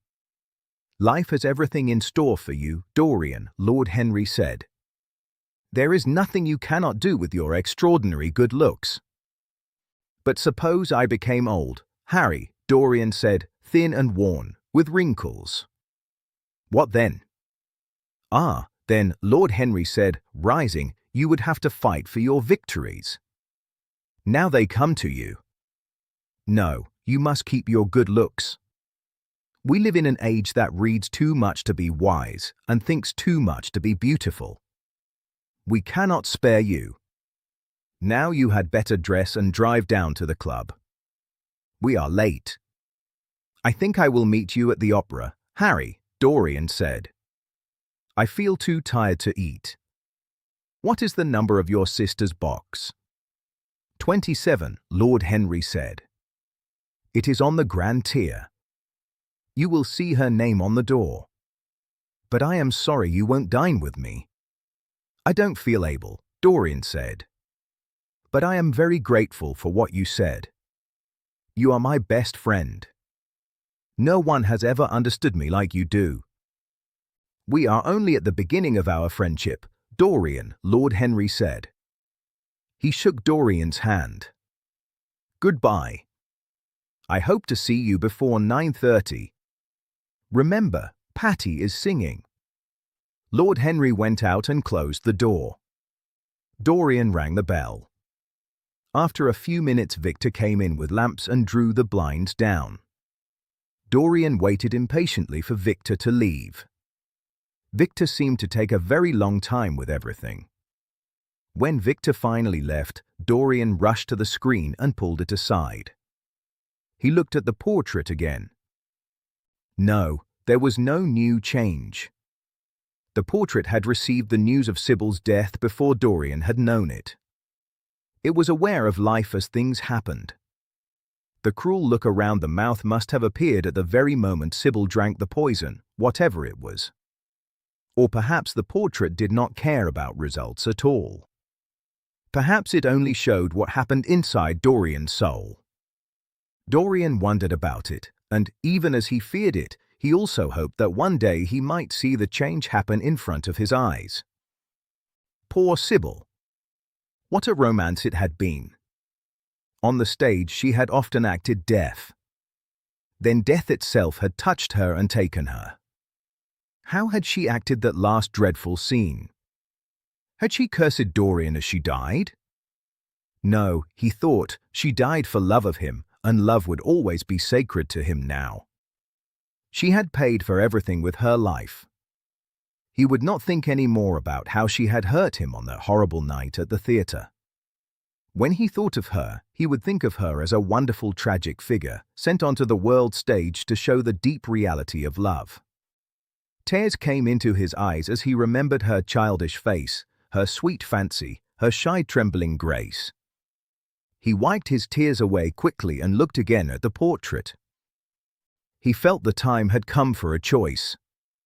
Or perhaps the choice was already made. Life had decided for him. Life and his endless curiosity about life. Eternal youth, endless desire, secret pleasures, wild joys, and wilder sins, he was to have all these. The portrait would carry the weight of his shame. That was all. Pain touched him as he thought of what the canvas face would become.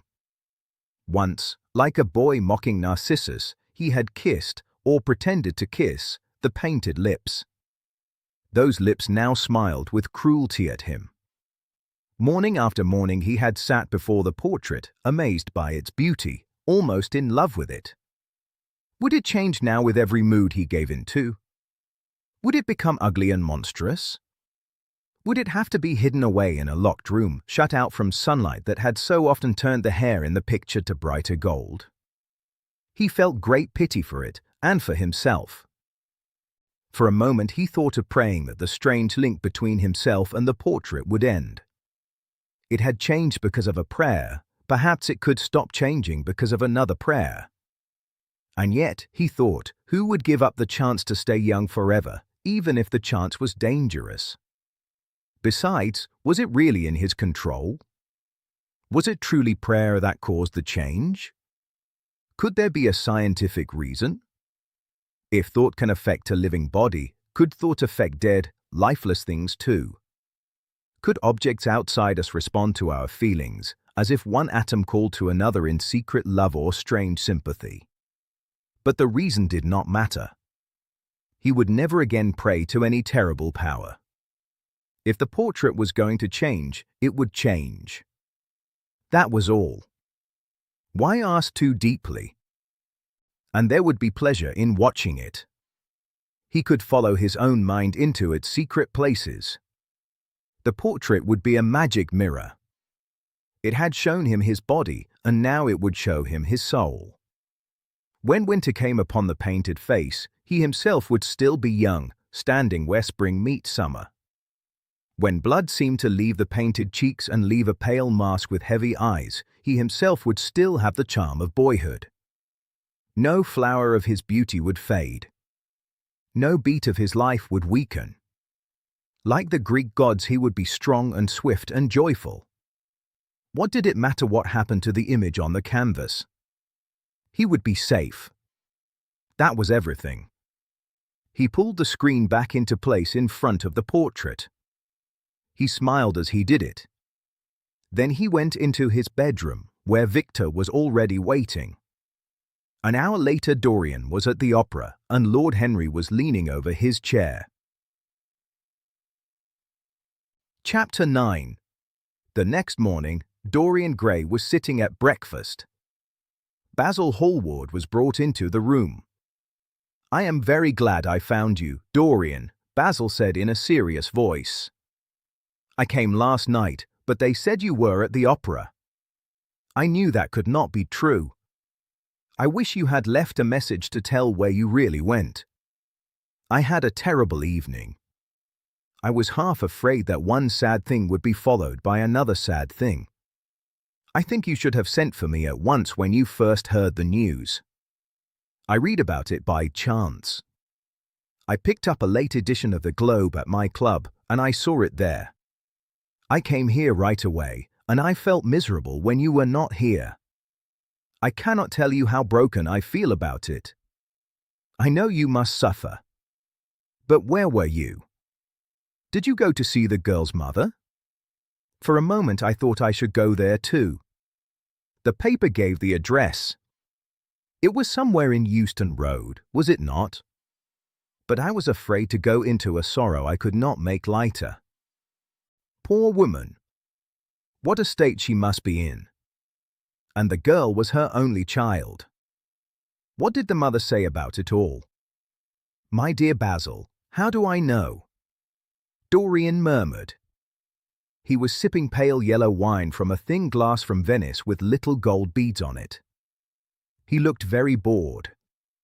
I was at the opera. You should have come there. I met Lady Gwendolen, Harry's sister, for the first time. We sat in her box. She is perfectly charming, and Patty sang wonderfully. Do not talk about ugly things. If we do not talk about a thing, then it is as if it never happened.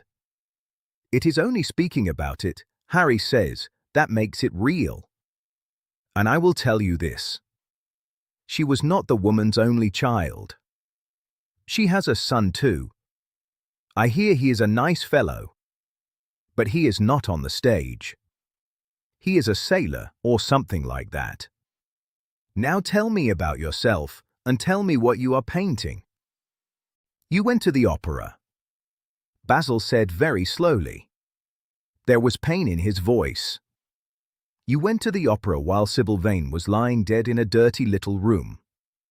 And you can talk to me about other women being charming and about Patty singing well when the girl you loved has not even been put in a grave. Dorian, horrible things will happen to that small white body of hers.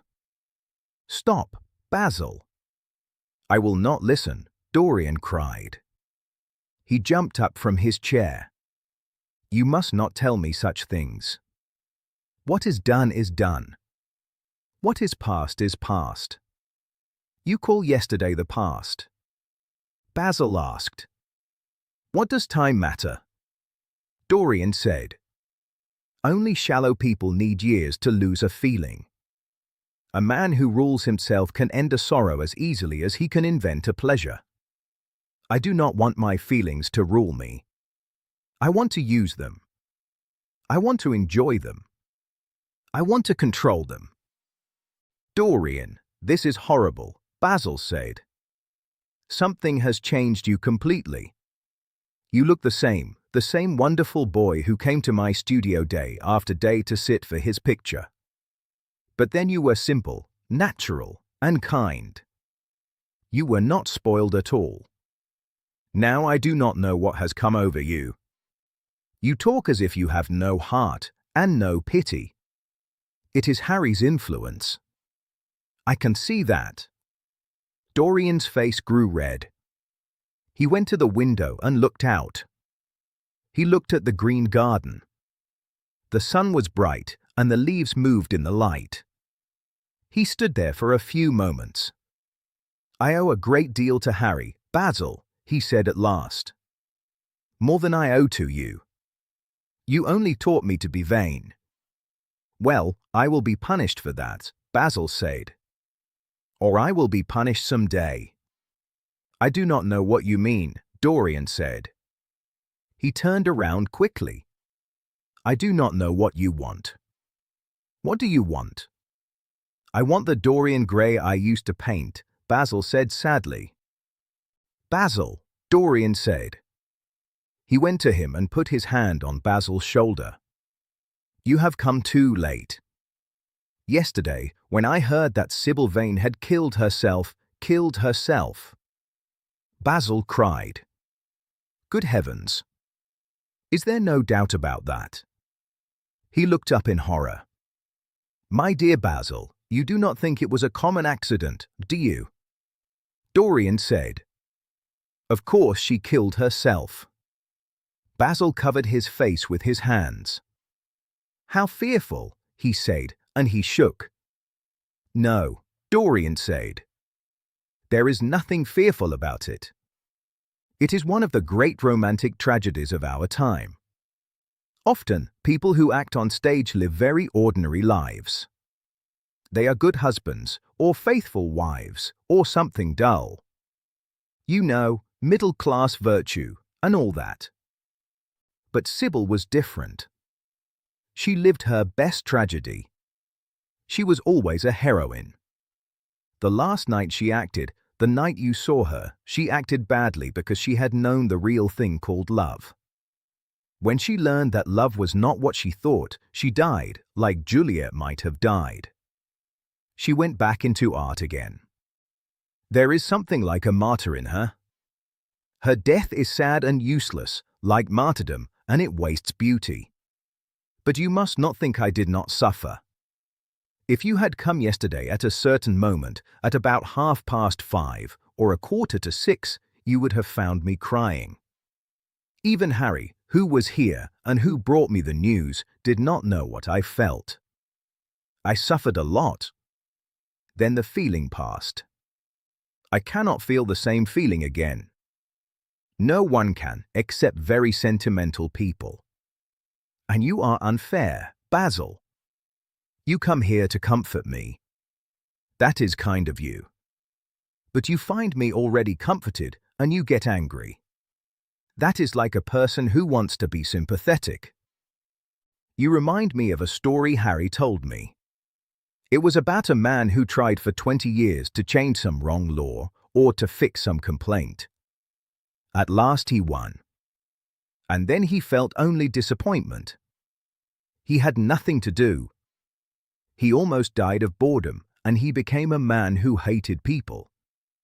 And besides, Basil, if you really want to comfort me, teach me to forget what happened, or teach me to see it in an artistic way. Was it not Gautier who wrote about the consolation of art? I remember a small book in your studio, with a soft cover, and I saw that nice phrase. But I am not like that young man you told me about at Marlow, the young man who said yellow satin could comfort you for all the pains of life. I love beautiful things that I can touch. Old rich cloth, green bronze, lacquer work, carved ivory, fine rooms, luxury, show, and splendor. You can get much from these things. But what is even more important is the artistic spirit that these things make, or at least show. To become a spectator of your own life, Harry says, is to escape the pain of life. I know you are surprised that I speak like this. You have not seen how I have grown. When you knew me, I was a schoolboy. Now I am a man. I have new passions, new thoughts, new ideas. I am different. But do not like me less. I am changed, but you must still be my friend. Of course, I am very fond of Harry. But I know you are better than he is. You are not stronger. You are too afraid of life. But you are better. And how happy we used to be together. Do not leave me, Basil. Do not fight with me. I am what I am. There is nothing more to say. Basil felt moved. Dorian was very dear to him. Dorian's personality had changed Basil's art. Basil could not bear to blame him more. He thought maybe this cold mood would pass. There was still much good in Dorian, and much that was noble. "Well, Dorian," Basil said at last, with a sad smile, "after today I will not speak again about this horrible thing. I only hope your name will not be spoken with it. The inquest will be this afternoon." He meant the official inquiry about the death. "Have they called you to it?" Dorian shook his head. He looked annoyed when he heard the word inquest. Everything like that seemed crude and common to him. They do not know my name, he said. But surely she did. Basil asked. Only my first name, Dorian said. And I am sure she never told it to anyone. She once told me they were curious who I was, and she always told them my name was Prince Charming. It was sweet of her. You must make a drawing of Sybil, Basil. I want to have something of her, more than the memory of a few kisses and a few broken, sad words. I will try to do something, Dorian, if it would please you, Basil said. But you must come and sit for me again. I cannot work without you. I can never sit for you again, Dorian said quickly. It is impossible. Basil stared at him. My dear boy, what nonsense, he cried. Do you mean you do not like what I painted of you? Where is it? Why is the screen in front of it? Let me see it. It is the best thing I have ever done.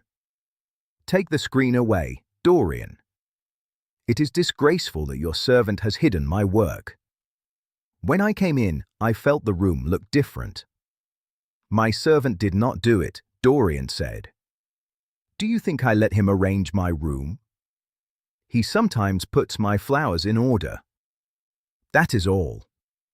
No, I did it myself. The light was too strong on the portrait.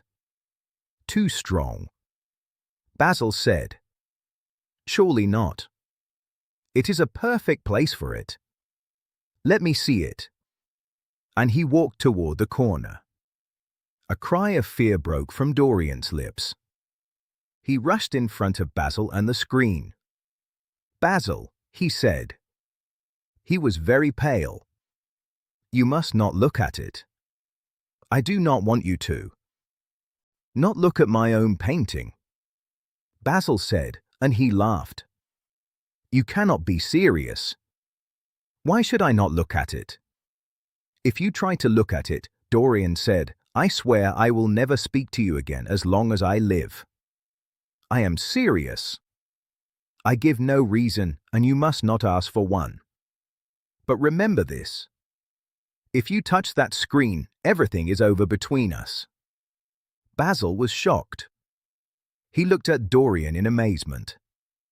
He had never seen him like this. Dorian was white with anger. His hands were tight.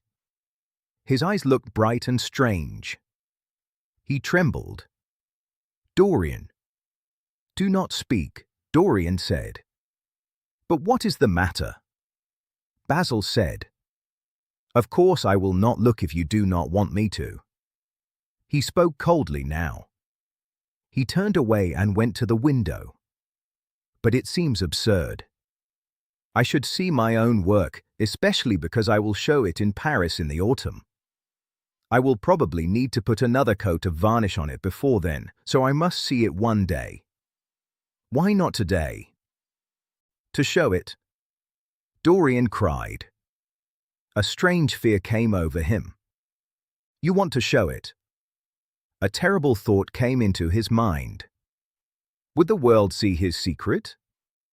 Would people stare at the mystery of his life? It could not happen. Something had to be done, at once. Yes, Basil said. I do not think you will object. George's Pity will collect my best pictures for a special exhibition in the Rue de Sèze. It will open in the first week of October. The portrait will only be away for a month. You can surely spare it for that short time.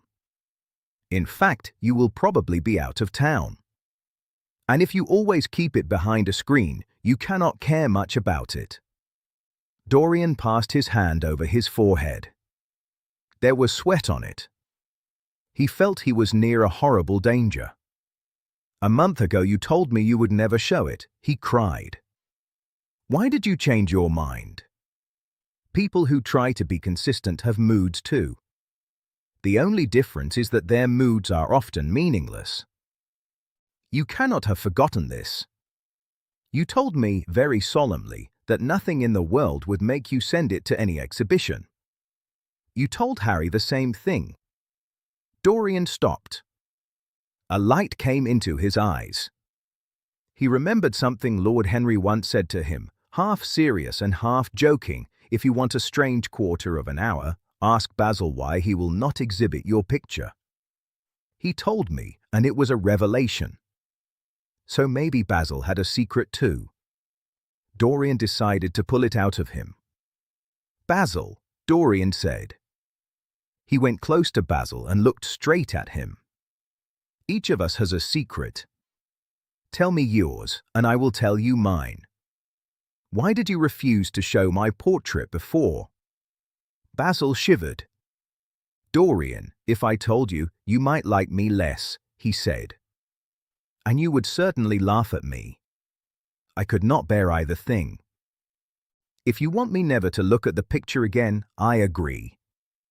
I can always look at you. If you want the best work I ever did to be hidden from the world, I accept it. Your friendship is more precious to me than fame. No, Basil, you must tell me, Dorian said. I have a right to know. His fear was gone now. Curiosity took its place.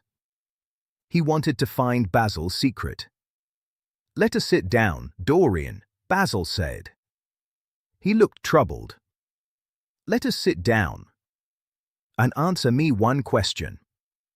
Did you notice something strange in the picture? Something you did not see at first, but then you saw suddenly. Basil. Dorian cried. He held the arms of his chair with trembling hands. His eyes were wide and wild. I see you did, Basil said. Do not speak. Listen to me first. Dorian, from the moment I met you, you had a very strange power over me. You ruled my soul, my mind, my strength. You became for me the living shape of an ideal that artists dream of. I worshipped you.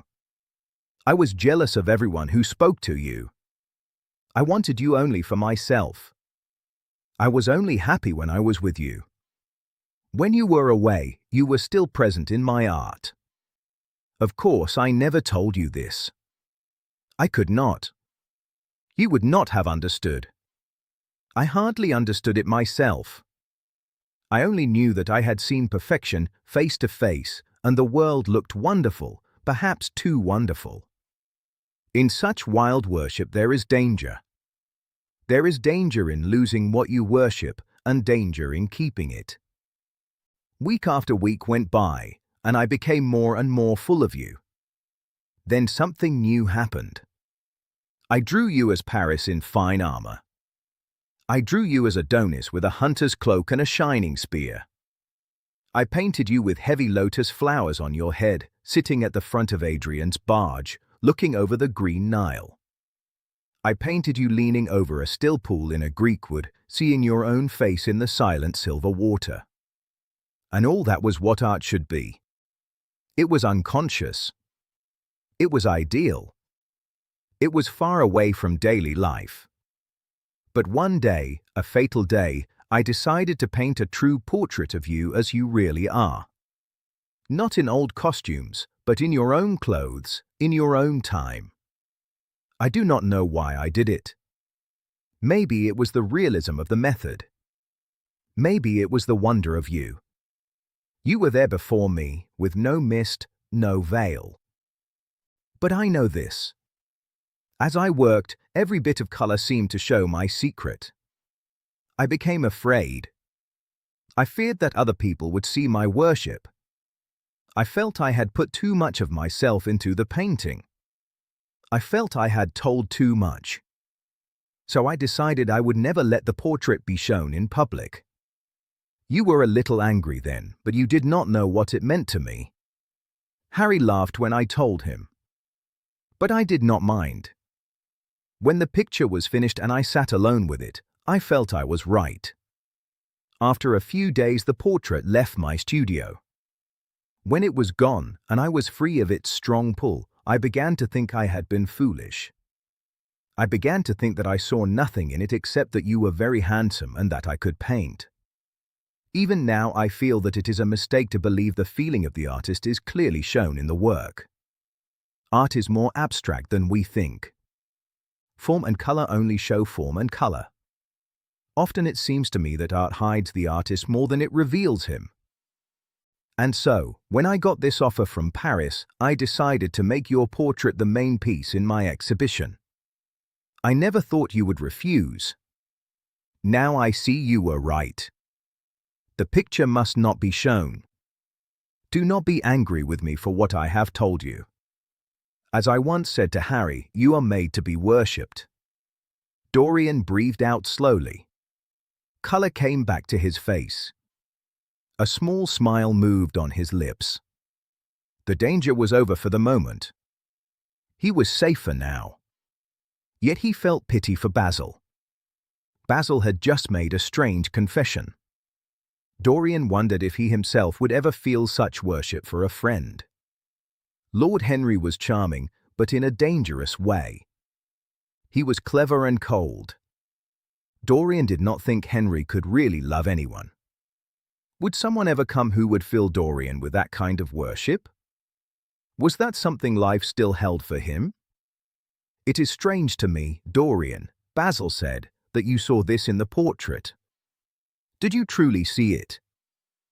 I saw something, Dorian answered. Something that seemed very curious to me. Well, you do not mind if I look at the portrait now? Basil asked. Dorian shook his head. You must not ask me that, Basil. I cannot let you stand in front of that picture. You will one day, surely. Basil said. Never, Dorian answered. Well, perhaps you are right, Basil said. And now goodbye. You are the one person who truly influenced my art. Whatever I have done that is good, I owe to you. Ah, you do not know what it cost me to tell you all this. My dear Basil, Dorian said, what did you tell me? Only that you admired me too much. That is not even a compliment. It was not meant as a compliment, Basil said. It was a confession. Now that I have said it, something seems to have left me. Perhaps one should never put worship into words. It was a disappointing confession, Dorian said. Why? What did you expect? Basil asked. You did not see anything else in the picture, did you? There was nothing else to see. No, there was nothing else, Dorian said. Why do you ask? But do not talk about worship. It is foolish. You and I are friends, Basil, and we must always remain friends. You have Harry, Basil said sadly. Oh, Harry, Dorian cried, and he laughed softly. Harry spends his days saying things that are hard to believe, and his nights doing things that seem unlikely. That is the kind of life I would like to live. But still, I do not think I would go to Harry if I was in trouble. I would go to you, Basil. You will sit for me again. Basil asked. Impossible, Dorian said. You ruin my life as an artist when you refuse, Basil said. A man does not meet two ideal things. Few meet even one. I cannot explain it, Dorian said, but I must never sit for you again. There is something fatal about a portrait. It has a life of its own. I will come and have tea with you. That will be just as pleasant. More pleasant for you, I am afraid, Basil murmured. And now goodbye, Basil said. I am sorry you will not let me look at the picture once again. But it cannot be helped. I understand what you feel. Basil left the room. Dorian smiled to himself. Poor Basil. Basil did not know the real reason. And it was strange. Dorian had not been forced to tell his own secret. Instead, by chance, he had pulled a secret out of Basil. Now Dorian understood many things. Basil's sudden jealousy, his strong devotion, his long praise, his strange silence at times. Dorian understood them all now, and he felt sorry. There was something sad in a friendship colored so much by romance. Dorian sighed and rang the bell. The portrait had to be hidden at any cost. He could not take the risk again. It was madness that he had left it, even for 1 hour, in a room where any friend could come in. Chapter 10. When his servant came in, Dorian looked at him for a long time. He wondered if the man had tried to look behind the screen. The servant did not show any feeling. He stood still and waited. Dorian lit a cigarette. He walked to the mirror and looked. In the glass he could see Victor's face clearly. It looked calm, like a quiet mask. Dorian thought, there is nothing to fear. But he also thought, I must be careful. He spoke very slowly. He told Victor, tell the housekeeper I want to see her. Then go to the framemaker. Ask him to send 2 men here at once. Victor went out. As Victor left, Dorian thought Victor's eyes moved toward the screen. Or was it only Dorian's own fear? He did not know. After a short time, Mrs. Leaf came into the library. She wore a black silk dress. On her old hand she had thread mittens. Her hands were wrinkled. She moved quickly, like a busy old bird. Dorian said, give me the key of the schoolroom. The old schoolroom, Mr. Dorian, she cried. But it is full of dust. I must clean it and put it in order before you go in. It is not fit for you to see. It is not, indeed. I don't want it cleaned, Leaf, he said. I only want the key. But sir, she said, you will be covered with cobwebs. It has not been opened for nearly 5 years. Not since his lordship died. When she spoke of his grandfather, Dorian winced. He had bitter memories of that man. He hated to hear his name. That does not matter, Dorian answered. I only want to see the place. Give me the key. Mrs. Leaf held a big bunch of keys. Her hand shook. She looked through them, slow and unsure. And here is the key, sir, she said. Here it is. I will take it off the bunch in a moment. But you do not mean to live up there, sir? You are so comfortable here. No, no, Dorian cried in an annoyed voice. Thank you, Leaf. That will do. She stayed a little longer. She talked on and on about small things in the house. Dorian sighed. He told her to manage the house as she thought best. Mrs. Leaf left the room smiling. When the door closed, Dorian put the key in his pocket. He looked around the room. His eyes fell on a large purple satin coverlet. It was heavy. It had gold embroidery on it. It was a fine piece of old Venetian work from the late 17th century. His grandfather had found it in a convent near Bologna. Dorian thought, yes, that will work. He could wrap the dreadful thing in it. He thought it may have been used many times as a cloth over a dead body. Now it would hide something else. It would hide something with its own kind of rot, worse than the rot of death. It would make horrors grow, and yet it would never die.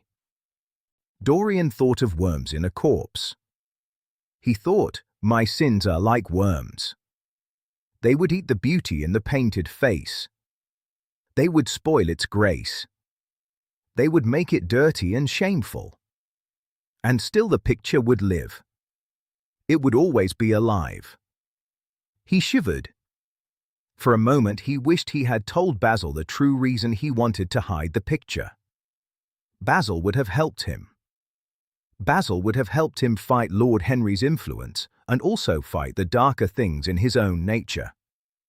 Dorian knew he loved Basil. It was real love. It was not only a love of the body and the senses.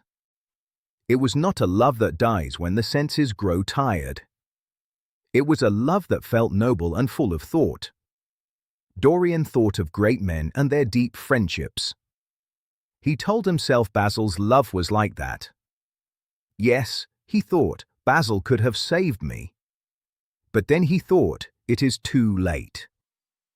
He told himself the past could be destroyed in a way. Regret could do it. Denial could do it. Forgetting could do it. But the future could not be stopped. The future was coming. He felt dark passions inside him.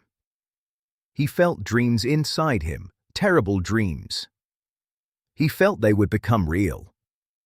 He took the purple and gold coverlet from the couch. He held it in his hands.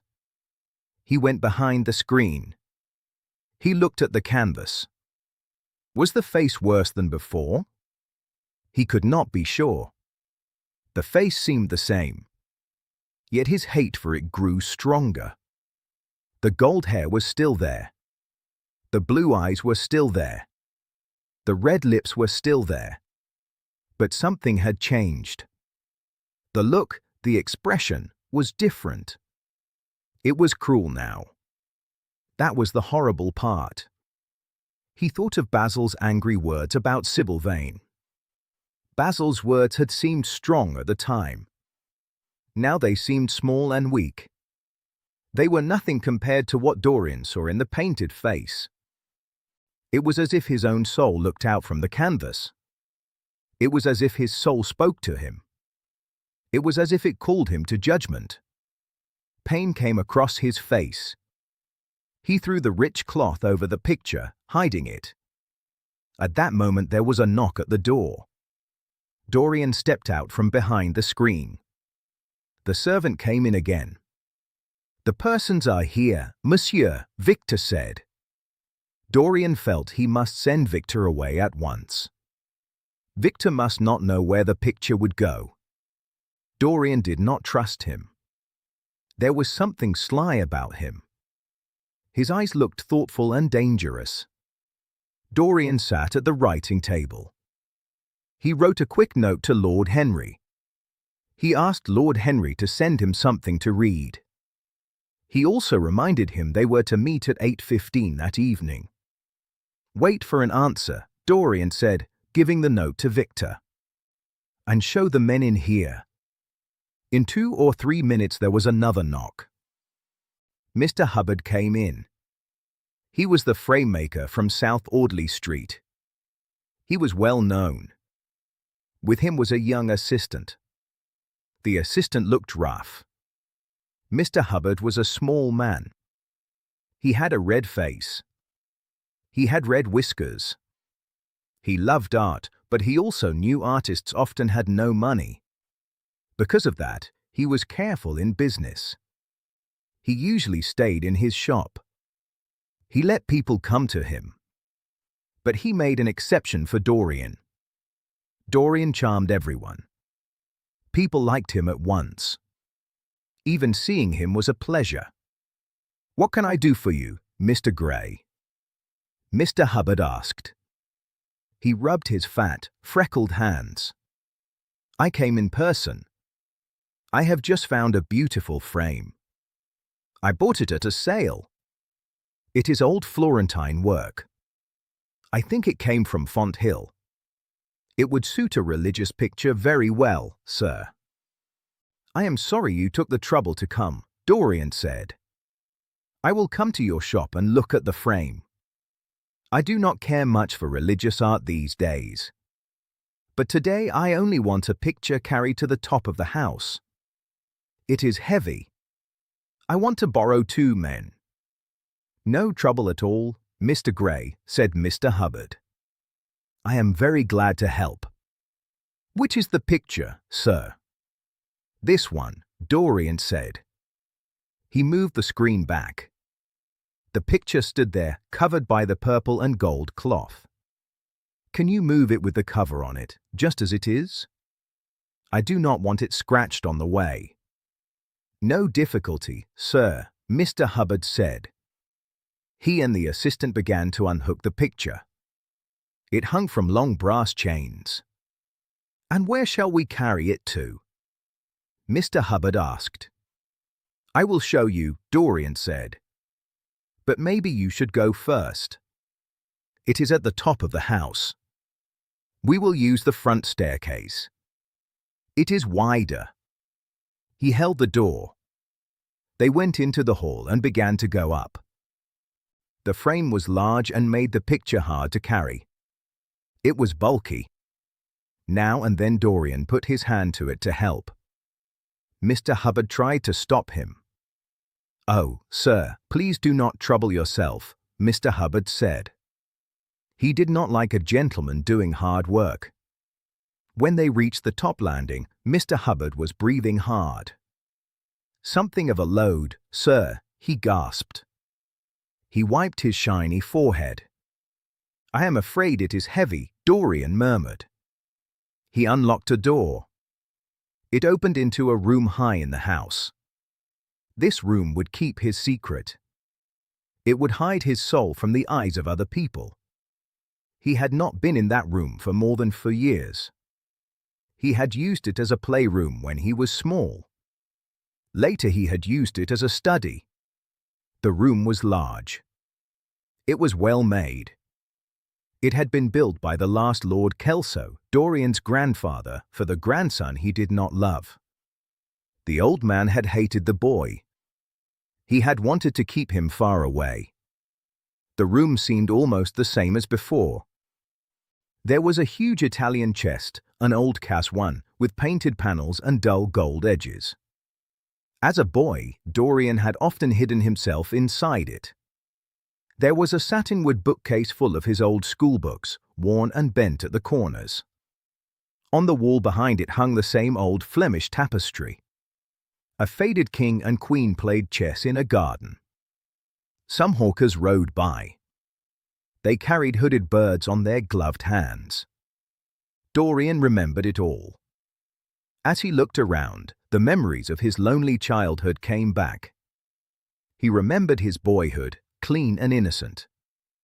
It felt terrible to him that the fatal picture would be hidden here. He thought, in those dead days, I did not know what would happen to me. I did not know what was waiting. But he also knew there was no safer place in the house. He had the key. No one else could enter.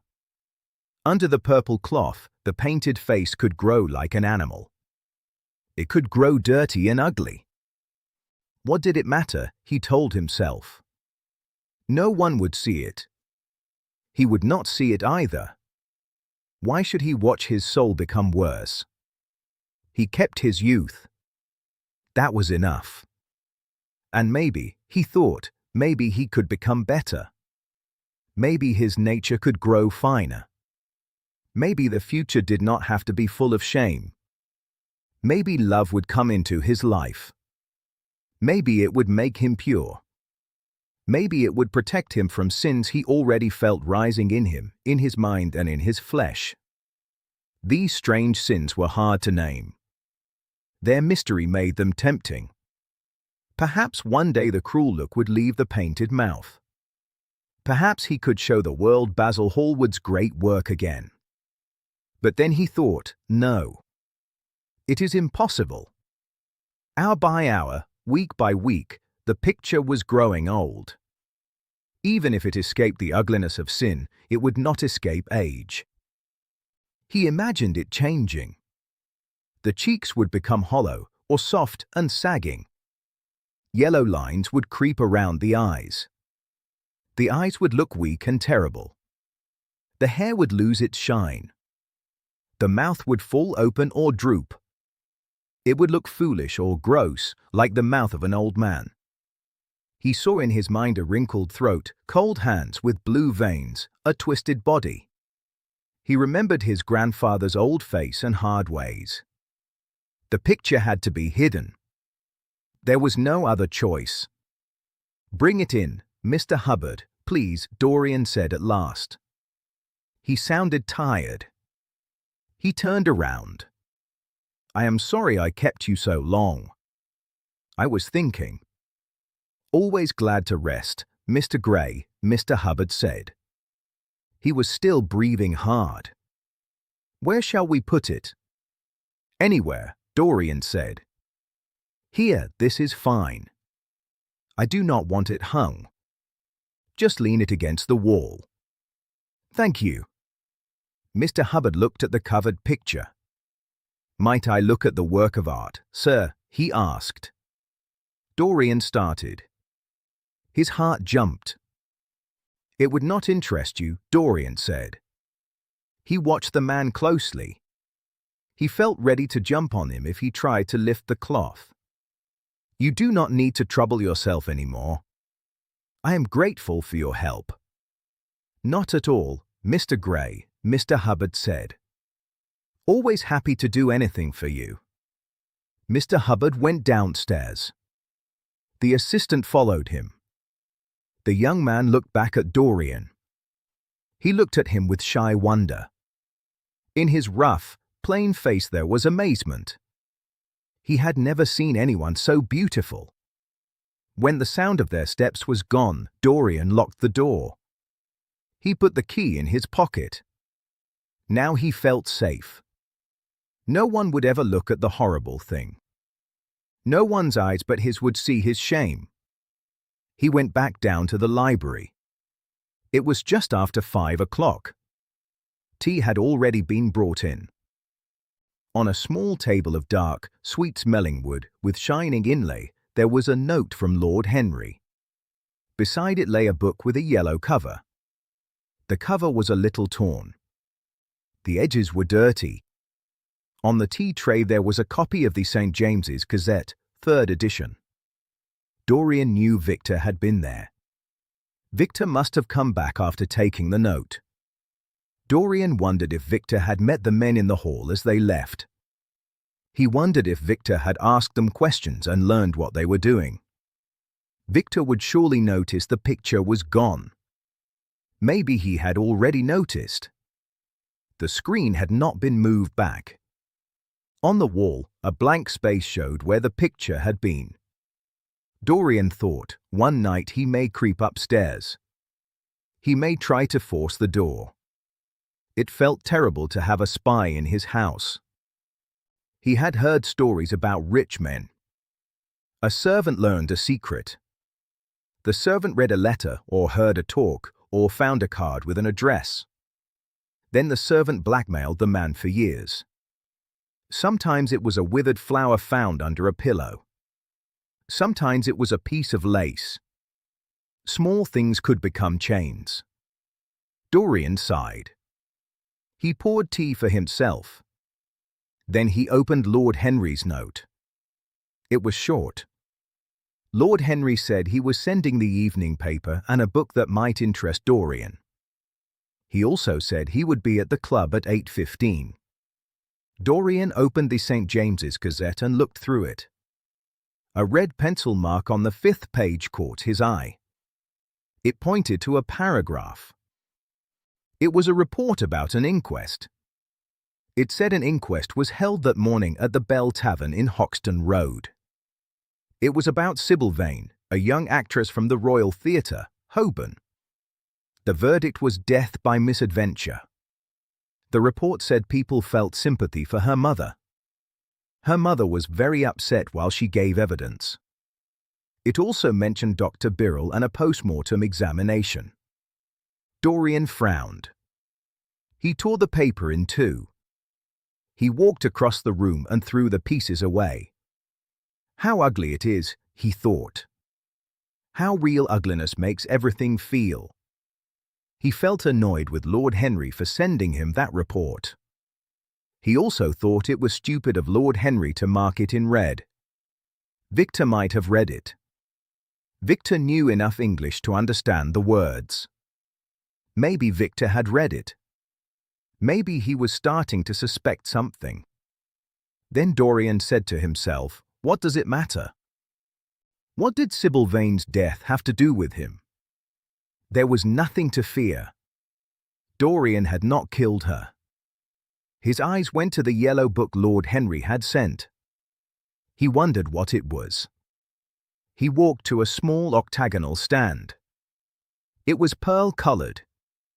It looked to him like the work of strange Egyptian bees, as if they made silver in a hive.